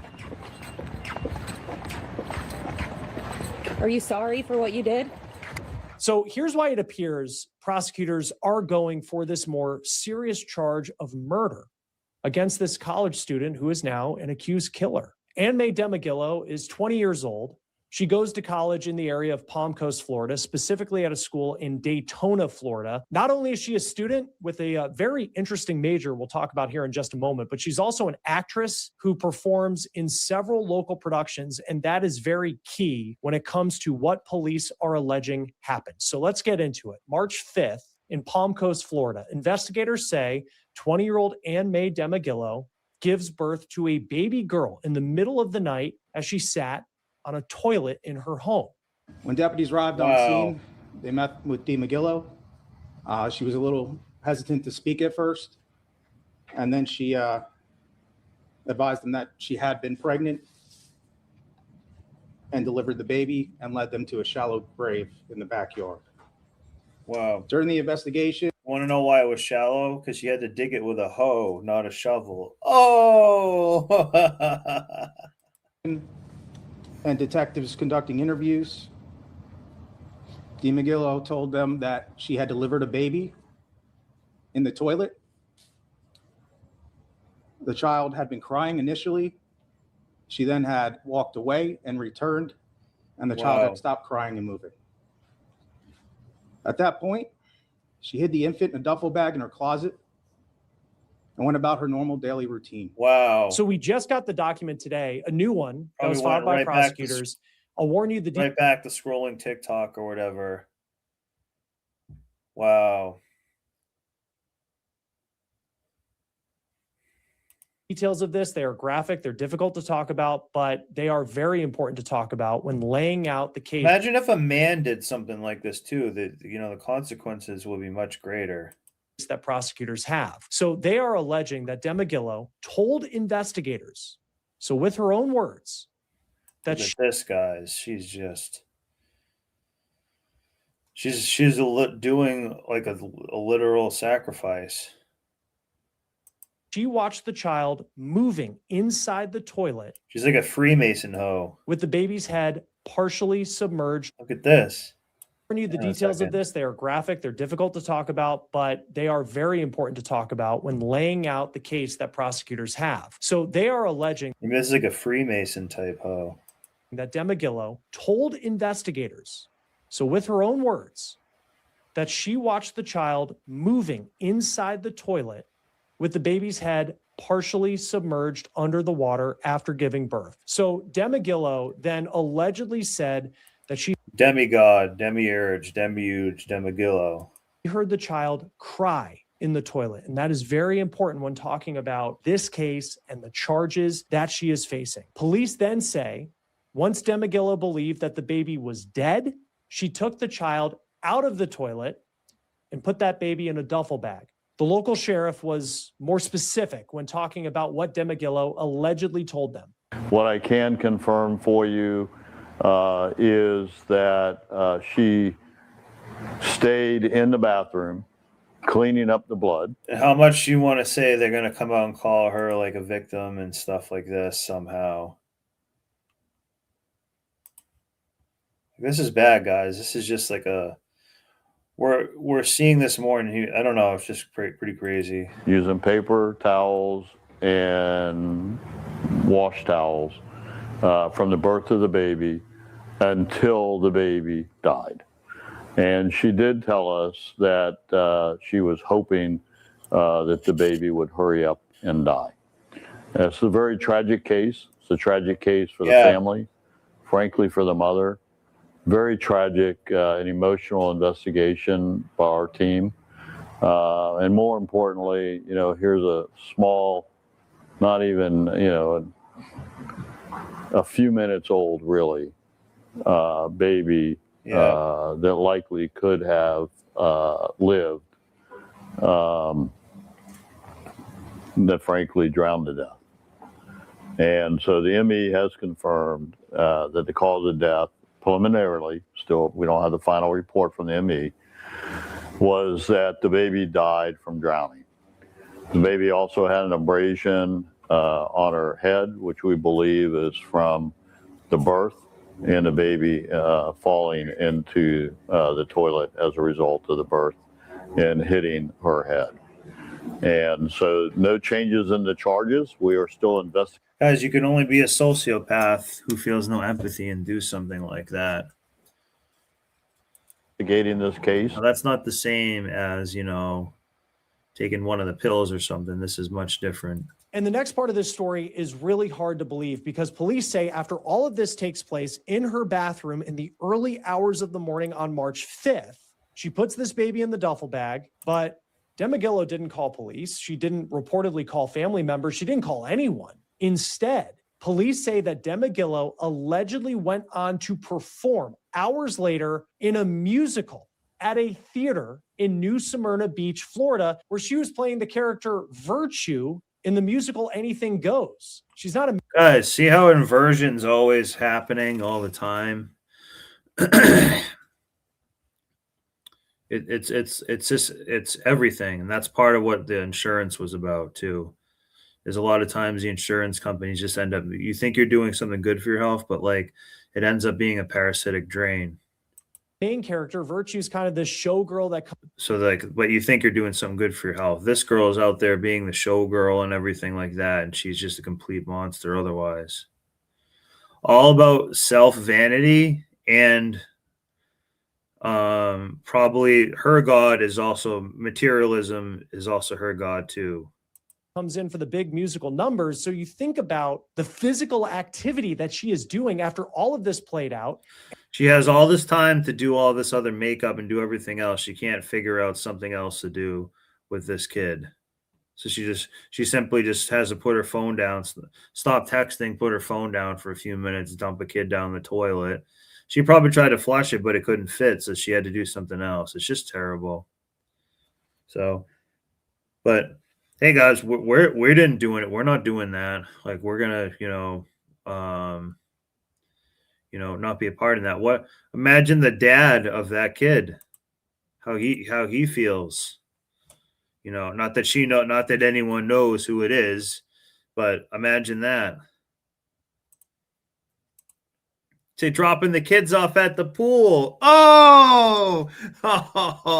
And of course, in her mind, what must have been playing out after what she allegedly went through in the early hours of the morning in her home. She's doing all of this on stage. And we found Demagillo to be very active in local theater there in Florida. We found another theater introducing her for a show. It says that she is pursuing a degree in forensic science, which we thought wonderful. Was interesting. On top of that, we found her first show in the area to be the Little Shop of Horrors. Now, Little Shop of Horrors. Demagillo allegedly went to school that day as well. She just allegedly went on. Well. We may know who the dad is right here. Well. With her life as if nothing had happened. And again, she never called police and she never called emergency responders. According to police, after she put the baby's body in a duffel bag and she hid that bag in a closet, she goes off to school, she goes off to perform, and then she returns home around 10 o'clock. Just carries about her day like nothing happened. That night. After that, she allegedly put the child's body in a shallow grave in her backyard. She went to her college, did a performance at a theater, and then returned back to the home. How much you want to bet she actually went to Starbucks during this like event too, with that kid just in there? She even like had to go to Starbucks and everything. She's going home. She's like, yeah, I really gotta go home and get this done. But she has to like dig and it like smokes her. So she's like, or she probably is literally out there using a hoe or something to go try to like dig a hole. That's why it was shallow. She probably just barely covered it and just covered it with leaves or something like that. Wow. Can you imagine raking leaves and coming across something like that? At that point, she determined that she needed to bury the child. This was at approximately 10 p.m. last night. At that point, she then buried the child in a shallow grave in the back. She is currently detained and will be charged with aggravated manslaughter of a child. The investigation is still ongoing with the medical examiner, interviews. Now, police learned of what allegedly happened, not because Demagillo called them, but because she allegedly sent social media messages to someone about what happened, and that person called the sheriff's office to go to her home. Demagillo allegedly buried that child's body. She went to go brag about it, and that person called and showed them. Wow.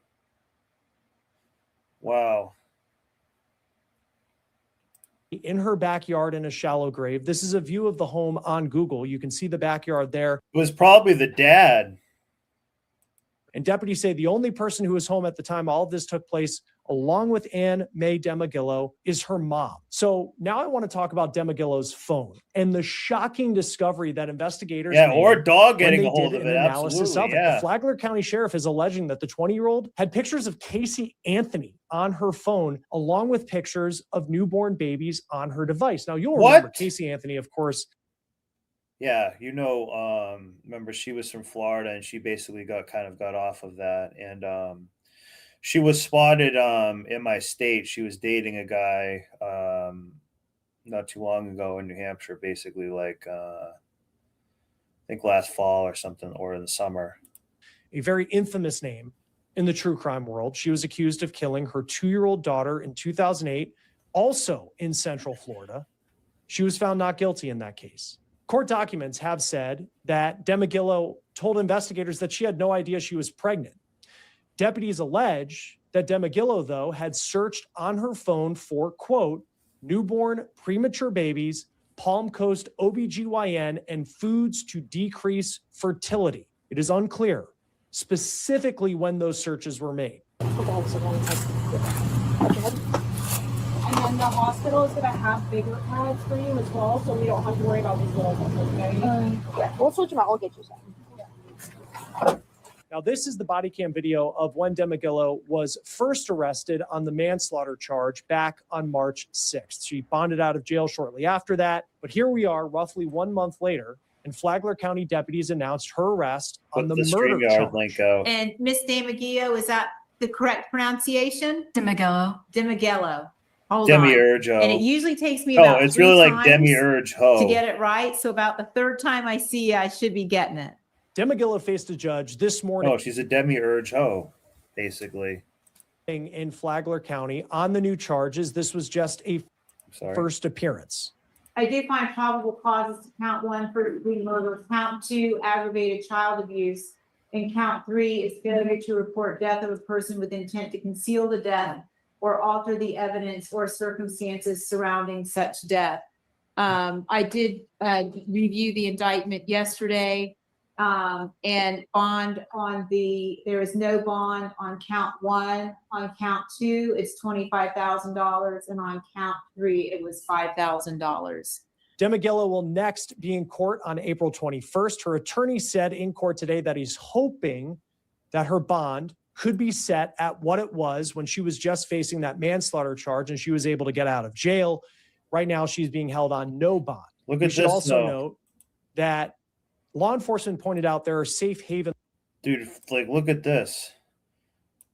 Or how she dressed up. I mean, for all we know, she was just doing some type of cosplay ritual in there with the Call baby. Sheriff's Office at 386-313-4911. Join us now to talk more about this case is criminologist Dr. Debbie Goodman. Dr. Debbie, always good to have you on Law and Crime. Certainly we've seen disturbing this one that before. we're talking about here out of Florida. Dr. Debbie John You Goodman. look at the charges initially, and it was manslaughter. Now we're talking premeditated first-degree murder. That's a big jump. And she's really the only witness that was there. I know she made some statements to law enforcement, but what is the bar going to have to be to prove that not only is this murder, but it's something that she planned ahead of time? Hunter. Hey, what's going on, man? Always Been a pleasure minute. to join Yeah. you, and Thanks for what a coming. disturbing and just devastating We made a case show this kind of is. about some You know, insurance I was stuff, a little and on the now, fence actually regarding watching manslaughter this, versus law and first degree crime thing. murder, but even in my Okay. head, Chris, This is a girl put her baby just like in the toilet, and then and she was hiding it so long, which the whole time she's like having this cosplay life and stuff. So when you say she left the baby in the toilet, do you mean literally or just abandoned it in the restroom to go cosplay? No, like she just put it in the toilet and then put it in like a duffel bag later and buried it, which is bad. criminologist. Oh, that's I messed do up. think Yeah, this yeah. is first degree murder, back to the elements, planning, premeditation, willful with malice. And why? Because she had searches about Casey and Kaylee Anthony and the pictures. Why in the world would she have So she was idolizing. She was idolizing those women who got off of it and did that type of like This is first degree murder, sacrifice, back to basically. the elements, Maybe it was a planning, sacrifice. premeditation, willful with malice. And why? Because she Look at that. And she just went about her day after that. Like this is what I was saying. This is the demiurge. This is like her name is like Domingo, but I was calling her like demiurge ho. Like I see what you did there.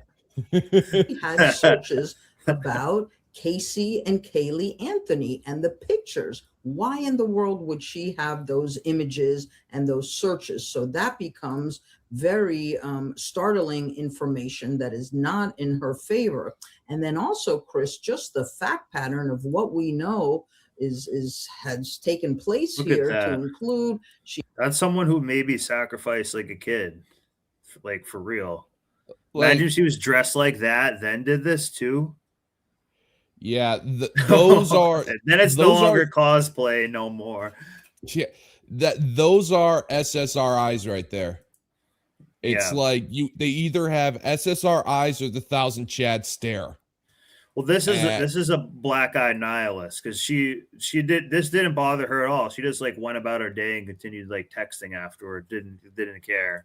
Yeah, allegedly given that's demonic. Yeah. birth to the 3-pound daughter in the bathroom, the toilet, lets the infant die, and then proceeds to Does she look like she gives a damn? No. to also It's wearing the doesn't. cross too. Oh, You can yeah, barely yeah, see in like, this that's gonna picture. help That's her. wearing a cross. Yeah, that's fitting. You essentially like waterboarded your own kid. leave the home to go to class, to go to a theater event. Only But she had to go to her theater event to make sure. Oh that yeah, she you know gets you all have the- you have all to the have your attention. priorities and all. Yeah. Yeah. So she put it in there, and I was saying like how much she bet she like had to like go to Starbucks on the way home. She's like, God damn, I need to go to I'm gonna need a Starbucks to like shovel this hole and stuff. Oh yeah, yeah. She needs the caffeine. She needs the energy. Jeez. To come, yeah, to finish the crime. Hey, what's up, AJ? Hey come AJ. home and Ah, bury the Christ, it's child. that You see, lock there's guy. too Oh, much no. time in between. Yeah, no, that's it. Why did you let AJ in here, man? This I is thought supposed I to be had my fun. doors locked for both of you. Oh, I see what you did there. You like the live stream. Why no? What you won't like, they don't sell fried chicken and watermelon in my mess hall on a day-to-day basis. No, but snowboard, you made a good point. Like these chicks don't care, and this is a product of all the dehumanizing language of it's a clump of cells. It's you know what I'm saying? Is this? It's like, and also too, once again, women's nature is inherently selfish. This is like I said about the Handmaid's Tale, where like, yes, the civilization is theocratic and like authoritarian, but they're doing it to keep the human race going. Even if, yes, it's the rich elites, but at least there's going to still be the human race. You know what I'm saying? They would rather have it be their choice. Civilization can die as long as they're the ones choosing to let it die. Think about the solipsistic narcissism that there is. You know what I'm saying? Yeah, they don't care no, what it the is. outcome is as long as they're able to make the choice.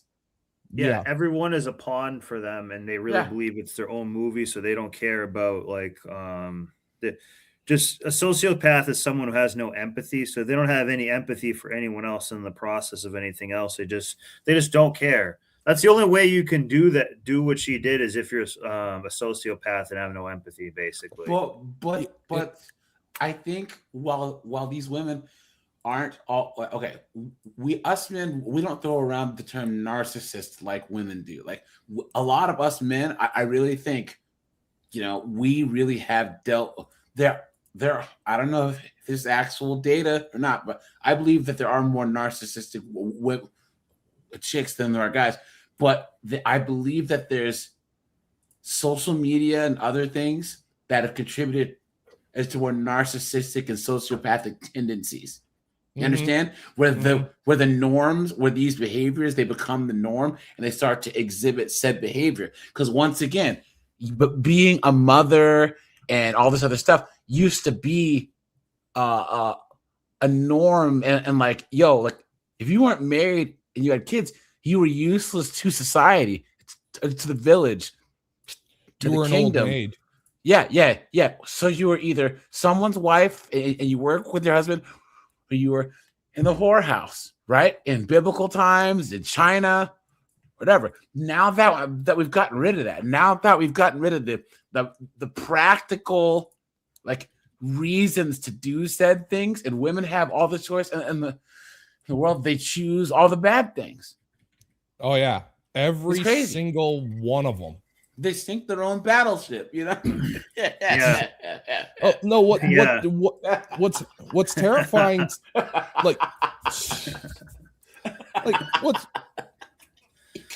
a torpedo impregnates the hull. Oh! Like what freaking terrifies me is just like we've never seen anything like this before. Like I try to tell people, it's like, listen, in terms of humanity, we're in uncharted territory, and they cut me off immediately and they say, oh no, we've seen this kind of stuff before. And I go, no, we have an army of sociopathic women across the world, emotionless. I think we've seen this, but it wasn't as socially accepted as it is now, because there are plenty of, because you could argue that there's always been single moms who are just whores, right? But back in the day, you know, if your sister got pregnant or if your daughter got pregnant, then she would leave for like a year and come back with a little brother if it was like a teen pregnancy, and then you would tell that kid that you were their dad and not their granddad. That's what happened to Jack Nicholson. That's what happened to Ted Bundy, where he found out that his sister was his mom. That this old guy. Yeah. Seriously? Yeah. So wow. Ted Bundy's mom got pregnant with him when he was like, when she was like 16 or 18. She was an unwed mother. So she left town, had the baby, came back, and then his grandma was like, "Oh, I have this boy. This is my son," and he was raised thinking that his mother was his sister. Wow. Jack Nicholson had the same thing happen to him, and then there's the old guy that I used to know, John, that in the place where I did trivia. He was like, he old as shit. He was like 93, but he said that his mom had got pregnant by some Cuban guy in Florida, and then they sent her up to DC because she was pregnant as an unwed mother. So she had the baby, and then growing up, he thought his mom was his sister. Jeez. And then he didn't find out until she almost died that was his mom, and that the woman that he knew as his mother was his grandmother. That's just how things were back then. But it also meant that this didn't happen. It maintained the shame was actually doing something. They were reacting to said stigma. The stigma was that powerful that they would go to that lengths to actually avoid it. So yeah, no, it's hey Snowboard, do you ever cover the chicks, the body cams where these idiots, these idiot broads leave their kids in the car in the heat or whatever to go to the bar or to go bang nug? Oh yeah, man, I have done like one or two of those. Yeah. What did I do wrong? What did I do wrong? I didn't do it. I want to see my kids, please. Yeah, exactly. Then we would look more towards something along the lines of more of a negligent, reckless type of conduct, potentially even. But look at this person, is completely empty, black-eyed narcissist. Like they're not even fazed by this really at all. No, it's just a regular Tuesday. Yeah, she's not even bothered by it. But I just do not see it this way at all, based upon now further revelation of the details. Yeah, because, I think about, certainly it's a headline grabber when you see that she has a picture of Casey Anthony on her phone. And then also there are some searches, including for an OB. So that's who they're idolizing. Guys, this is probably like a femcel type crazy person. And imagine if this was a guy who had done something like this. This would be, much higher up. And I think they're going to try to almost like defend this girl. Like, well, she was scared and she didn't know and she was 20. It's like, well, she seems like she was having a pretty good life and she didn't really actually have to like do any of this. She could have done things another way and had probably all the support in the world. Yeah. And I am awfully curious to know about that broad's Reddit karma score. I am very curious to, if she's on Reddit, what she's following, because I am willing to bet that if you were to actually, I'm willing to bet that Dollars to Donuts, that chick is on freaking Reddit and she's into some messed up stuff.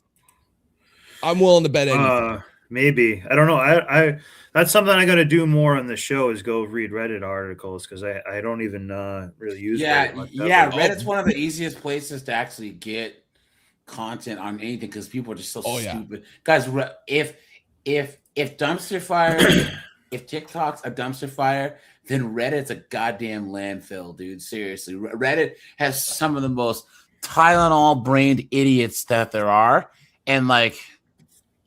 It's kind of crazy. Like the whole Reddit mod thing is so true. Like some of the Reddit mods, they act like being a Reddit moderator is like being freaking Gandhi or whatever, or being like they act like they're changing the world. Yeah, it's like you just run a Reddit. You're stupid. Like what are you doing?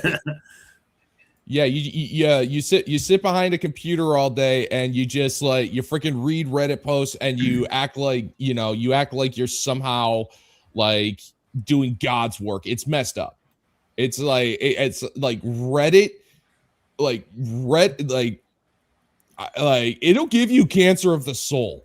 It really will. Like Reddit is messed up place. Snowboard that deleted her kids and then tried to delete herself by jumping out the window, and she survived, and now she's paralyzed. I think she was from like New Hampshire or something. Yeah. I think that I'll check and see if there's been an update. Yeah, that's a really good thing. Yeah, I forgot about that. Yeah, definitely. Yeah, and we're seeing that more and more, and it's almost like in this case, this girl, like, it's almost like she wanted to show that to you in a sense. Like she had, like, was idolizing Casey Anthony and all these other people.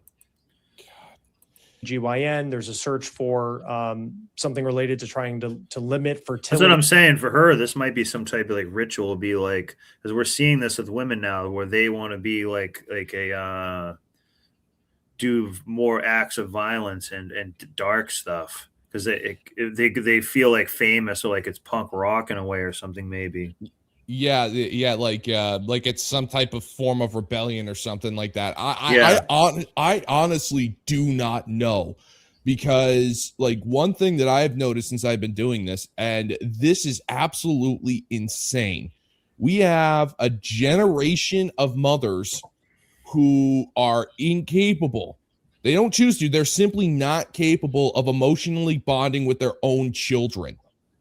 Like there are so many mothers out there who resent their children for being born. And it's freaking crazy. Like because we all agreed, like since the dawn of time, it's like, I don't know if there was a meeting or something, but we all kind of looked at each other and said, children, innocent, right? Innocent. Yeah. Children, innocent. We can get behind that. That's fair. And we did that for thousands of freaking years, thousands. And now we've turned it around and went like, children, are they still innocent? Nah, they don't need that. No, they're innocent. I see what you did there. They just sin more than ever, and like everyone loves it. Like, that's fine. Like, so what? She's on Snapchat at 12 years old. Who gives a shit? Yeah, pretty much. The thing about this, let's make a movie about like 8-year-old kids learning how to twerk. It'll be fun. Yeah, we'll call it Cute. Oh wait, Cuties. That's the title of the movie. Yeah, exactly. Oh God, man, it's disturbing. It's horrifying, is what it is. Yeah, the thing about it, guys, is people always say, "Well," and you're like, "Man, this chick is pregnant. I don't want the baby." Well, you shouldn't have slept with her then. Isn't it funny how women always say that for them consent to sex is not consent to pregnancy, but with guys, consent to sex is basically consent to pregnancy, right? Because women, they have almost every single way out, right? They can either not have sex. People act like having sex is a default, because everyone should know the reason why people have sex is to have children. That's the number one. And they act like that's some Christian far right thing. Guys, the act of having sex is primarily for procreation. We've made new technology where you can enjoy it. Yes, basically without the original function.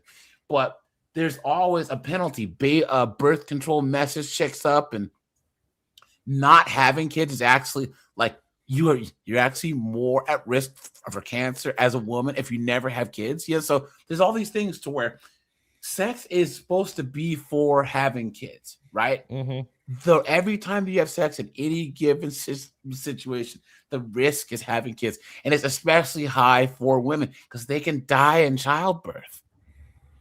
Women around the world, it's higher, but in the United States, there's still a good amount of chicks who die in childbirth. So you're gonna risk your life having Nug's baby, having Cletus's baby, and that's this cognitive dissonance, this thing where women, they want to make like they just want to be able to just go out and just be and not have any negative consequences at all. That's how children think. Yeah. I want to eat ice cream for breakfast, lunch, and dinner. Yeah, they can't fathom anything else. No, it's fun. Yeah, it's funny because they like the majority of like these people are oversized children. They never freaking grew up. They have the mentality of children. The only difference is that they are legally allowed to drink, vote, and purchase firearms, and that is kind of crazy. And like AJ, piggybacking off of what you said, like the risk of dying in childbirth is a huge reason why there is the child-free movement, like among women right now. Like I see it all the time on TikTok. Like the chief arguments are, I don't want my body to change by giving birth. I don't want to deal with the pain, and I don't want to risk my life because men don't have to do that. Men don't risk their lives during pregnancy. I go, it's like, we aren't the ones giving birth, but we are the ones putting our lives on the line for like 18 to 30 years protecting the freaking family. Each side does run some risks, but and if you take a look at the child-free women out there who are part of this militant child-free lifestyle, it's militant. Like these women, they freaking hate kids. They hate kids. And oh man, they have some of the most selfish and dumbest and most childish reasons why they don't want to have kids. Now, like I look at it and like, listen, if you don't want to breed, that's fine, but don't freaking celebrate it. That's not really a good thing. Yeah. They should. Well, it's just low class. They don't need to like give you a position on it or like glorify it in any way. Wait. Low class? You mean the class level is risen? Yeah. yeah. It's no class. Yeah. Exactly. Clear with, at this point, the timeline of when those searches were made, or maybe when the picture of Casey Anthony was allegedly put on her phone. But she did tell law enforcement initially she had no idea she was pregnant. And then you look at some of these, and if it's from ahead of time, that doesn't really help the argument that you had absolutely no idea. So here's another thing too. Why would maybe this would help in a guilty case against Casey Anthony. Why else would this woman do this and idolize her unless she thought she got away with it too? That would be the whole point. That this is what was actually going on. But when it comes to premeditation, because the story in her own words that she gave law enforcement was something along the lines of like the baby was alive and crying. And then she kind of waited for the baby to pass away, allegedly, and then had said something. Doesn't care. Remember, there's the cross again for she looks like Bianca, right. Yeah, I know. Oh, God, you're right. Oh my God. I'm trying to tell you that I have mental health. I'm extremely distraught. I feel like my whole life is ending. You feel like my whole baby's life is ending. Oh man! Now I can't unsee it. Thanks for nothing, AJ. Hashtag plunger. Hashtag waterboard. Oh. Hashtag shot back. Oh. Oh man. She lives in a vacuum of her own selfishness. Oh.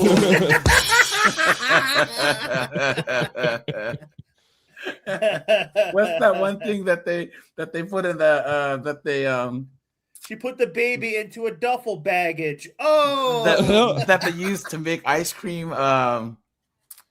Churning thing. Yeah, the little churning thing. Yeah, grinder, hashtag churner. yeah. Oh, Yeah.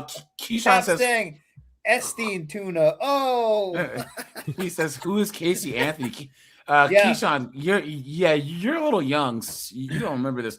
Casey Anthony literally deleted her daughter. Like, there's all this evidence. Yes, yeah. And she got off. It's Yep. crazy.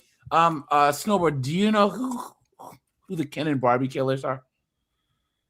No, I don't Barbie think so. Homolka, here, Google them, because the guy got life, the girl got like 7 years. They found footage. Okay, they had her testify against her husband because they would kidnap young girls in SA and delete them, including her own sister, right?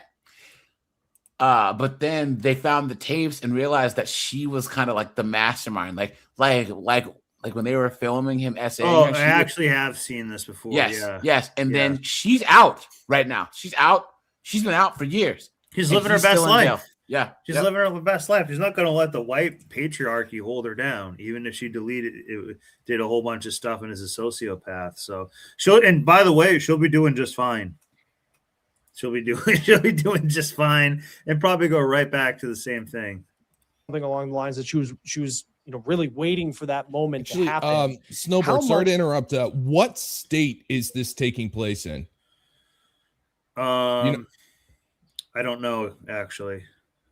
Okay, yeah, because if because depending, like, it really does depend on the state, because where this happened could determine whether or not she's going to prison or if she's just going to get a slap on the wrist. Yeah, if it's California, they'll like give you like a medal for this. Yeah, and a cashier's check for $10,000. Yeah, they like an insurance for company, emotional like, trauma. Give you money. Yeah. Just a premeditation, like the timeline. I think it was maybe Florida. Like, how far out does that have to go to prove that? Because you certainly look at, it was from Central Florida, just like Casey St. Anthony was. That's one reason she was looking into her. So the same type of county. Yeah. So that's where Florida, she was. Ohio. An argument that a prosecutor could make. Ohio, but Florida. she allegedly did it. Oh, thank you. That's right, Chris. Yeah. And in Florida. Were you saying a comment or something, AJ? Oh no! Now that Angel, he was back on my stream. Now you guys know where that Ohio, Florida came from. He's the one who started doing that. No, he seemed like a cool guy. Ohio, New Mexico, Florida. Ohio, New Mexico, Florida. Oh man, I tell you, dude, Angel's hilarious. And then so we had a running thing where like he was running for president, Yeah. And it was hilarious. Yes, Snowboard, you were there, and I would always play hail to the chief, and he would just make his speeches. Oh, dude, I'm so glad he's back. It's so funny, Snowboard, having you on the stream and having Angel on the stream at the same time is gonna be hilarious. So the past 2 times I had other phone calls and stuff, so I actually kind of like ended up leaving. But yeah, that'll be cool. Guys, hit the like button and then put something on Snowboard's cash app, man. He's not monetized yet, but guys, 500 subs and he can monetize his live streams. So guys, come on, man. You know what I'm saying? He's giving us hours and hours of entertainment. He's dropped something on his cash app. Thanks. A couple bucks here and there. It pays for the StreamYard stuff. Yeah. Yeah, Snowboard from me. Snowboard gets the official all hail. Thanks. Yeah. Nice. Yeah. Florida, for what it's worth. Thank you. Cooling period of time is very little time. It can be mere. Plus, and especially what happens is too, like in these end times, you should actually just start tithing to me, because you're going to want me here helping you through the end of the world, making you laugh and help guiding you through it and stuff. Minutes of when an individual has recognition of a life of another.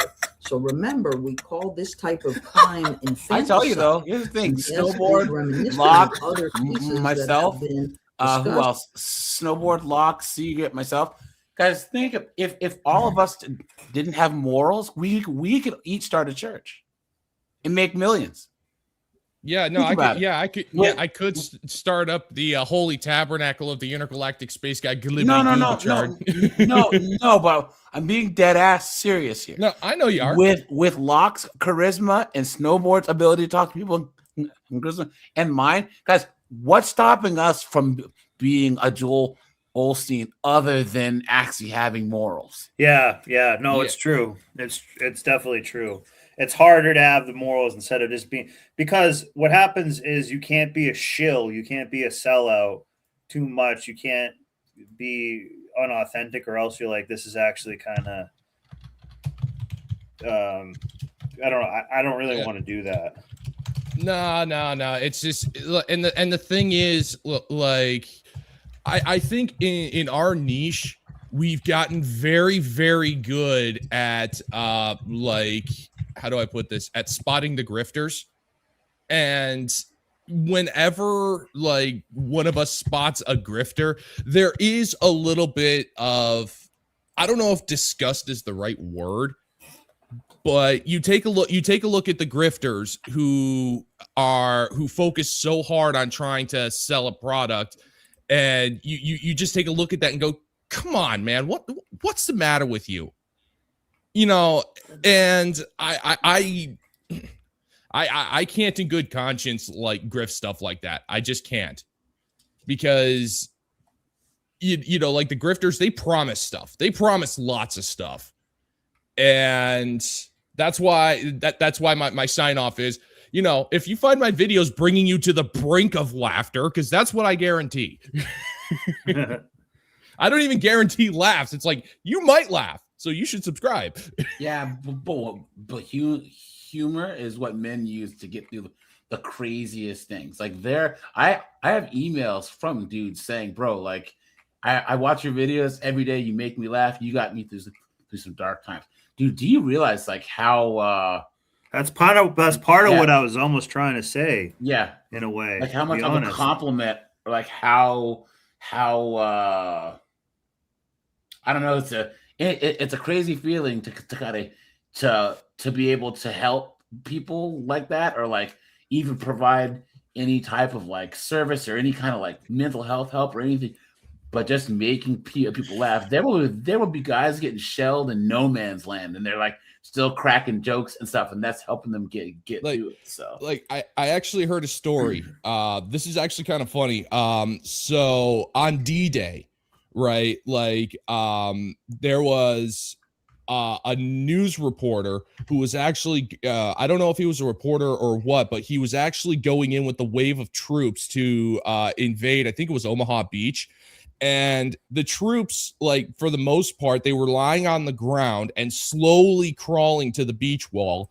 And the guy looks over, like, there's machine gun fire everywhere. It's freaking mayhem. And the journalist looks over to one of the officers. He was a lieutenant or something. And he looks at, the lieutenant looks at him and says, man, I hope I remember to sign the life insurance policy before getting on the boat.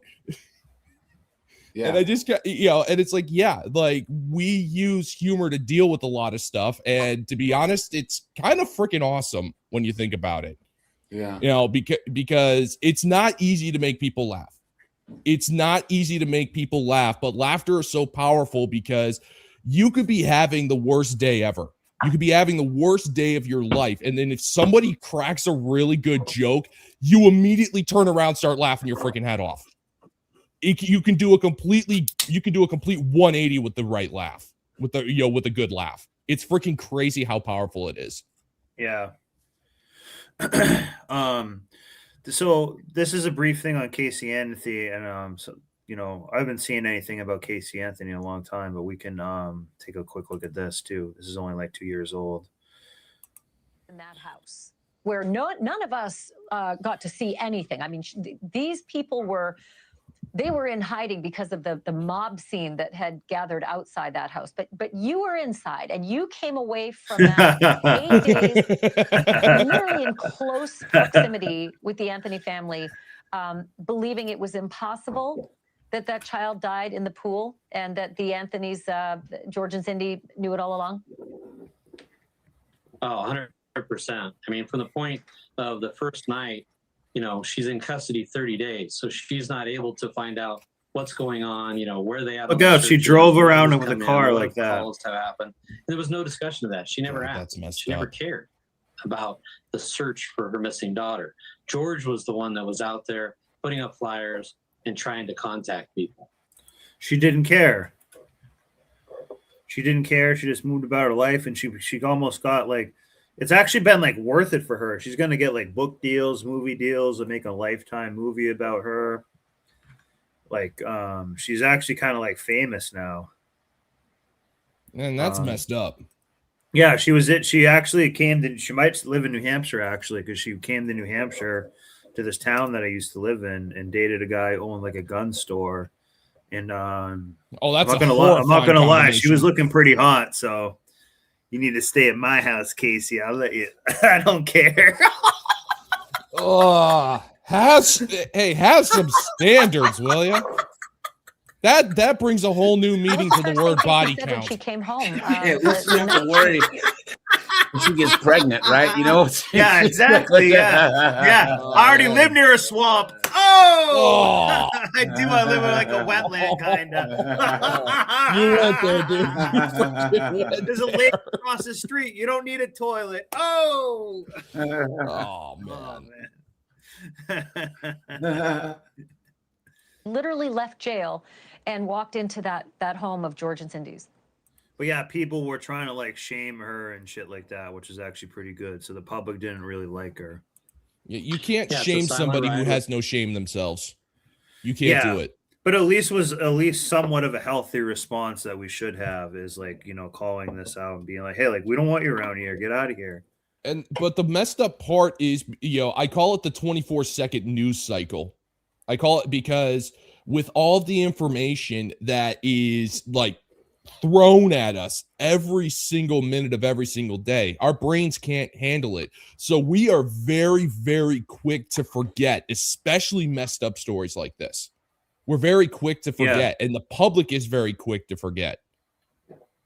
Like everybody, like the funny thing is, like, everybody, like, to give you an example, I'm guilty of this too. We all forgot about the beef jerky. Like nobody's talking about it anymore. And that was a phenomenon because people were talking about it for days. And if somebody is talking about something for days, that's practically a year in normal time. And nobody's talking about it anymore. So this kind of stuff here, it's kind of generally it's about like 2 weeks, and then people 2 weeks or so, and then they completely forget like what the previous news cycle was. So like 2.5 weeks is like the sweet spot where they have it at right now with all like that's why they always do this. What did they just say? Oh, it'll be another 2 weeks. For when they did taxes in the beginning, that'll be another 2 weeks, and they did COVID and the cough. That was just it's just going to be the first 2 weeks to get over the initial wave. There'll be the first two. Just wait 2 more weeks for this. Remember the Doge money you were going to get? Just wait 2 more weeks for that, and that's pretty much how that works. Same with insurance. Just wait 2 more weeks, and you're cooked. They only covered the Fukushima thing for like 2 weeks. Yeah, but and all that sorts was of melting down for like 6 months. Flint, Michigan still doesn't have water. Do not get me started on Flint, Michigan, AJ. That Ohio train crash. Yep, the Palestine. Mayor Pete had a train crash every like 3 days, more than over like 100 years. Mayor Pete was putting in work. If that was his job, which I think his job was to just like create chaos, he was putting in work. Oh man, it's just like, and the thing is, there's so much information. We're quick to freaking forget about it. We're all guilty of it, like, because it's really tough, especially with the fustercluck that's going on across the planet. It's like old news. Like news has an expiration date, because it's just overstimulation too. Yeah, and the thing moment that they became 24-hour news networks. Yeah, then there was an arms race for the craziest stories, because guys, I honestly believe, once again, there's a lot more positive in the world than negative. Think about it. Like if you walk outside your house on Monday at 9 a.m., what's everyone doing? They're getting up and going to work to pay bills and take care of kids. That's what the majority of people are doing. You know what I'm saying? But positive news, like someone gets a cat out of a tree, or someone donates to buy something, it doesn't get as much traction as someone throwing their kid in a dumpster. So the way that people make it seem is this is the default, and the default is like people see a guy broken down in the middle of the road. Hey, bro, here, put it in neutral, and we'll push you. We'll push the car. You know what I'm saying? Or some friggin' dude needs help getting his new washing machine out of the back of his truck. Hey, bro, I got you. You know what I'm saying? That happens more than people fighting and assaulting each other. It's just not sexy, as the news says. Negative. Like here's the thing. Like, and I'm gonna quote the movie Rounders, because this is this kind of is indicative of how the system works. Like poker players don't remember their wins, but they can remember with stunning accuracy their losses. Negativity is easier to sell and it's easier to remember than the positive stuff. That's because negativity is just easier to remember. That's why feel good stories, like during the great unpleasantness of 2020, I actually looked up like recovery rates for the bug that shall remain nameless. The recovery rate was insanely high, like especially in America, like 99.7% of people were recovering. That was good news, but all you heard about was the negative, the inflated numbers to get people scared, and that's because negativity sells a lot better than positivity. You keep them scared, you keep them glued. Yeah, exactly. Her and Baez and another attorney, we pull into the garage. I gotta do some time in jail for deleting this baby. Life is so unfair. Cindy's crying. She rushes up and hugs her. You'd expect the mother to be okay. Look at the smirk on her face. It's like she knows she definitely knew she did it. Where we at? What's going on? Oh yeah, and she knew she figured she was going to get off. She knew. This is mocking all of us. The very first words out of Casey's mouth was, "What's for dinner?" Jail food. She just literally didn't even care what's for dinner. Food sucks. She just immediately bitched right after she got off. Mm-hmm. She didn't ask what's happening with the search for Kaylee. She showed no concern about where the status was of the missing child. She never asked the status. How often did George and Cindy bring up the status of the missing child? Well, it was kind of set up through Baez. Again, this was during part of the feminism made her more of the victim and everything somehow. Hey, Snowboard. It made her not as accountable. Here, check in the private chat, guys. This is what happens. Like these are the especially with men. Have you seen the segment where it's a prank call, and this guy's like, "Mate, hello?" He's like, "Hello, who's this?" It's like, "Yeah, my name's Steve. I've got a job interview. Can you be a reference for me?" They just randomly call a random guy, and the guy, watch. This is how cool most guys are. Hello. Hi. Whee!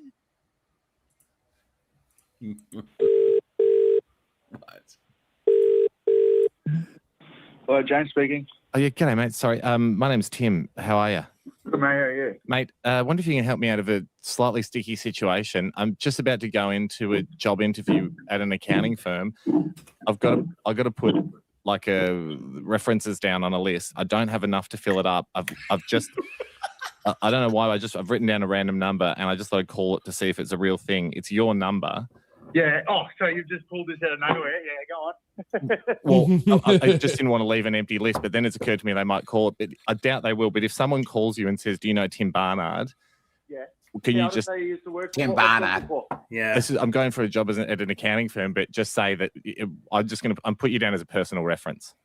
Yeah, sweet. I'll just say I know you from way back. Blah blah. You didn't blah. think I know twice you're a ripper about it. bloke. You know, I've got you covered. Is that all right? Look at that. That's awesome. I'm going off in a minute. I mean, I doubt you'll get a call. That's awesome. That's selfishness. Yeah. That's selfishness. That's I know. I'm messing with you, dude. I'm messing with you. Selflessness. That's how 95% of men are. 95%. You know? That, and that is an aspect of brotherhood right there. It's just because a lot of the time, not all the time, but a lot of the time, dudes just freaking get it. We just get it. And so like this kind of stuff, it's like, oh yeah, no, I got your back, man. I got no problem lying to a prospective employer. I'll tell him you're a cool dude. Yeah. That's awesome though. I like seeing stuff like that. Yeah. But if you do Tim Barnard. Yeah, sweet. That's no worries, dude. Thank you, Sure. James. Cheers. See you, mate. Yeah, it's called Lion Sharpens Iron. Oh. Have a good one. Good luck with it.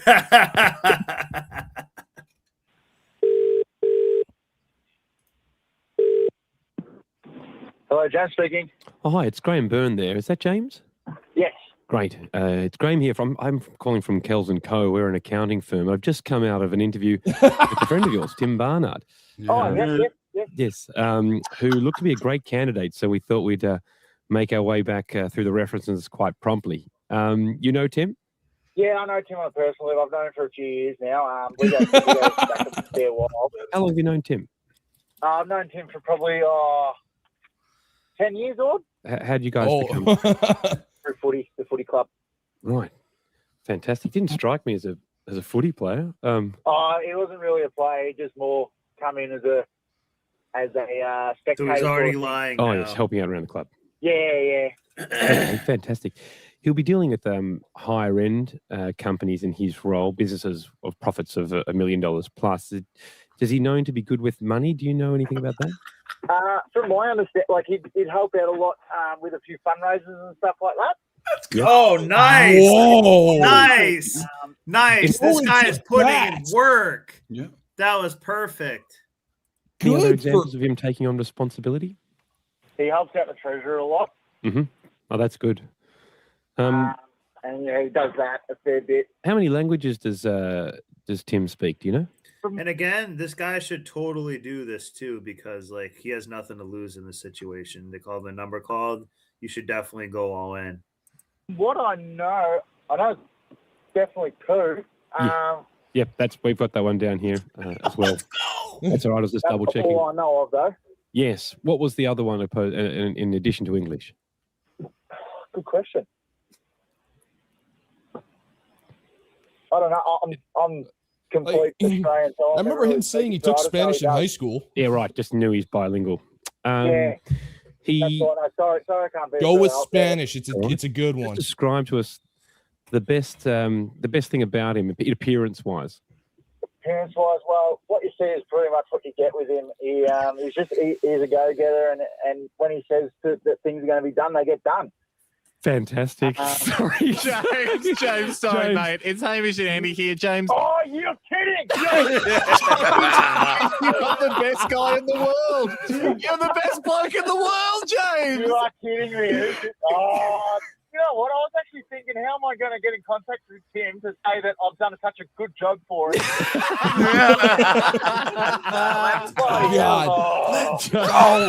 Oh, man. You're the best Aussie we know. Mate, but guys, do you see? All right. Okay, guys. This is how community works, guys. But believe it or not, this is how like the small hats and all of them work. This is how Ethiopians work. They're always covering each other's bases. They're always showing out for each other. You know what I'm saying? And that's how other groups need to be. That's the thing about the Somali pirates, right? Say whatever you want, but if you do what that guy did for everyone who's in your circle, you guys are going to succeed. Yeah. If you're going to always have each other's backs, you know what I'm saying? That's how it works. Yeah. You know? So he gave unconditional support, and he wasn't a rat. Well, you always got to have conditions. your support. Yeah, Obviously. If no, your but friend, I'm he's saying, a junkie, like- he's a dumbass, obviously, fine. And there needs to be a reciprocal nature to the relationship. But like I know snowboard, right? Like snowboard, we're cool. Like, if you guys don't have friends, you have to be useful to your friends and they're useful to you. Period. Yeah. Like you build that brotherhood base on that to where there might come a moment where you can ask for their help in a way that you can't pay back at that point, but it's going to be vice versa. You know what I'm saying? So, but all right, guys, I got a jet. But snowboard, hey, all right, see keep ya. up the good work, guys. Hit the like button. You guys drops on something on snowboards, a Venmo. You know what I'm saying? Yeah, hit it up. He All right, decides guys. it. Take it easy. All right, later, man. See ya. So we don't need I don't want to look into Casey Anthony. I kind of want to watch one thing that's a little bit later. Yeah, Fake we need dentist. a palate cleanser after that. Yeah. Fake dentist gets humiliated after police raid her clinic. So fake business. This keeps it lighter. Officers carried out a search warrant at a medical center linked to a woman accused of operating an unlicensed dental clinic. The investigation began after a customer contacted the suspect for a root canal and paid up front. Midway through the procedure, she stopped, said she couldn't complete it, and refused a refund. Police department, search warrant. Police department, search warrant. 13, 14, 15. Let's get the sledge.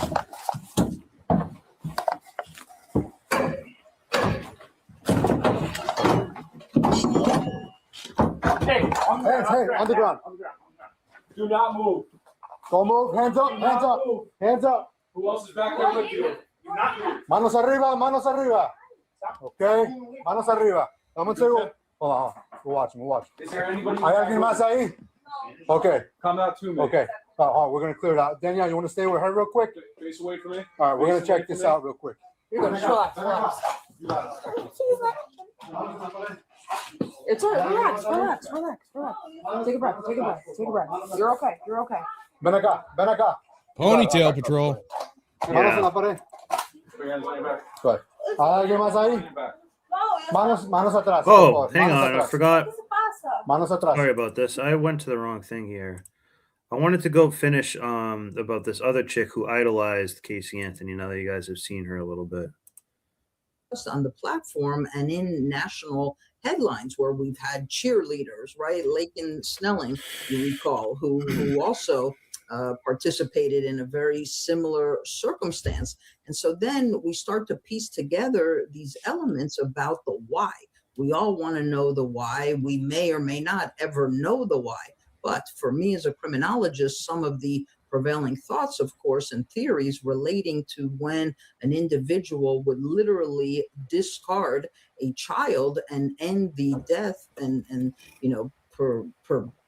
participate in the death of the child, that is the infanticide issue. Now, Well, but the issue is kind of deeper. It's not issue. It's a representation of issue. We have demonic people here who are doing rituals to delete kids and stuff. We do. And that's why this person idolized that and did this at like 20 years old and stuff. Like we're getting used to accepting this type of thing. That's why it's happening more and more. So this is it's there's something more to it. It's just not a one-off case. Like this is real. It's happening. It's freaking crazy because I mean, we grew up in a different time. Where it's like, if you were to ask us like 10, 15, 20 years ago, if you were to ask people, do you believe that there are, we could live in a world where people would actually sacrifice children in the name of a demon? Most people would go, are you freaking crazy? But now it's just like, oh yeah, did you hear there was a 20-year-old mother who sacrificed her child to Baal or whoever. And I look at that and I go, you know what? I'm not freaking surprised. Yeah. And you know what? I'm not surprised. This is going to sound bad. It's like, well, at that point, if you're just going to have your kid and be an idiot, you may as well do some shit. You know what I mean? I don't know, like, man. you know, well, I'm not saying that. Like, I'm saying it to be funny and kind Yeah, of I know. sarcastic. No, it's like But you it's take like, it. you know what I'm saying? So that's what I'm saying. It's like we may as well assume that. The kid, like damned if the kid did, damned if the kid didn't. You know, it was in for that kid was in for something horrific no matter what. And that is just unfair to the kid. And they didn't get life in jail either. Of course it does not. deal with Yeah. postpartum depression. I don't think that's the case here because it was Postpartum such depression. an instantaneous She just had it for like 10 minutes and it was cooked. type Yeah, of action, postpartum and depression. She therefore I went. would Yeah, classify she this pooped risk out the as baby, then went off to disposal theory, cosplay. That sounds whereby depressing to me. individuals literally kill other individuals because they're in the way or they're the And all the people around her need to say, hey, like, I can see that you're pregnant. What are you going to do here? You know what I mean? She just like, denies it. Yeah. Like I think earlier they said she didn't know. She didn't know she was pregnant. Please. Like I think that's what she's going with. Yeah. Well, she was definitely having sex and stuff. So, like, you know. Yeah. But it's the easiest time ever to say that you're knocked up and then address it from there on forward. That is true. You know, it's the easiest time ever, even if you don't want to have the kid or whatever. Like, it's the easiest time ever to not do that. So, just kind of, you know, own up to it at that point. Like, it's not that bad. interference, they're the impediment, and I think that's what's happened here with Anne May. Well, and the other part too, because Or maybe she was just so selfish that she didn't even want to make any of the appointments and deal with it or anything. She just like wanted to like literally have it be like taking a dump and then like moving on. That's pretty much like what she did. She didn't want her life to change. Yeah, exactly. She did not want her life to change. And so she believed that her life and the meaningless stuff that she was doing was more important. Yeah, like it was her life's trajectory. Oh, I see what you did there. No, but you know, overgrown children. It's like you know, like no, we see this with women who are childless by choice and childless just because they can't get a man for more than 2 minutes. Like they say, I can do whatever I want. I can travel. If I want to go to a Beyonce concert on a school night, I can do that. I can't do that if I had a baby. Yeah. It's like, no, because you're putting away childish things and being a responsible adult. Like overgrown children, they want to avoid responsibility and accountability so they can live their lives and, you know, doom scroll on social media and get their overpriced coffee. And most of these people, it's like they're not curing cancer. They don't want their lives to change, but they have no lives. That's the messed up part. Yeah, exactly. No hobbies or anything else. So they're just no, they have hobbies. It's called dating. Yeah, exactly. Yeah. But she, you know, like here's another thing too. I think she was someone who was just getting the attention and wasn't really truly like dedicated to her craft too. Yeah. I bet like that was one of the motivating factors as well. But is she a professional cosplayer? No, she just was. A lot of her pictures were like in a cosplay thing, shit like this. Yeah, it's like I'm sorry. Like there are some, but she was like a Star Wars one, maybe once. So I don't think she was actually doing that as like a profession. No. Yeah, no, it's just it's like there are some cool cosplayers at the end of the day. There are cool cosplayers, but at the same time, you're dressing up as fictional characters and taking photos. Like that is not changing the world. Yeah. You just want to be like a steampunk hoe. Yeah, pretty much. Through something. I mean, wants some of that cyber case, I know spunk. that she said that she fainted after all of it and then woke up hours later. Like in this case, shit like this. So I don't know if this is a samurai or I'm not really sure. I think it's an anime thing. Yeah, I think it's so. That's what I meant by cosplaying, but she didn't call herself a cosplayer or anything. This is just one of the pictures that I've seen. she goes about her day and not only goes to class, but then shockingly takes part in a musical production and then comes. She can be like a baby deleter like character, like and like a Marvel thing. She's like she's like, I'm the pipe fitter or something like that. Here's the thing though, if that was the case though, with Marvel, the state that it's in, she'd be the leader of the freaking Avengers. That's what I'm if that saying. was It's her actually superpower. a decent movie idea. It'd be like female empowerment. This is the Drainoho or something like that. Oh man, no, I've seen I actually saw like 2 of the girl power Marvel movies. I saw Captain Marvel and the Marvels because I was curious. And oh my god, I felt dumber after watching it. Yeah. It fails on the most basic level of storytelling. Yeah. Yeah, I'm not surprised. You're not missing much. I still want to do a video on Captain Marvel because I am fascinated by movies that go out of their way to make all of the wrong decisions, and Captain Marvel did that. Yeah. Place that Anne May literally watched the child die in the. So she watched it die, and they still don't want to hold her accountable. If this was a guy, he would be cooked. Oh yeah, no, like the chair, like he would already be in prison, and yeah, he would. How do I put this? The inmates in that prison would go out of their way to make him wish he was dead.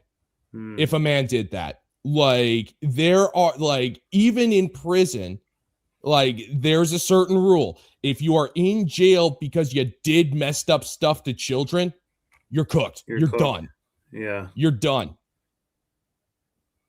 It's yeah. But anyway, sorry. Yeah, and this is like the smallest of the small. But the more thing that's interesting is she just like didn't care, and we'll see a few more. She's just very vapid. Place her into the duffel bag, put that bag in the closet, and then proceed to. But like that's what I'm saying. They're around us, and it, like this person, you just got to be paying attention, guys. Leave for hours for school in this music. See, and I'm not suggesting that a black guy made this happen either. But I kind of no. It doesn't matter. It doesn't matter regardless. Yeah, she treated it like an article of trash, and Walk the Bounty Hunter. I've also been wanting this. I've been saying this tonight and stuff too. For a lot of people, materialism is their god.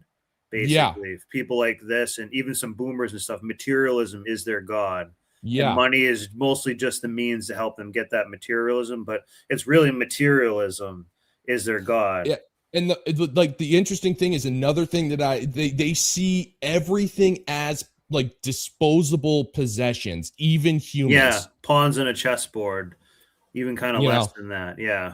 Yeah, and like they and this messed up part is they are completely detached from reality itself. They are detached from freaking reality. It is messed up. Yeah, they are. I've been dealing with a difficult customer who just keeps like adding things that like almost are trying to be like not there and just being like as difficult as possible. And it's just like, come on, like you need to. They're like having like Disney brain kind of, or something like that. So, and women don't understand logistics. I keep saying this now. Women don't understand logistics. They just think things appear there. They don't understand like steps it takes to get anything anywhere, or cost of fuel. Like they don't even think of things like that because everything is just automated to them. They just click on Amazon and it shows up at their door, and they don't care about if it's made by kids in another country or anything like that. It's instant gratification. That's they want it, and they want it now. I mean, we're all to a certain extent guilty of that, but these are the type of women who think milk comes from the store. Like exactly, yeah. milk comes. Yes, It's like yeah. milk comes from the store, and it's like, how can you be out of milk? Just make Exactly. more. It's Yeah. they like they think milk comes from the store. They have And a no truck doesn't idea. even like bring it either, or like Yeah, no, they don't it think just anything like that. it's just magical. Yeah, I don't. I exactly. just Yeah. like. And the funny thing is, a lot of them have master's degrees. Yeah. It's magical and they want something quick that they don't even necessarily need quick, but they want it quick too. Yeah, they just want So it. they don't think logistics ever has any errors or anything. Like they're just kind of being unrealistic with stuff, but maybe that's just because they're so self-centered. They think, well, my package is more special than other people, so it needs to get here quicker. And like, yeah. You know what I mean? They demand more from a shipping company than their own government, basically. Yeah, pretty much. Yeah, it's like it's main character syndrome at its finest. Yeah, that's why I'm saying was highlighting this cosplay stuff, because she gets to be like a main character. Performance. Clearly, she knew what she was doing. She knew what she was doing is wrong. Perhaps she didn't think she would get caught, and here we are. And the part too, I mean, there's so many shocking, parts of it. I mean, obviously there are safe haven laws in Florida where if you give birth and no questions asked can go, to a place like a firehouse and leave a child. And we've seen, those cases and those laws work, but that wasn't what police say was done here. The other part too is like she sent a message to a friend. That's how all of this came about, and you wonder, had she not sent that message, of course, all of this allegedly, do police ever find out about this? How does that even as well? Like when you think of her psyche, her mind, and someone who law enforcement is called oddly calm, which like we've seen body camera footage of her and we saw her in court. I mean, she's polite, she's calm, and it's chilling in some ways when you think of what the allegations are. But as a criminologist, and you kind of just try to make up who this person is, what stands out to you about, I don't know if compartmentalizing is the term, but the ability to go to the play, but then also remaining calm as you're facing, the reality of being convicted of first-degree murder. Right, Chris, but also we would have to use the word remorse here. Did at any point in time, did she display remorse? It certainly doesn't appear so, because we even saw information from the detective whereby she was asked, if you could go back 48 hours, would you do it again? And she said, I most likely would. So to me, that would suggest more psychopathy. Doesn't mean insanity, though. A person can still be with psychopathic tendencies. Really, at the heart and soul of that, as we know, is the lack of remorse. So I think that is absolutely in the spotlight. That was highly demonstrated, I believe, thus far in this case. And you're right also about the important detail of having notified the friend. And that friend certainly did the right thing, and she should be commended, because sometimes, in younger audiences, it's nice to know that there's some people out there with souls. This is between us only. But thankfully, the friend knew enough to know this is absolutely wrong and illegal and notified authorities. I have no idea if she's been diagnosed previously with any sort of personality disorder or mental illness. That will come out as this case goes forward, but it's still.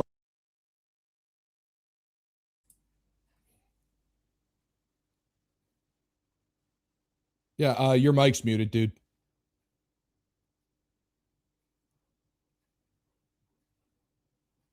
Okay, my bad. I found one other thing that we can do to look at an insurance thing. Oh, you know me. I love me some insurance. Yeah, yeah, I know. You can ensure that I could talk about insurance for hours. But no, I'm not taking that one back.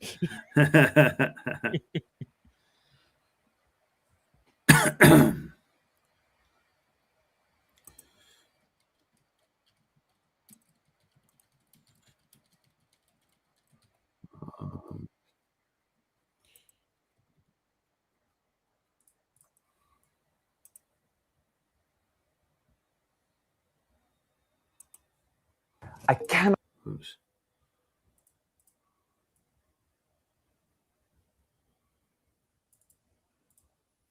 Oh man, I don't want to The do American healthcare system.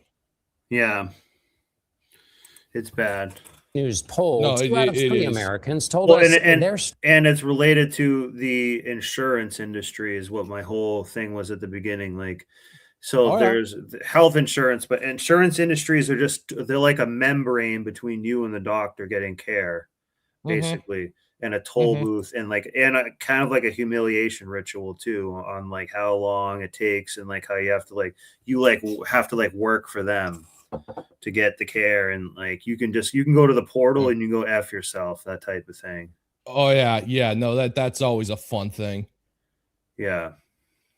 stressed about their own finances.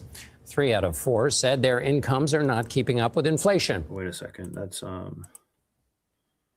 the messed up part cannot is tell you how obsessed I am with this. No, there's only 2 people there's only 2 types of people in the West who can actually get really good health care. The insanely rich and the dirt poor. Like Asmongold, right? The streamer.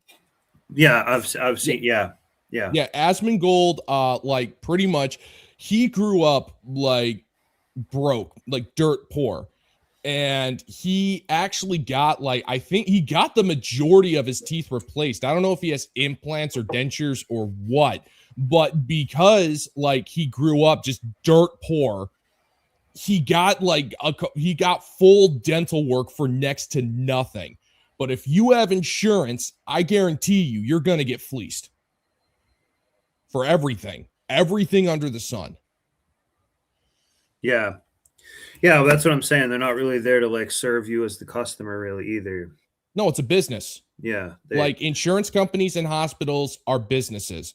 They are not interested in your health care. They are interested in how much money they can get from you. Yeah. Yeah, exactly. And when they delay your care, they're letting the disease soak in more is another thing that I was saying. Chart. It shows exactly what is wrong with America's conversation about healthcare. On one level, you've seen this chart before. It shows healthcare spending as a share of the economy of a bunch of countries. There's Germany and France and Japan and Canada, and there's America. But now I want to add something you haven't seen to this chart. This is how much of that spending in each country is private and how much is public. Here's what's amazing. America's government spending on healthcare, on programs like Medicaid and Medicare and the VA, our versions of socialized medicine, it's about the same size as these other countries. Yeah, these countries where the government runs the whole healthcare system. Yeah, well, there's so much fraud tied up in ours and parasites. This is exactly. So we'll be back on the topic here. These health insurance companies are, not just insurance itself is generally parasitic. We even found a video of Warren Buffett literally saying that. Well, he was saying it's like a tapeworm. So he said it because it's just inefficient. It doesn't provide a good service. It's half government funded, and it doesn't really function as good as if it was in a private industry and stuff.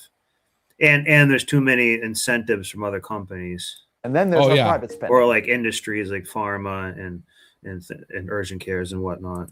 It's the private insurance system that makes healthcare in America so expensive. Conventional wisdom says the government is more expensive than the private sector. It can't say no, it's corrupt, it's inefficient, it's slow. You want something done right, you give it to the private sector. That is what we hear in America all the time. And yet here we are with the biggest private sector. Yeah, because a lot of them are idiots and inefficient. Yeah. That's the only reason it does exist. It wouldn't exist, or it could exist otherwise, but that's the main reason it would even exist. So people have an alternative to do it the way that they want or what they think is better. Sector spending the most. Why is a free market so bad at controlling the cost of healthcare in the United States? If you look at the data on physician visits and hospital discharges, you can get rid of one theory. Americans don't consume more healthcare than people in these other countries. We don't go to the doctor more than the Germans or the Japanese. In fact, we go to the doctor less. The difference between us that's a big American thing. You don't go to the doctor unless it's serious. If you're sick, you wait a couple of if you're sick, you wait a couple of days to see if you get better. You only go to the doc. It's even if you got a gash, it's should I go to the hospital? Nah, it'll be fine. Yeah. because no, that's a very American thing. Mm. It's unheard of in other parts of the world. It's like, hold up, you don't go to the doctor when you're sick? No. Yeah. Yeah. Is It's it true, we though. pay more. Every time we go to the doctor for everything from an angioplasty to a hip replacement, from a C-section to a pain reliever. In America, the price for the Like $265. Yep. For one oxy. So that's like being a And heroin what's the dealer. street? Yeah, and what's the Yeah, street that's value of basically being Oxy? a heroin dealer. Yeah. Well, it's probably has to be cheaper than actually it should be more than that, maybe. But yeah, but this is how it's parasitic along the way. It has all these parasitic little tools to do along the way. Oh yeah. Oh yeah. Because Like, there's no it's- competition, so it's kind of like a mafia. C-section to a pain reliever. $265. In America, the price for the same procedure at the same hospital, it varies enormously depending on who is footing the bill. The price for someone with public insurance, like Medicare or And again, this is them materializing you and putting money and making you an insurance thing to tick off before just why don't we just heal them? They won't, you know what I mean? There has to be a toll. It's a membrane between you and the doctor, you and your own healing too. Medicaid is often the lowest price. These groups cover so many people that the government can demand lower prices from hospitals and doctors, and they get those lower prices. If the doctors and hospitals say no, they lose a ton of business. And that's like a union almost. There's all those people on Medicare, all those people on Medicaid. But there are hundreds of private insurance companies, and they each cover far fewer people than Sort of, but sort of not. They're also owned by parent companies and stuff. So it's not like there's a ton of health insurance companies. It's not like you can just drive into your downtown next to your coffee shop and go get, private health insurance right there and everything. Medicare or Medicaid, and each one. Well, maybe you has to can. I negotiate actually don't prices know with that. Hospitals and doctors on their own, and if you're uninsured, you have even less leverage. Nobody. I'm assuming this is all just So you end up monopolies. paying the highest price. One study found that most hospitals charge uninsured patients 4 times as much as Medicare patients for an ER visit. Other countries They make you pay for it. Yeah. It's a boot on the neck of the middle class. I think one of the things that, like with Obamacare, like they made it so, like, my understanding was you were legally obligated to have health insurance. It was a legal requirement, and if you didn't have it, you had to suffer a tax penalty, and you actually had to provide paperwork to prove that you were insured for the tax year, which is messed up. Because there's only, and especially with the way the system was launched and the way that how it just screwed so many people over. It's like, well, okay, well, we're going to get your money one way or the other. Yeah. Well, yeah, but that's what they do with it and stuff like that. Like one time, I got a ticket on a motorcycle for not having my windscreen up. I mean down, and I was just driving through the down. I wasn't going fast or anything, so I got pulled over for that. But then he's like, "Well, you also don't have insurance," and like where I'm from, the state, you don't need to have insurance. But I was a couple states away. Yeah. But I was like, "Well, I wasn't in an accident or anything like that." Like, well, now, like we're getting you for that too. I was like, "This sucks." They don't have this problem. Well, that insurance is a racket, so it's like damned if you do, damned if you don't. Pretty much. That's what I'm trying to say here with a lot of that, like homeowners insurance and stuff like that. And they really don't follow through on it. So it's always a drain. And they use that money to go out and invest in BlackRock and stuff like that too. And the rates the service sucks. Yeah. Then they do nothing, right? Yeah. They do nothing. And then BlackRock comes in and says, "Hey, we'll buy your property. It's burned down. We'll buy it off you. Pennies on the dollar, but hey, it's money." Exactly. Yeah. I didn't even think of them doing it from that angle, but yeah, all sorts of ways. Yeah. So that's what I'm saying. A lot of it's those are their incentives, and those are what their real motives are for the shareholders and stuff. Yeah. You remember the Palisades, right? The Palisades fire? Yeah. That's what I'm saying. Everywhere you look, Like, yeah, I made the beginning of this about health insurance, but insurance in general Oh just yeah, it's touches evil. everywhere in life, for property, for everything. You can't like do anything, go anywhere. Like, don't go in my backyard in case you fall in my pool and drown, and I need to have insurance. Like, you need to have insurance to have fun. Like, if you have insurance to be there, you need a helmet, you need this, you need that. It's everywhere all the time. You know what I mean? It affects everything. In fact, it's affecting the gas prices because the shipping is having higher rates of insurance to go through that Strait of Hormuz and stuff like that.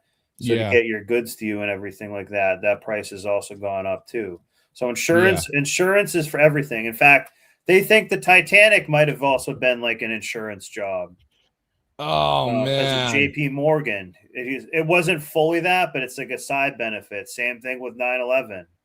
Like, that was also a heavily insurance involved thing. Yeah, like it is absolute. And of course, you know, the mafia, like they turned that into their own racket. You know, they would run a business into the ground, then burn it down, collect the insurance money, and then do it all over again. They did that for freaking years. Yeah. Yeah, so it's cyclical, that's all. Private insurance company negotiating with every healthcare provider. There's just this big list. Country, the central government, they go and they say, if you want to sell, Make stuff like the ADA up to for dentistry. Things like oh well, only Crest is promoted by the ADA. to us, to all of our people, then here's what you can charge for a check. It's like poison. Here's what you can charge. Anything like they recommend and like want you to have will be like poison instead of like them trying to get. That's the whole other point I'm trying to make, guys. Here, they're not an entity that's out to like heal you and help you. Basically, It's all designed to get your money. Yeah. It's a boot on the freaking neck of people who are barely getting by right now. Their job is to deny you and say no, basically. To save the money that you pay up front. For an MRI or a prescription for Lipitor. And so then whether that... And another thing too, they don't do like an ounce of prevention to do a pound of the cure. They don't give a damn about preventing anything. Goes to the heavily regulated private insurance companies in should. Germany or directly to the government like in the UK. Each country is telling the doctor or hospital or drug company how much that bill will be.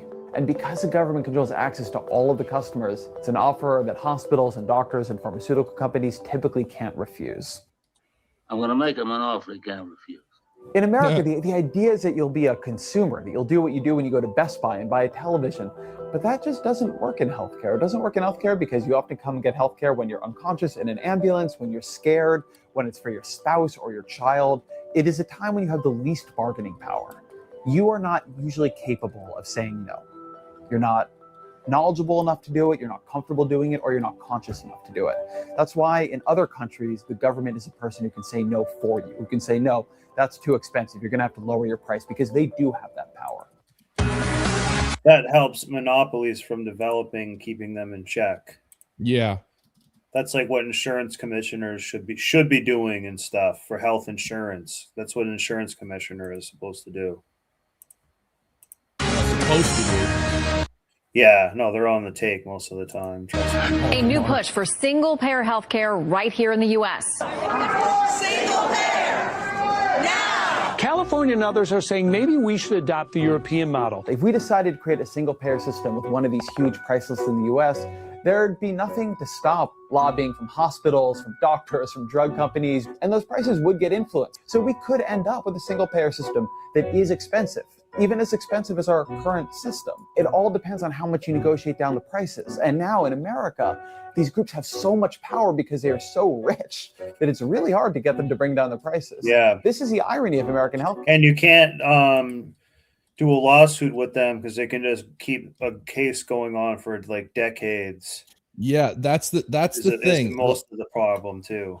Yeah, and you cannot fight an insurance company in the court of law. No. They have armies. Like, that's the thing. Like, they have armies of lawyers and accountants, and it's like that are on retainer. And when I say an army, I mean they like a lot of these insurance companies, because of the money they bring in, they get the cream of the crop when it comes the to best demons to do the back end of the horror shows. They get the best people in, like the top performer people for that. So you're cooked. You're going to be like cooked going up against them. Oh yeah, you are not. It's like, I think it is incredibly rare for an insurance company to lose, but even if they lose pennies. Yeah, for them, I mean, it's a drop in a bucket. Yeah, and like the lawyers, they don't care. It's like, dude, you're paying me like, it's like I'm charging you $800 an hour, and this is a case that's like requires my entire team. We're doing months of research. I'm going to bill you for everything, and it's all tax deductible. It's like we got ways of making it tax deductible, so we don't, so it's all profit. And these guys, like these types of lawyers, have absolutely no problem beating down someone who can't defend themselves. They don't care. Because they're sociopaths too. Oh yeah. God, we are in a sociopath epidemic right now. No, it's our culture. They're an expression of our culture. What that's like what we're becoming is that basically. I mean, you have like this is the culture showing itself how vapid and it's become, how everybody's ego is so important, how just like out of touch with reality they are. So this is like an allergy of that type of stuff. Basically, I think it's going to become more common too. Oh yeah, no, it's not going away. It's going to get worse. We're seeing it get worse. Yeah, we're seeing it get worse. I mean, just with but in the aspects of human pair bonding, not just in business, but as humanity, we are seeing empathy. Exactly. Yeah. Look at what was going to happen with Iran. They're going to have a chain of people around a nuclear like power plant thing, and we're gonna boom. Some people were just sitting, gonna be like, oh, I'm gonna have like some popcorn and beer and watch this happen. Like we're about to do like a deleting ritual online and like film it with like a drone of people over there, and people like don't even really like give a shit. They were like disappointed it hasn't happened yet. Yeah, well, I mean, at least the good news with that is that, there's a ceasefire. We'll see how long that lasts, but 0-hour ceasefire. But yeah, but to be fair, that is nothing new. Like we've actually like dictatorships have been using human shields since the dawn of time. We saw Germany and Japan during World War II did the same thing. Like it's like the civilians. It's like when their armies were depleted. I think it's the way of the civilians kind of showing, like saying, like, hey, like it's not like I'm really going to be able to get out of this or anything. So I'm going to like show that I'm like standing up to something, almost like in Tiananmen Square. I think it's standing for something. Yeah, I think it's kind of more like that, because you might get taken out anyway. So you may as well just be like, hey, you know what, like, it would be a noble death in a sense. Yeah. If I'm going to go down, I'm going to go down for my homeland, something like that. A little. Yeah. I would say so. Definitely. So I think it's more like kind of about that, because they'll view it like,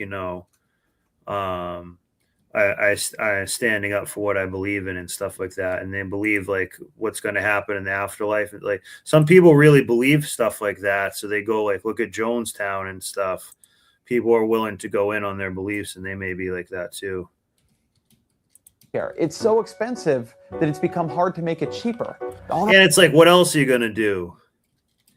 Anyways, just sit at home and wait for it to happen. Yeah, like pretty much. You may as well go out, like, you know what I mean? Like it's not like you're going to be safe if you stay at home. Like it could be cooked either way. So you might as well, I have a like a metaphor for that I use to describe people, because like I'm not black pilled. I am fascinated by all of this.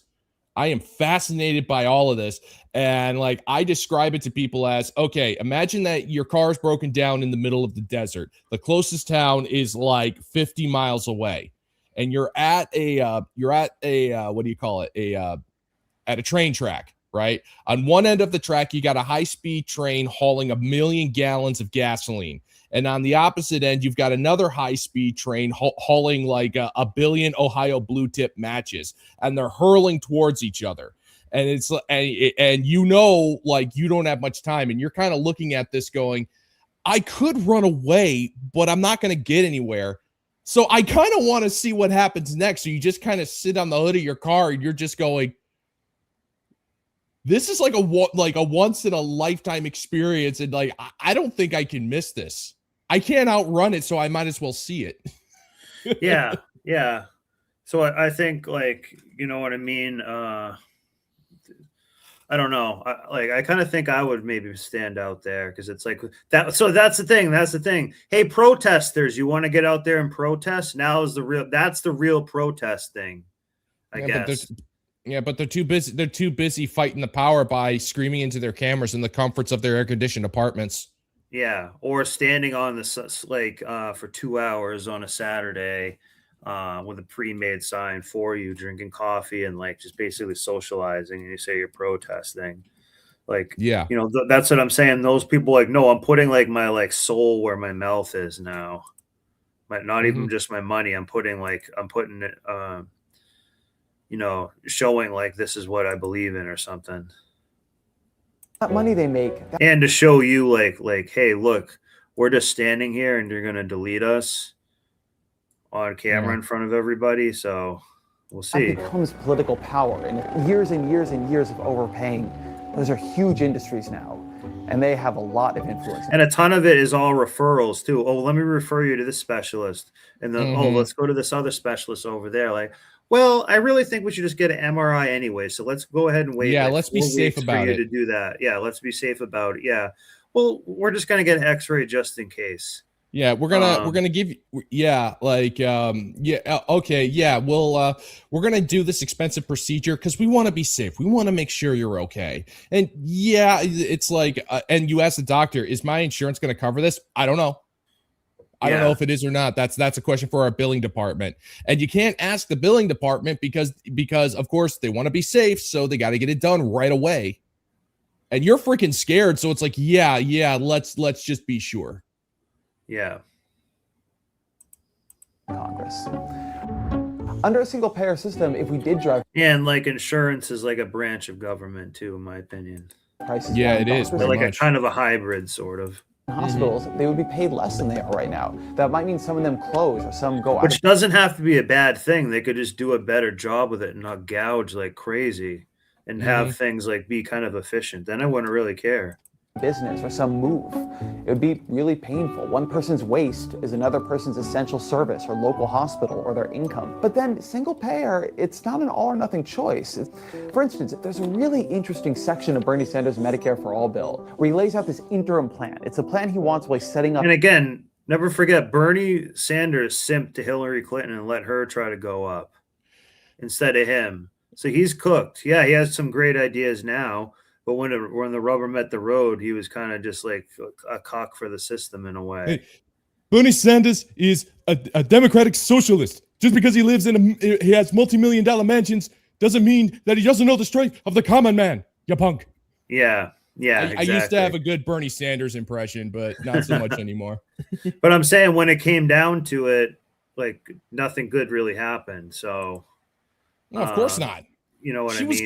She was going up against the Clinton dynasty. I mean, come he's on. Smart. That's the only reason he's alive, probably, because it would have been like, he played ball. He was paddleboarding or something and got taken out. Like, no. That's not how the Clintons do it. No. What they do is they tie you to the back of a tree. You know, you get shot. The gun is found like 20 feet away, and the police rule it a suicide. I mean, come on. Yeah, no, get with the times, snowboard. Yeah, and usually that's because you wrote like a book about them.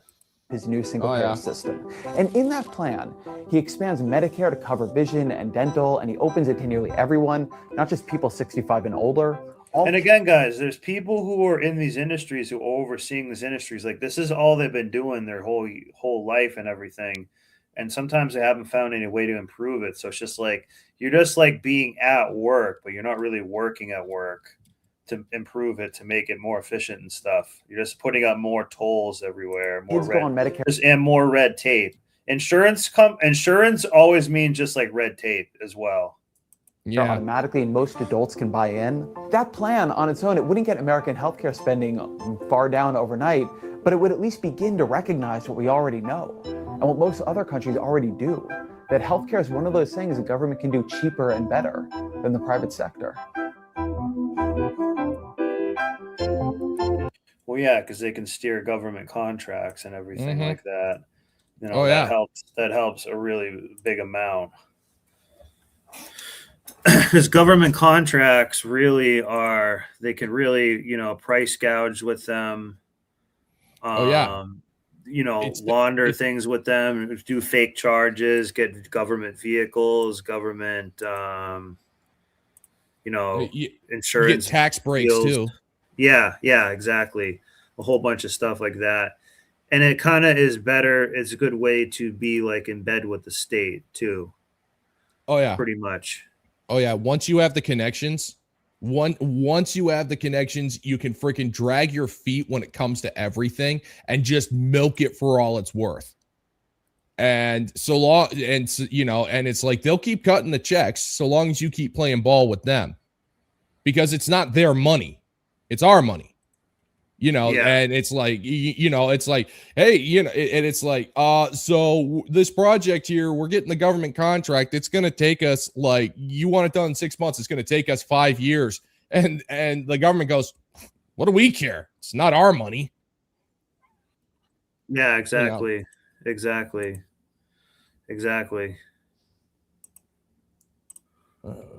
Talking about like bonding, a lot of these things, like especially in the first 2 to 6 months of life, at least, like women bear the majority of that labor. Sure, but I say, so what? I could say that to any men bear the majority of labor of running society for a lifetime. And on average, the male burden of performance to sell, to provide, to maintain, to upgrade, to evolve and all that. A man's worth is derived from what he can produce. Yeah. That is just the way it is. Most of us accept it. Is that if you're a man, you're expected to be doing something. You're expected to work. You're expected to build. You're expected to do something. And that is something that men have to deal with. Like, it's ingrained into you, like, the moment you can start understanding coherent English. It is your job to be doing something. And if you're not, then you're worthless. Yeah. Women and also who creating too. Yeah. Creating. Or destroying if you're blowing stuff up. But yeah. But I'm saying, like, not just work for work's sake, like there's like, they have to have a gross domestic product in a way, a tangible asset that they produce, like, from doing that. Yeah. on average, women have 1 to 2 kids. Yeah, and it's not enough that, let's say you have a good man, hard worker, gets married, starts a family. It's not enough that he's working to provide for that family. It's not enough that he is providing round-the-clock protection towards his family. No, now it's like he goes home, he's expected to either cook dinner, wash the dishes. He has to do more work. And that work is going to be scrutinized, like, to the point where, like, there's some marriages out there. I'm not saying all of them. There's a lot of people who are happily married. I'm happy for them.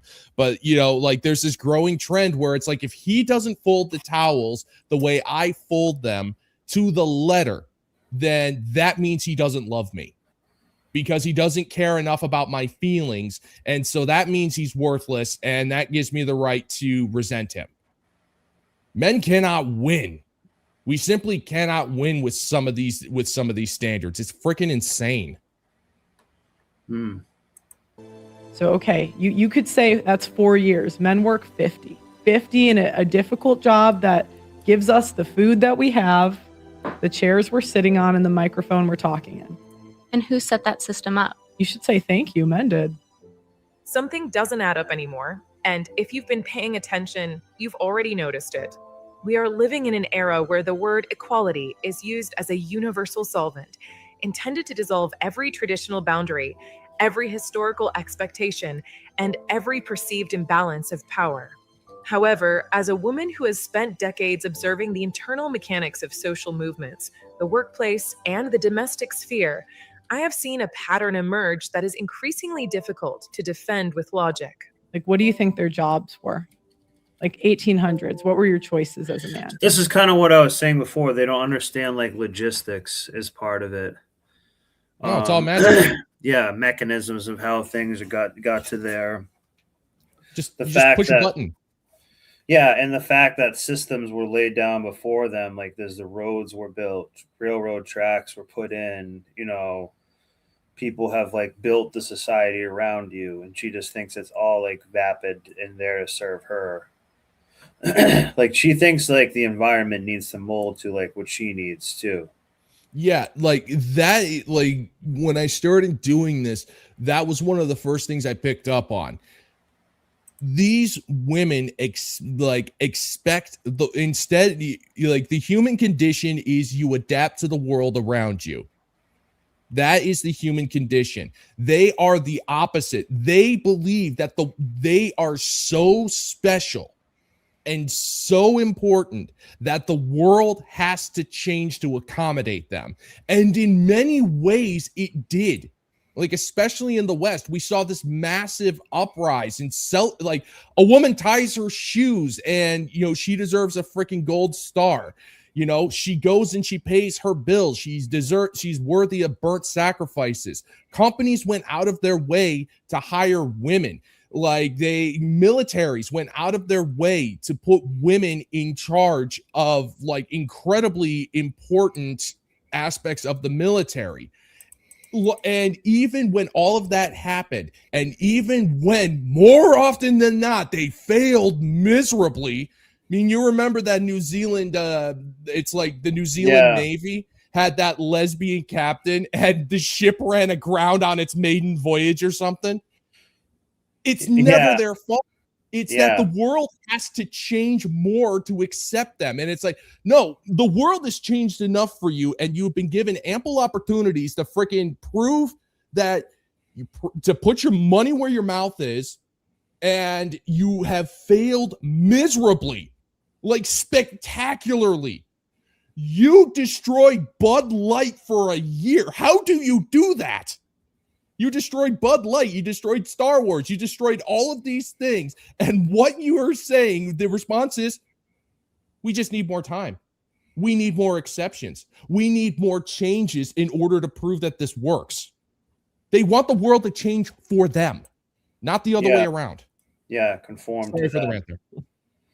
No, but it's true though. To do as a job. Because, you know, you always talk about how women were held back historically. So I'm asking, like, you have to be entitled to your core to hold that belief. What was life like back then? Well, women had to stay home and men had to do all of the jobs because they didn't allow women to help them. What were their jobs that they did? Where you guys think that men just had these glamorous, fun jobs, but men did the difficult job. Men know that they didn't enjoy their jobs. Like, do you think of any guys going to a coal mine and saying, wow, this is my passion? The demand for equality has become a buffet-style philosophy where the participants pick and choose the benefits they desire while leaving the heavy, unappealing responsibilities on the table for men to continue carrying. It is a selective application of principle that functions more like a quest for institutionalized advantage than a genuine desire for a level playing field. When you look at the landscape of modern gender dynamics in the United States, you see a growing confusion among men who are told that the rules had changed for the better, only to find that the rules have actually become a series of moving goalposts designed to favor one side while maintaining the old world burdens on the other. If men's jobs disappeared tomorrow, society would crumble. If women's jobs disappeared tomorrow, society would be fine. Oh, really? Who's going to raise all the children? This is not about hate, and it is certainly not an attack. No one's saying it's about hate. It is about pattern recognition and the calm, clinical observation of how human beings behave. Pattern recognition in the clam. Oh! I think it was a little bit of a typo there. Oh! When they are given the opportunity to gain power without equivalent accountability. We have to be able to talk about these contradictions without falling into emotional drama or inflammatory rhetoric. If we are going to claim that men and women are identical in capability, ambition, and social responsibility, then that logic must be applied across the entire spectrum of human experience, not just in the air-conditioned offices of Fortune 500 companies or in the high-status realms of political influence. But what we see instead is a specialized version of equality that disappears the moment the task. A bunch of the Fortune 500 companies are all going to be what? Insurance and insurance related, medical, things like that. So they're up there. They're all, all washing each other's hand. Becomes dangerous, dirty, or socially thankless. This observation isn't. And they're just greedy too. Yeah. They're not, and they're not giving good results, giving a good product. People are not having like robust health and, things like that. RFK didn't do dick. Oh yeah, he's a Kennedy. That's why. Born out of bitterness. It's born out of a decade-long view of how social systems actually function when the cameras are off and the slogans are put away. The core of the issue lies in selective equality. It is the tendency to demand equal representation in boardrooms, tech leadership, and film direction, while remaining perfectly silent about the lack of female representation in sanitation, roofing, coal mining, or long-haul trucking. You That's will notice because they want the that fun gender jobs. gap. Yeah. And the funny thing is they demand equal representation, but they've always had preferential representation or at least for the last, 15, 20 years, preferential.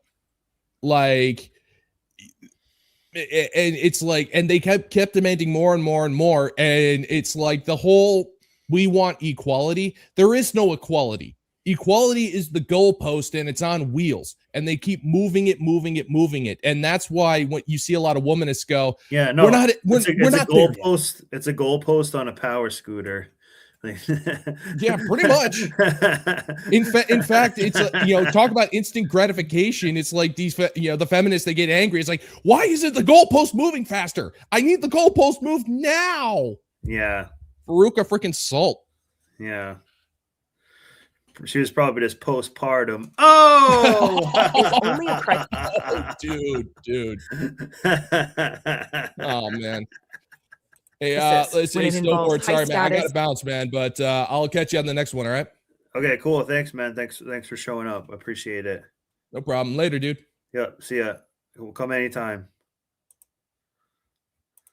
High-paying and low physical risk positions. Yeah, This I'll creates keep watching a fundamental more. I don't logical give a shit. fracture.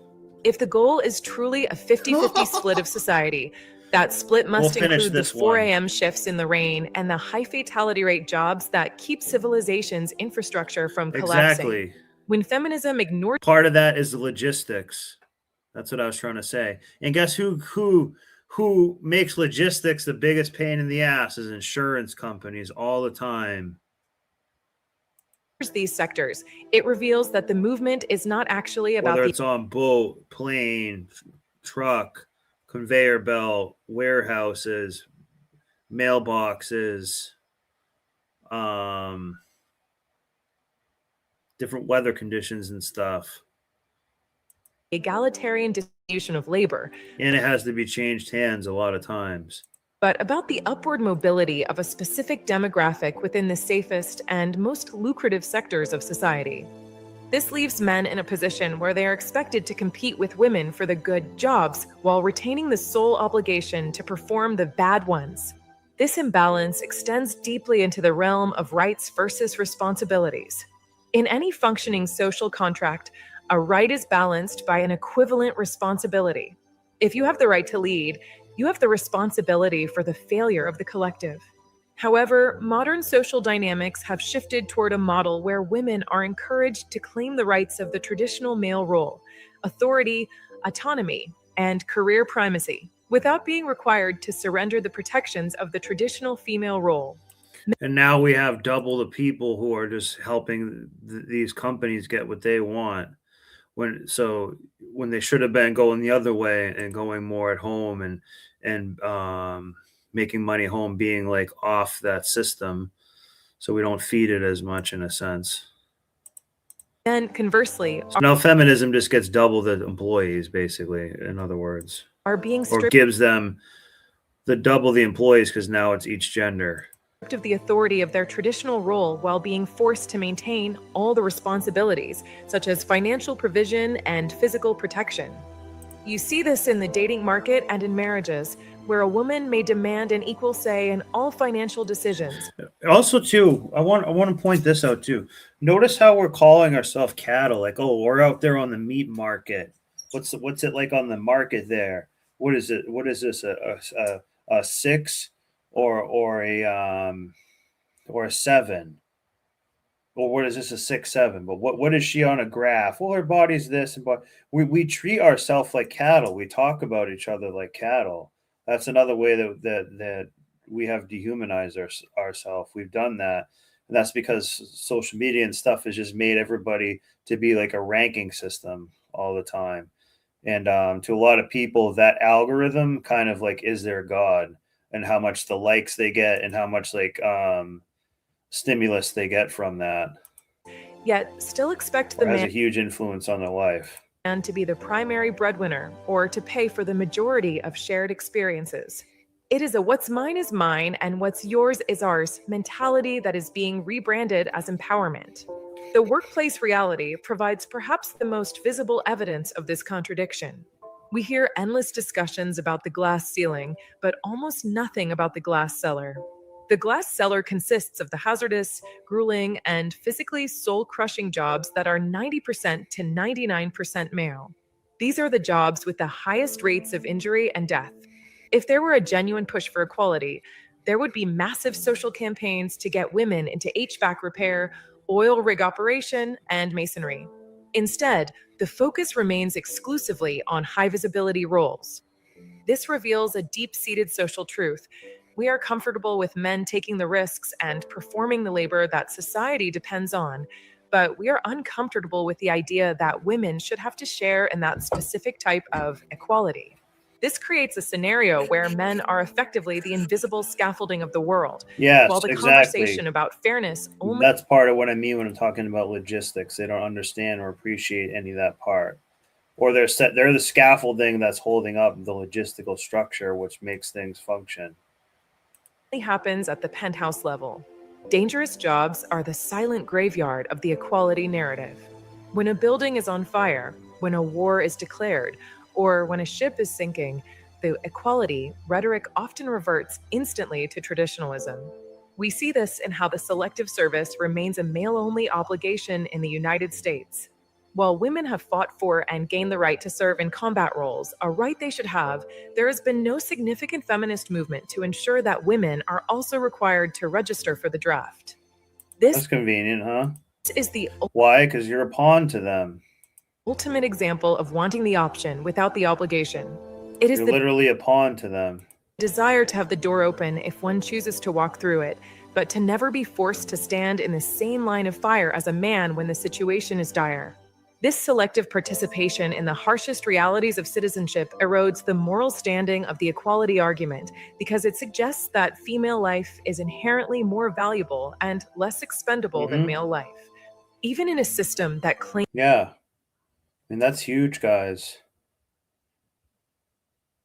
Like, that's why I was upset about my customer today, because like in the end they do think you're a pawn and stuff. So when they don't really respect your time and everything, you can take it seriously. But I think just a lot of times they don't have a second thought about it. So they're not necessarily nefarious or evil, but they just don't have a second thought about it whatsoever. So it's kind of almost one and the same. seems to be gender neutral. Not like a bad intention per se, though. The accountability gap is another area where the system feels rigged to many men. In modern social and professional environments, men are held to an incredibly high standard of behavioral and professional accountability. A single mistake or a perceived lapse in judgment can end a man's career or social standing. Women, however, are often shielded by a social narrative that views them as perpetual victims or as being less capable of malice. This infantilization of women is ironically perpetrated by the very movements that claim to empower them. When a woman succeeds, it is her own doing. When she fails or behaves poorly, it is often blamed on the patriarchy, socialization, or trauma. This creates a lopsided Yep, that's the three. That's their holy trinity. reality where men are Their expected unholy trinity. to own their actions completely, while women are given a social out that allows them to avoid the full weight of the consequences. This lack of equivalent accountability makes true partnership or professional parity impossible, as one side is playing with a safety net that the other side is prohibited from using. Reproductive control and the A safety fishnet. Oh, a safety fishnet stockings. Oh, subsequent imbalances are equally profound. We have reached a point in the that's why they call it a fishnet, because it's like tuna in there. United States where a woman has total, unilateral autonomy over whether a pregnancy continues or ends, a right that is legally established. However, the responsibility following that decision is not equally distributed. Yes.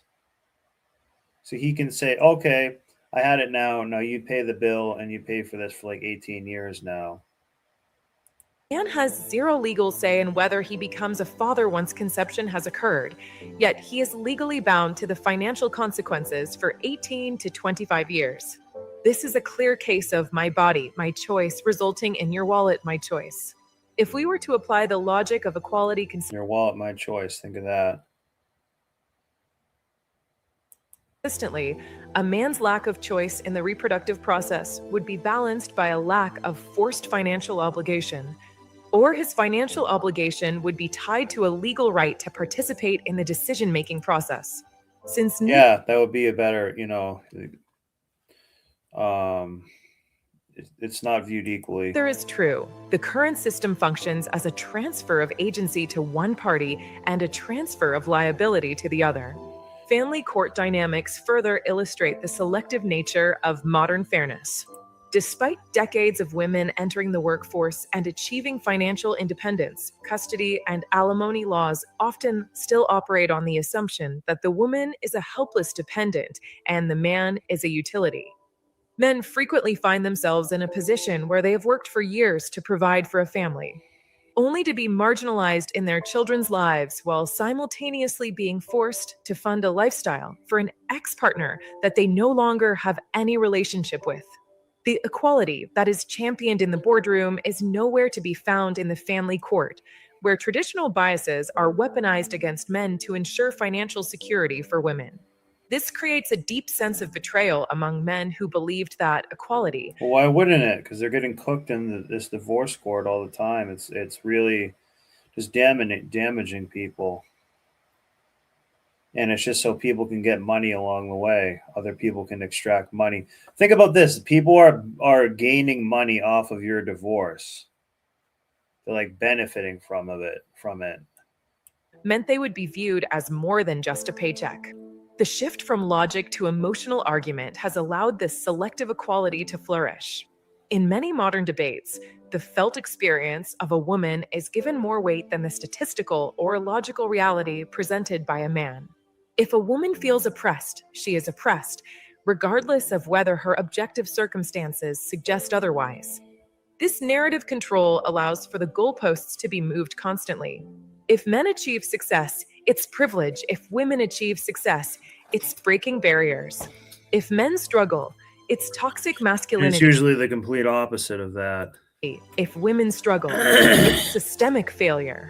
By controlling the language and the emotional tenor of the conversation, the proponents of selective equality can dismiss any male grievance as an expression of entitlement, while framing every female demand as a matter of basic human rights. Social media has amplified these selective narratives, creating a validation system that rewards a victim mindset. We see a culture. Yep, this is kind of what I was talking about the other night. AI is not AI, but like social media in their phone and everything. This is their influence. This is their programming. This is a big part of it. Where women are constantly told they are enough, just as they are, while men are told they must constantly prove their value through labor, status, and stoicism.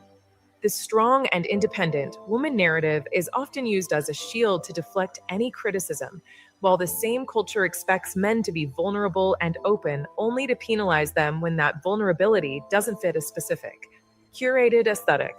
The digital landscape creates a feedback loop where the most vocal demands for equality are often the ones that require the least amount of actual sacrifice, further distancing the movement from the reality of shared human burden.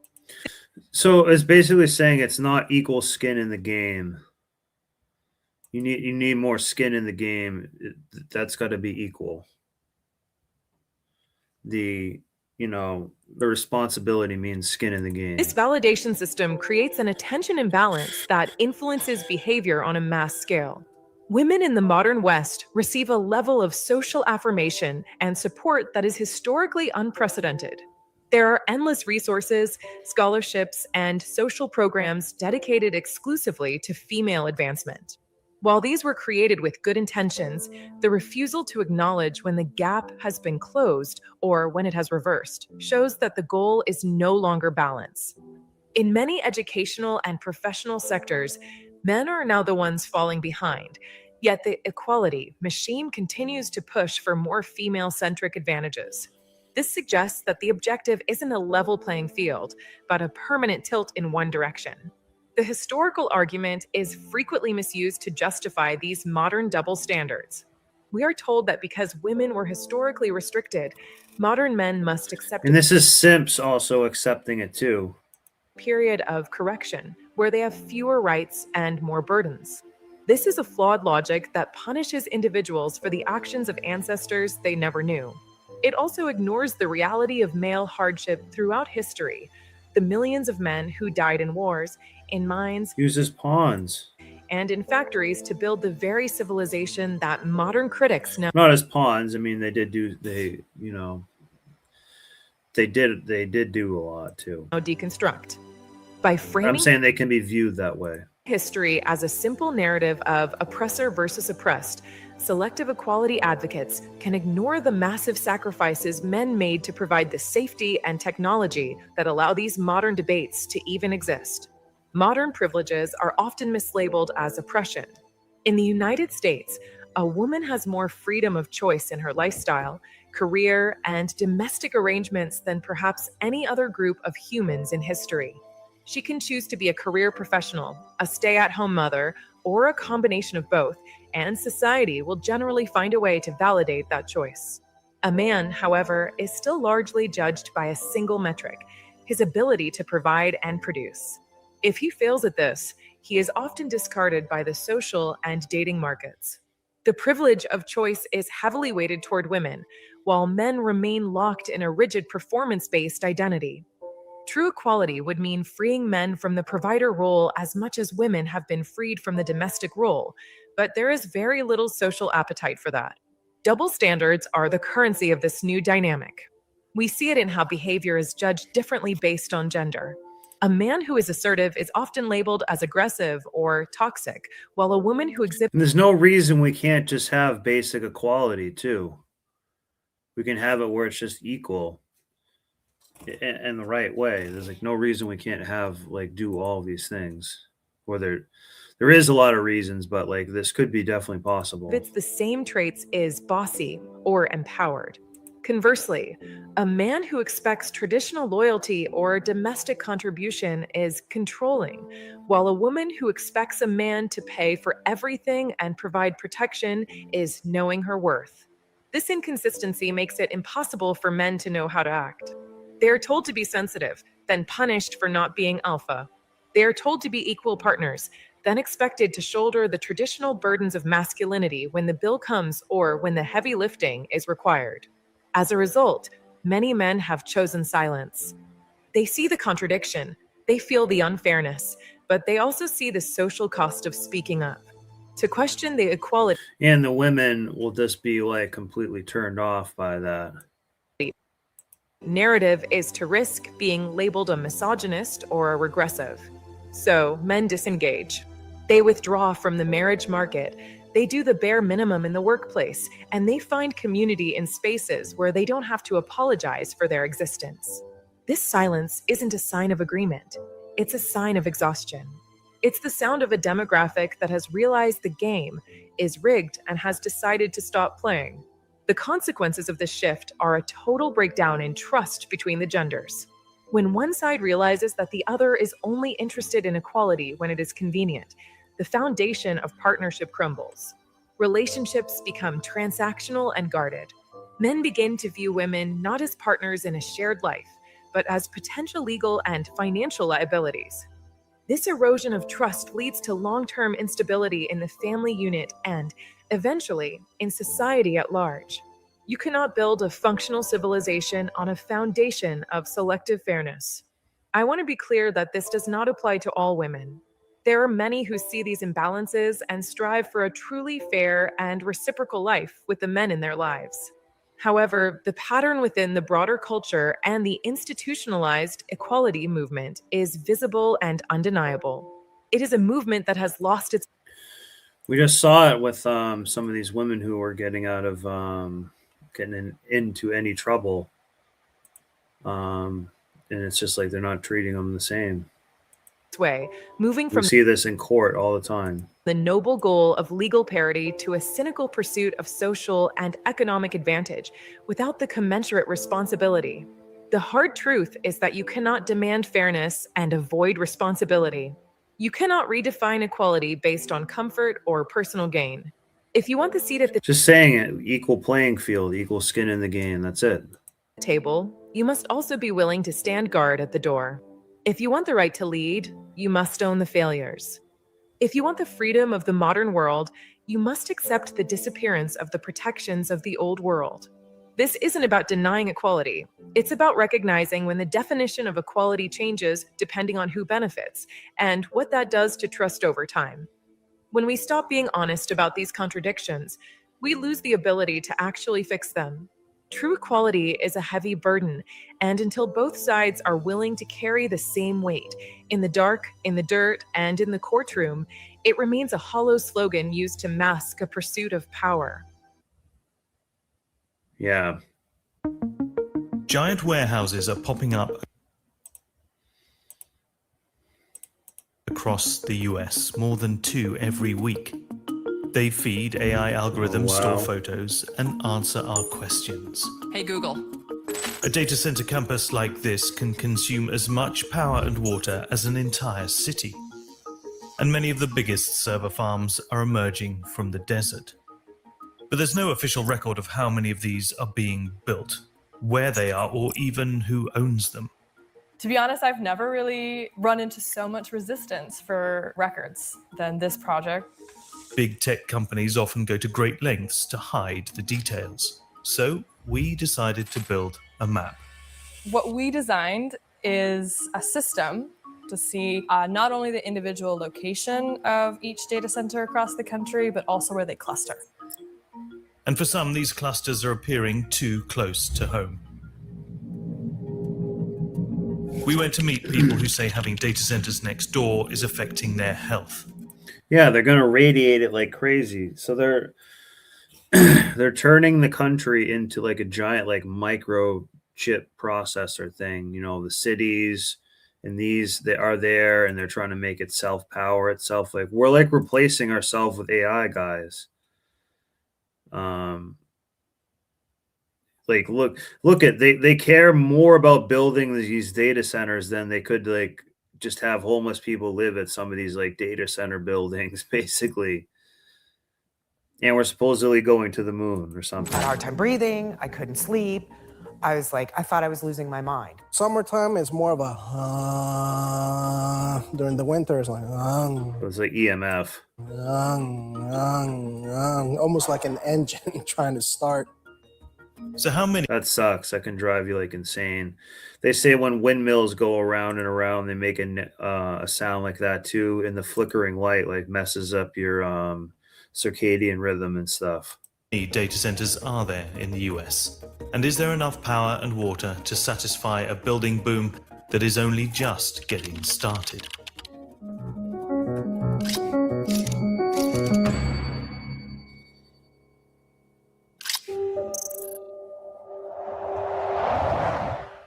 Where I am standing now is at the middle of the data center capital of the world. This is Loudoun County, Virginia, otherwise known as Data Center Alley.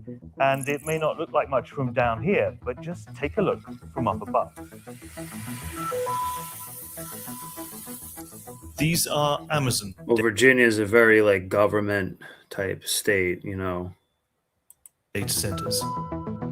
Zoom out and you can see tech companies tend to build data centers in clusters. Yep. It's like a microchip.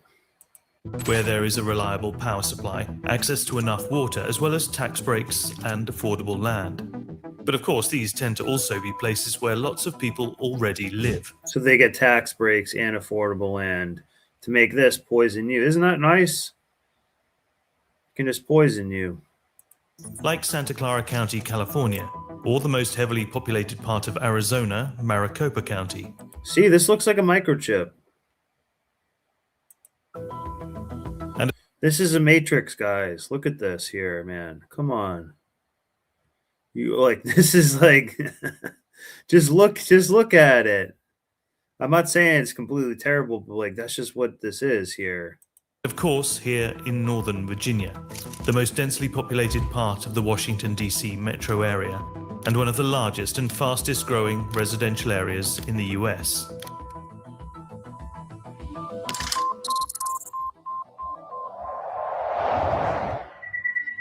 Yeah, I mean, I was the fourth homeowner in this neighborhood, fourth to occupy a house in this I think it was 304th, if I'm not mistaken.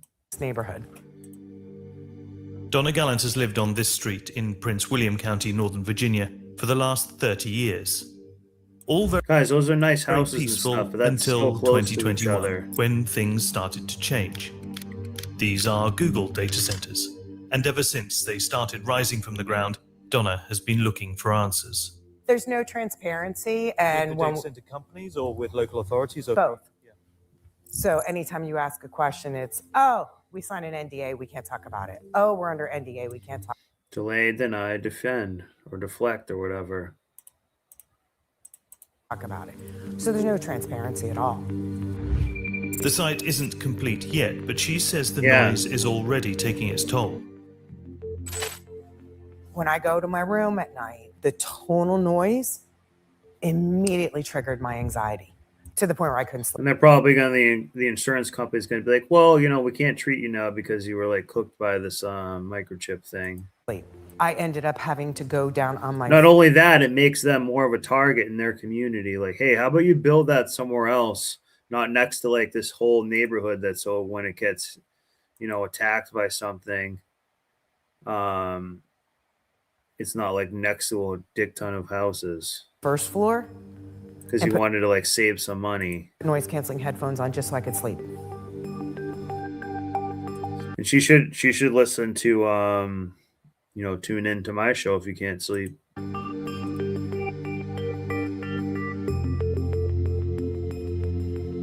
But for Donna and her neighbors, this is just the start. Over the next few years, they will find themselves surrounded by a string of new data centers. That's going to go from this road here all the way and around my neighborhood.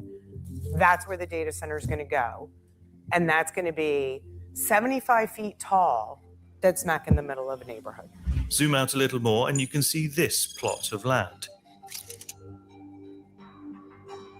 It was originally meant for housing, but in 2023 it was rezoned to clear the way for the construction of data centers instead. Prince William County already has over 70 data centers, but if this Wow. I wonder what that's going to do with all the trees there. It's probably going to cook and radiate them. master plan for a data center, That's almost like there's going to be higher rates of disease and cancers and stuff like that, radiation related things, EMF frequency type illnesses popping up too. opportunity zone is fully realized. Together with Loudoun County to the north, they'll have more data centers than Russia. You just hear that? Daddy Putin knows how to get shit done. He doesn't let you have this cancer thing there. He gets it done with all these across the place with like 12 time zones. A little more and you can see this plot of land. Let's give it up for Daddy Putin after this. It was originally meant for housing, Listen but to in this 2023 it was comparison. rezoned to clear the way for the construction of data centers instead. Prince William County already has over 70 data centers, but if this master plan for a data center opportunity zone is fully realized, together with Loudoun County to the north, they'll have more data centers than Russia. There are more data centers in this one county than Russia. That is crazy, guys. That just goes to show, like, they're willing to, like, cook the public there. They're like, yeah, well, you know, they'll just slowly start moving out, or maybe they'll do some lawsuit, but we'll, like, you know, we can handle that lawsuit. Donna set up a local campaign to challenge the rezoning, but the lawsuit was dismissed. Yeah, it's heart-wrenching. It's heart-wrenching. Do I have ill feelings towards the data center industry for that? Yes, I do. I think we all need it. Looks like now she's got a microchip on her shoulder. Oh! It's the way the world is going, but do I think dropping it next to people's homes is the right answer? No. There is no This is just like a Mark Zuckerberg, like, kind of AI type person right here. definitive public directory of data centers, no official map, no single regulator to ask, or government agency to FOIA. So, you know, it's been really tricky to kind of get these records because the companies don't want to disclose all of that information. By trick, because they're evil and they don't give a shit, and they're making it just difficult for you. Key, we mean redacted records and requests denied on the grounds of trade secrets. It turns out there is one thing that most data centers need: backup generators in case the grid fails. And anyone Which are diesel always. who wants to install a generator needs to apply for an air quality permit. So what we set out to do was request all of the permits that are issued to data centers for those backup generators. That meant filing public record requests for air. They're going to make them have, like, they're going to choke the engine down, have, like, ridiculously fuel requirements. Permits in every. Or, I mean, exhaust, so they have to, like, run it on very low RPM or something, maybe. Every state. They list the capacity of the generator, so we can extrapolate the power needs of the data center. They also provide clues about who owns it. Take this hotspot, rapidly expanding close to Columbus, Ohio. There are at least 164 emergency generators permitted here. This is a data center where the air permit was applied for by an LLC called Magellan Enterprises LLC. But the company has applied for a trade secrets exemption. So they were actually able to redact pretty much all the information that we wanted. But all of the big tech giants must disclose any companies like LLCs that they own. And by digging into their official records, we managed to pull back the mask. And it turns out that the data center in Ohio. It's not Magellan Enterprises LLC. And again, guys, the data is mostly just tracked to, like, use stuff against you or send you, like, more like targeted commercials and insurance ads. It's to show you, like, a new. So this whole map is, like, to show you, like, which Liberty Mutual commercial you're going to end up seeing. Is it with Doug in the taxi, or Doug in the emu, or something like that? It's actually owned by Google. This is a task we repeated hundreds of times to build this map. It's the most comprehensive tally to date of America's In other words, exploding it's not data like center an industry. Enhance Your Life. Every dot is a data center large enough to need a permit for its backup generators. These are the facilities either already built or approved for construction at the end of 2024. We reached a total of 1,240 data centers. That's nearly 4 times the number in 2010. The companies that use the most amount of power in data centers across the country, it probably won't surprise you, are Amazon, Microsoft, Google, Meta, and QTS. Of the data centers we pinpointed, 177 belong to Amazon.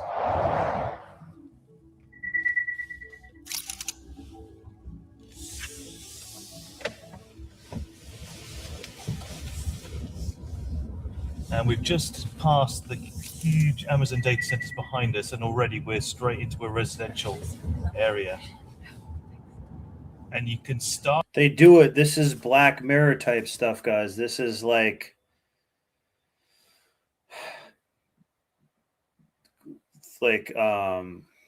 they're doing it so it's symbolic, so you always see it like that. It's to dehumanize you, to dehumanize the people in this neighborhood here. To see why these data centers are so controversial. Those boxes. And they didn't care about doing anything green then, did they? They should be refurbishing an old building or something like that to make it a data center, not just completely taking up everything on the land like this. On the roof there, that's the ventilation for the cooling systems to keep those hundreds and hundreds of servers from overheating and overloading. And these are running 24/7. And that's just because we're consuming so much more. This is just feeding the beast system, feeding the AI. And ask ourselves, like, do we really need this? And there's nowhere else in the world with a higher density of data centers than here in Loudoun County, Virginia. As much as a third of the planet's internet. Yeah, and they have a lot of these. There'll be buildings with almost vents that look like chimneys on them, but they're like a big concrete tunnel thing. Traffic flows through the state of Virginia.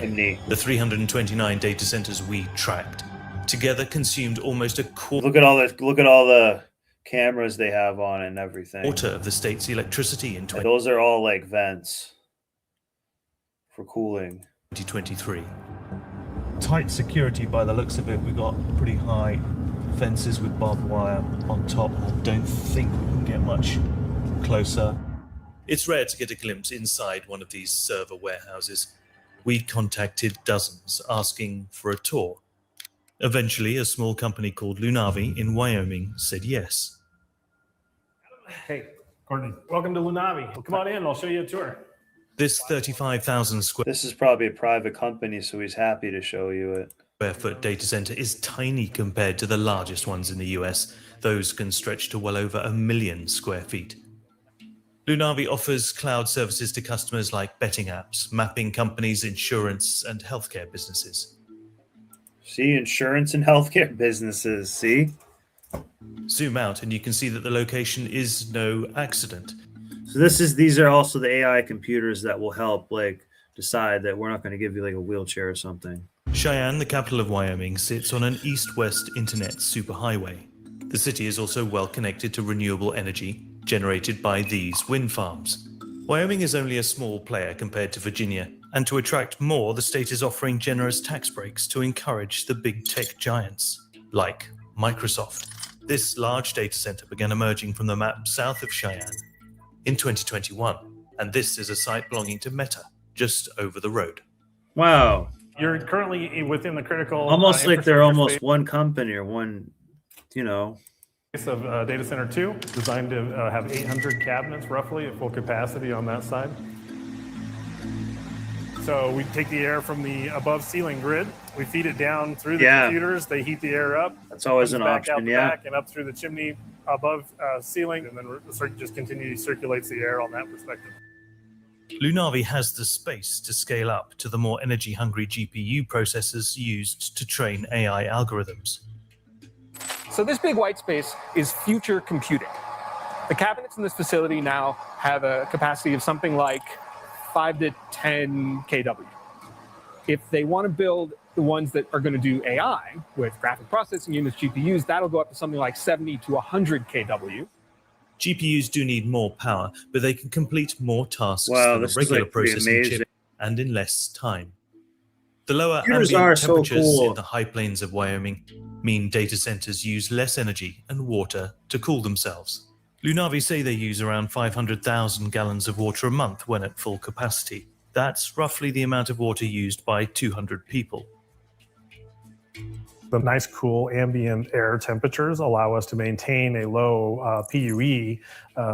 So I don't know if they have some type of radiator system that filters water. I don't really know how this works. which is a power usage efficiency, which then allows Other us than just like cool ambient temp and like, fans. to just be a lower cost center for our customers and pass those savings on. But this area has been plagued by droughts. So farmers are watching the data center campuses emerging to the south of Cheyenne and getting nervous. This is a story unfolding not just in Wyoming and in Virginia, but across the country.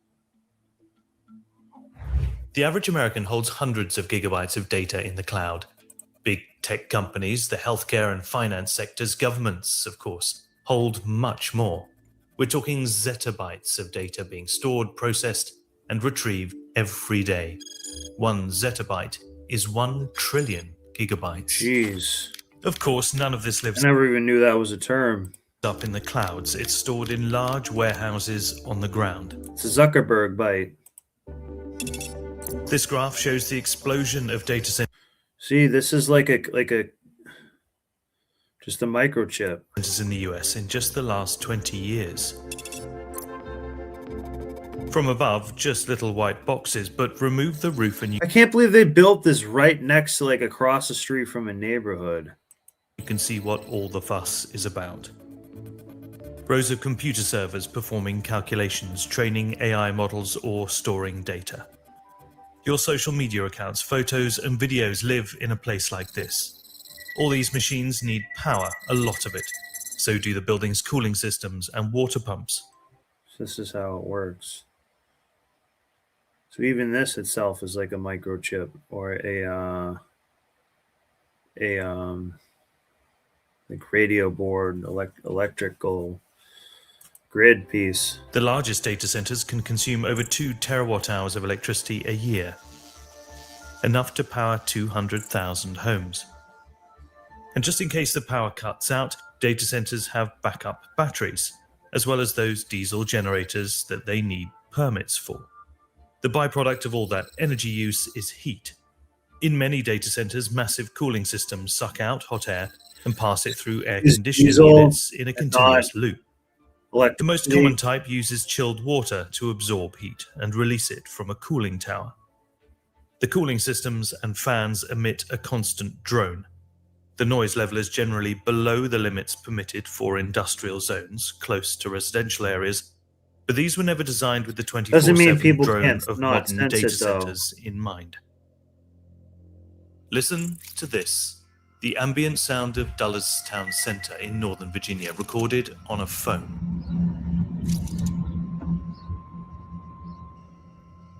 Wow, you can 3 hear those Amazon data fans centers going. sit roughly 200 meters away. I ran the audio through noise reduction software. Only then do you realize that hidden behind the drone of the data centers, there is birdsong.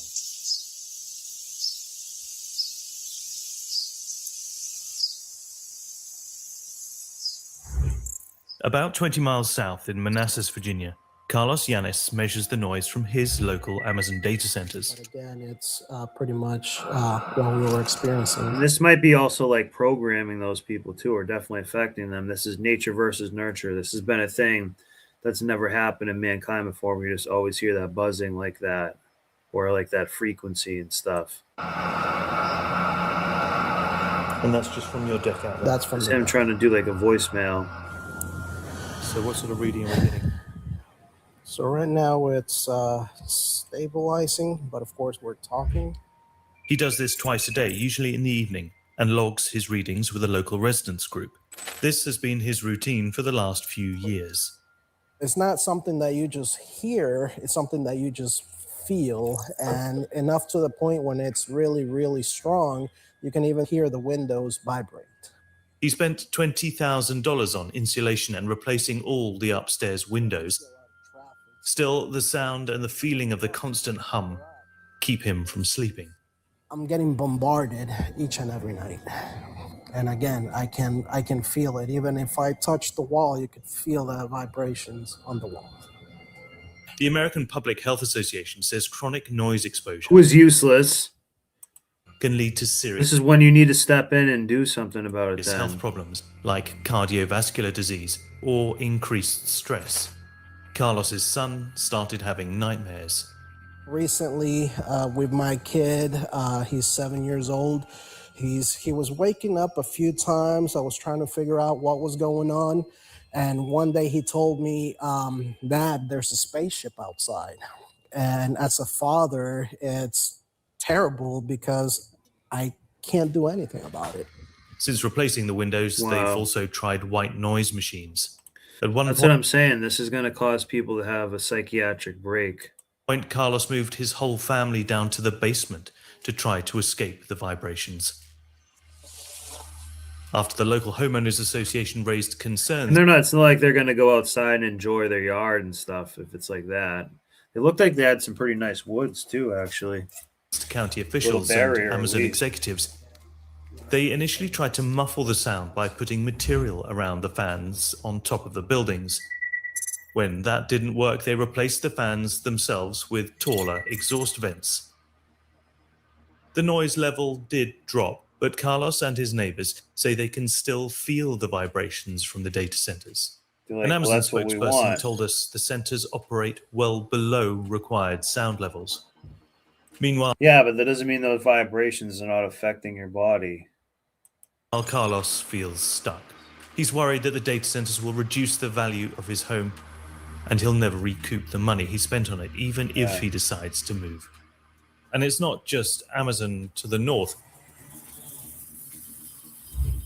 This is what the neighborhood has coming down the line in the years to come. I'm not against technology. I'm not against growth. I'm not against what data centers can chip in to the counties themselves.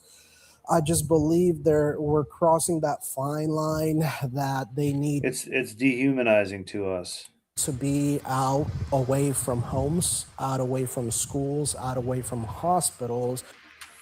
All of these data centers require huge amounts of water, and that's not so much of a problem where there is plenty of water to go around. But in places of drought and water stress, like Phoenix in Arizona, where my colleague Dakin went. Oh, they'll take that away from a farmer, no problem. Like, well, we actually now have the water right access, or we can divert the stream to the right of way because we need it for our data center. Like, yeah, but like we need this for food. Like, yeah, but the data center though. There, it's a completely different situation. This is a proposed site for a new data center here in the southwest of Arizona. From what I understand, the only way they're going to get water here is drill into the ground and use groundwater. As the Colorado River makes its way south from the Rockies, its precious water is siphoned off for agriculture, industry, and housing. Since 2000, river flow has shrunk by 20%. So by the time it reaches Arizona... I don't think they won't siphon water from you to make their, data processing thing go a little quicker. Or so they can make an extra dollar. So don't think they're not they view you as a pawn, so they're not worried if a little less water goes to you. Every drop counts. These maps show how extreme drought or the environment has gripped the state since 2000. Zoom out and you can see the entire southwest is drying up. And then, if we overlay the map we've built, you can see the mega thirsty data centers moving in. This Microsoft data center was built in 2019. And over the last 3 years, one has become 5. Directly across the street is the new Microsoft. He's choking it out. He's choking out the farmland like this. So to the point where they just have to give up and sell it but they'll make hey, we're going to give you $20 million for this. But they almost have to because this is probably going to mess up the vegetables and stuff too, I would imagine. Become 5. Directly across the street. So it expanded like this, and they just buy one lot, one lot, one lot, one lot, one lot, one lot. Is the new Microsoft data center that's being installed. Some of these data centers on the outskirts of town are really farmland that's being plowed under. Yeah, for the purposes for freaking Skynet, corporate hellscape. This is a Terminator movie getting ready to be set up. This is literally a Terminator movie right here. The data center. And as you That's what this is. You can see from the air permit documents we requested from the Maricopa County Air Quality Department, this cluster is likely to be huge. We're looking at a total of 280 generators at this facility. So it's a huge amount for a combined capacity. 280 generators, and those are like generators that like power like a hospital too. Of almost 800,000 kilowatts. It's located in an area of extreme water stress, and also we can see that the major basin that it's drawing most of its water is coming from the Colorado River. Documents show that Microsoft planned for each of these buildings to use 1 million gallons of water a day, a total of 1.83 billion gallons a year. That's enough water for roughly 61,000 Americans, or a city the size of Santa Cruz, California. All this in a desert-like climate that is getting hotter and drier every year. And what we found is that up to 43% of data centers, and this is our largest data centers, are located in areas of high or extremely high water stress. So they're literally sucking it dry, guys. All for this AI nonsense. And that's really shocking because data centers require a huge amount of drinking water to be able to cool their servers. You heard right. It's going to be drinking water too. Hundreds of thousands of gallons of drinking water. More than half of Microsoft's and nearly half of Amazon's data centers are in high water scarcity areas. In many cases, that means we're viewed as cattle. We can have less because it makes this other asset go up more. We're viewed as cattle. Big tech companies have flocked to the desert to take advantage of a string of generous handouts, including tax breaks, affordable land, and cheap electricity. But trying to find out how much water these data centers need has been difficult. A number of these permits, companies apply for what's called a trade secret exemption, but we've been excited to get around 50 records that really show the granular utility metered water use of some of the largest data centers in the country. Take this example, a Google data center campus in Midlothian, Texas. Records show it used 160 million gallons of water in 2023, about the same as a small power plant. And this Kyndryl data center outside Boulder, Colorado, used 84.5 million gallons of water that same year. As this map shows, droughts are common here too. In Arizona, water is tightly regulated, whether it comes from the Colorado River or is pumped from underground near population centers. But each smaller municipality can decide how it uses its water allocation, and in many parts of the... Well, guys, I need to end the show because it's right before 3 in the morning. So right before 3:04 in the morning. So thanks so much for being here, and we'll keep doing more of these shows. Thank you very much. Have a great night, guys. Check out some of the other new videos that I've posted too. And I'll see if I can maybe clip one from this if I find something good. Thanks so much.